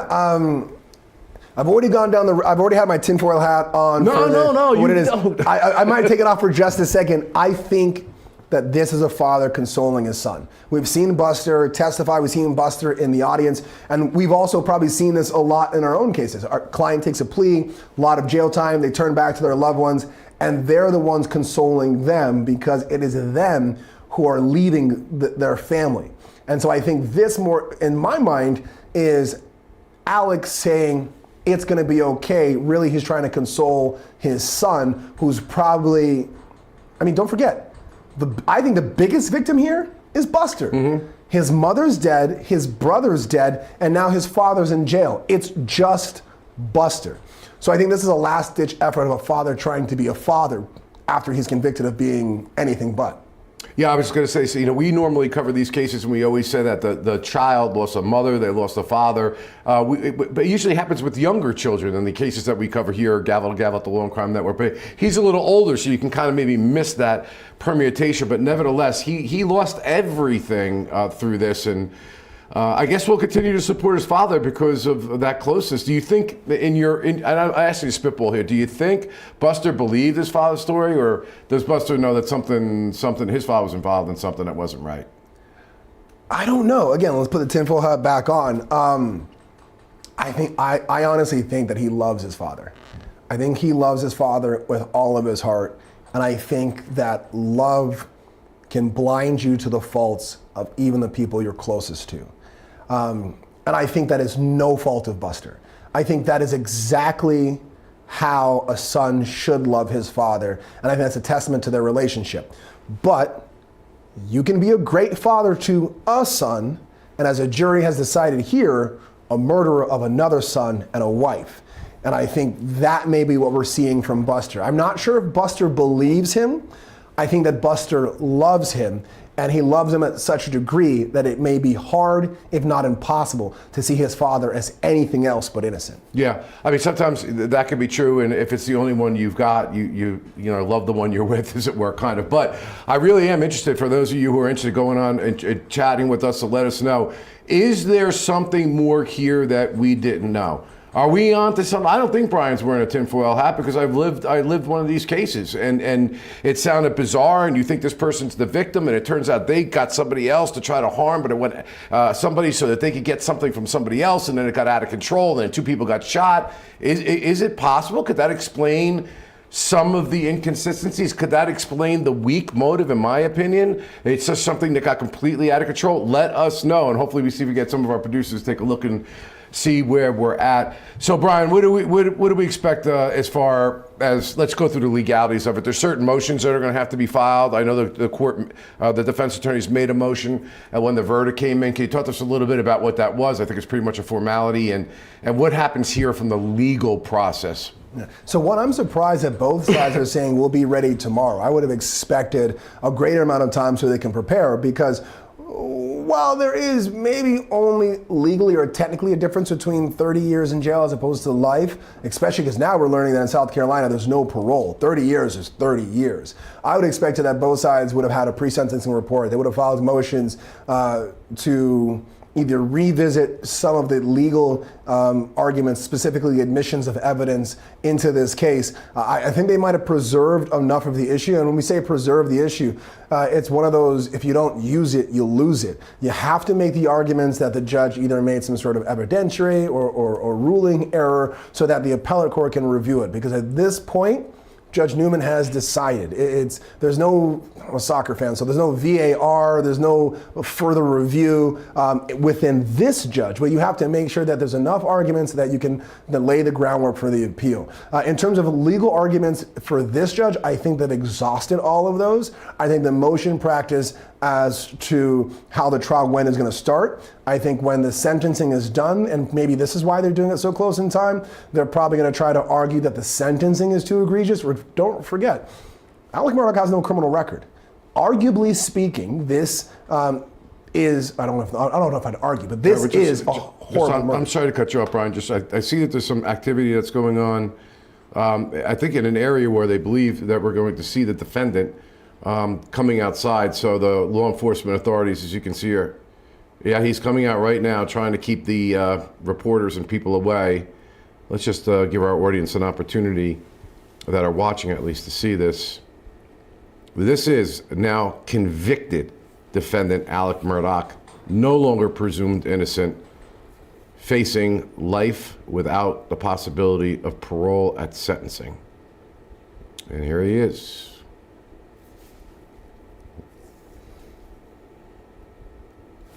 Well, slow. He's coming. I'm told it's very slow. Take a look at his face. He could tell he was nervous. He was scared. He was beaten up when he was in that courtroom and that verdict was being read. I thought he was going to actually pass out. He had that look.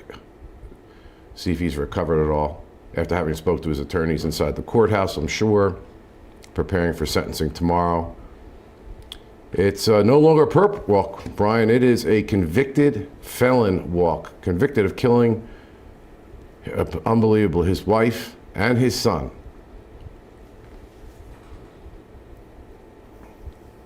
You know, law enforcement's got a tough job here too, Brian, to make sure that no harm comes to him, believe it or not, right? Protecting these guys can be difficult in circumstances like this. Absolutely, got to keep their head on a swivel, because it's not just, is the now convicted felon going to try to run or maybe try to hurt me? And I don't think that would happen with Murdaugh.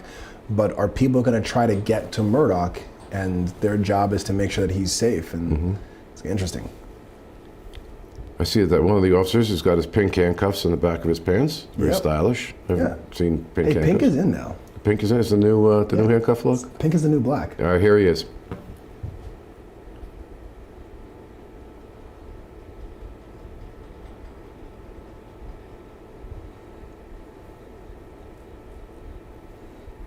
And there he goes. Okay, Brian. So, not good. That guy. Yeah, like I was saying, the defense, we know the defense, what they're aiming for. They're aiming for 30 years, the lowest sentence, to run concurrently. So both murders running at the same time. The prosecution is probably going to be looking to get 2 life sentences to run consecutively. So what arguments are going to get you there as a defense attorney? I think at the end of the day, because of the heinousness of the crime, and then we're getting some insider information that this is not a judge who sentences lightly, we're probably leaning closer to the prosecutor. So I think on top of any arguments for appeal, they're also going to probably make an 8th Amendment argument that a first-time offender should not get the higher range of sentencing, and they'll add that to their argument as well to try to reduce any jail time. Yeah, and you make all great points, and that's why you're a great defense attorney, but I am sure prosecutors are going to spin around to talk about this guy who's an attorney, an officer of the court, defrauding people, because it's still part of the case. It's part of the res gesta, it's part of the motive of the case, and did this specifically to keep himself out of legal trouble. I think this kind of judge, when I say this kind of judge, a conservative, hard sentencing judge, is going to look at that as a major aggravating factor. And of course, Brian, you know this as well, in most states, there's a doctrine called no free crime. In other words, each defendant should be charged for each of the victims. So I see this as a much different case that way. I know you're making the defense argument. In the end, what do you think the judge does? I say he consecs them. I think he consecs, yeah. And when we say consec, we're saying putting them together one after another, so either 30 and 30 or life and life. And I also heard that if he gets life, I kind of caught this with Judge Newman, if he gets life on the any of the murder charges, the gun charges can also be run consecutively as well, so they're pushing it even further out. I think he gets it. And I think the argument the defense is going to make is he's a first-time offender. Look at all the positive he did as an attorney prior to his fall from grace. It's like a lot of the police officer cases that we see, where there was good before they were bad. But I think that the bad far outweighs any good that he probably did in his past. And I think that's where we get, I wouldn't be surprised we get 2 life sentences run consecutively. I mean, we're 2 seasoned trial attorneys, and I think we agree, and I think everybody that's been analyzing this case, from a homicide perspective, as both a prosecutor and defense lawyer, I don't think I've seen anything as twisted as a motive as this. I mean, and when I say twisted, I mean for such a self-absorbed thing that didn't have to happen, and to do that to 2 people that you're supposed to love and protect makes this, I think, one of the worst homicide cases I've either been involved with, and I've had some bad homicide cases. It's the reason it happened that bothers me the most, and why I think the judge is going to hammer him. Absolutely. We know that Alex Murdaugh is legally wrong. Why? The jury gave us the verdict. We know that it is. But there's also a sense of morality. There is a sense of morality that when you commit a certain crime for a certain reason, you get punished harder. Murder is bad. And I know that many people say that there are no good or bad murders. I tend to disagree. I think that you murder someone because they stole your wife from you, okay? We can all kind of understand that person's anger, but we all say, you went too far. That's a bad murder. But that's a very different murder than I had financial crimes, so I decided to kill my wife and son. I do think that there are levels to murder. And so the person who killed, and the reason why I know there's levels to murder is because the heat of passion, killing someone for stealing your wife, we literally put in a law that downgrades the jail time that you would get for a heat of passion murder, right? We all agree to that. So there are levels to murder. We even put it in the statutes. But murdering your wife and son, this is Old Testament bad. This is horrible. And so I think that's where you're going to get the higher sentence. That's where you're going to get the consec. That's where you're going to get the life sentences. I think that's where it gets really bad, the morality to it. Brian, I love the way you just put that. We as a society have recognized that there are certain circumstances that people can kill, but there's some sort of reasonable understanding or justification for it. And that is not here, as obviously we're both alluding to. There's no insurance policy for money. It was just sheer naked to delay or what have you. Why do you think this wasn't a death penalty case? That's a really good question. I would have put it on the table. I'm a public defender. I'm Canadian. You could probably all guess how I feel about the death penalty in general. But if it's on the books and you have a case this malicious, I would think that the people of South Carolina and Colleton County would have put it on the table. Maybe they thought they wouldn't get it because, hey, we've seen the Parkland shooter and that person wasn't put to death. I think maybe the general tone or tenor of the country is that we're maybe moving away from the death penalty because, and I don't mean to bring in other cases, but if you can kill and injure 17 people in a mass shooting, why would Alex Murdaugh be up for the death penalty? Maybe they went for the target that they could get, and that being the guilty life in prison without parole, rather than trying to overreach. That's the only thing that makes sense to me. I mean, a death penalty case is much more complex for the prosecutor, but this kind of, let's get into our philosophicals. We had our tinfoil hats on, and I still don't think it's a tinfoil hat idea, but now we'll put our philosophical hats on. This is what people that have a problem with the death penalty, and I've tried death penalty cases, is that you have a guy like we're both saying, it's the sickest motive we've ever encountered in what we've done in our careers or what we covered here, and yet people who have done less get the death penalty, and a guy like this doesn't get it. Yeah, I mean, that would be my argument. If I'm representing Alex Murdaugh in a death penalty case, I would literally come up and be like, well, is this the Parkland shooting case? No. Is it as bad as that case? No. What did he get? Life. So why should my client get more than him? And I think that would ring true in some people's ears. And that is probably what a lot of defense attorneys are going to be using going forward from the Parkland shooting. Is it a different state? Yes. Is it different circumstances? Yes. Is it different aggravating circumstances? Of course. But that argument still exists, and that's what we as defense attorneys do. If this person is this bad and got this, then my guy should get less. I mean, if you have any siblings, you probably do the same thing too. My sibling wasn't allowed to do this, so I might not be allowed to, but if my sibling's allowed to do this, then I should be allowed to do that as well. It's the same concept. Our producer, Christina, has a very prescient and interesting statement talking about the victim impact statements that we anticipate we'll hear at sentencing. Keeping in mind that Buster, as we talked about before, is a victim in the case. Yet I think we would kind of say he was supportive of the father during the trial. But Brian, he would have a right to speak as a victim in the case. So what do you think we're going to hear? I think it's going to be very powerful. I think it's going to be interesting. I don't know what we're going to hear, but I will give you the two versions that I think we will hear. We're either going to hear Buster saying, I get what the jury said. I respect the jury's decision. I myself might not be an attorney, but I am the son of one, the grandson of one, the great-grandson of one, and I respect these hollowed halls. And in respecting that, I ask that you give him the lowest sentence, 30 years, run consecutively. Or we're going to get, you guys got it all wrong. My father would never do this. This is not the man that he is. He told you the truth. He did this. I do not think you guys got it right. I'm going to stay tethered to my father and that he is innocent of these crimes and we will fight these crimes, and that's it. I don't know which route he's going to go. Maybe it's a mixture of A and B, but I think those are the two most common or the two most probable things we're going to hear from Buster if he takes the stand as a victim in the victim impact statements. Yeah, Brian, I had a very negative experience with a court recently on a situation which I felt it was very, very important that the defendant's family have an opportunity to speak prior to sentencing. And at least in our state, the victims and the victim's family has a right to.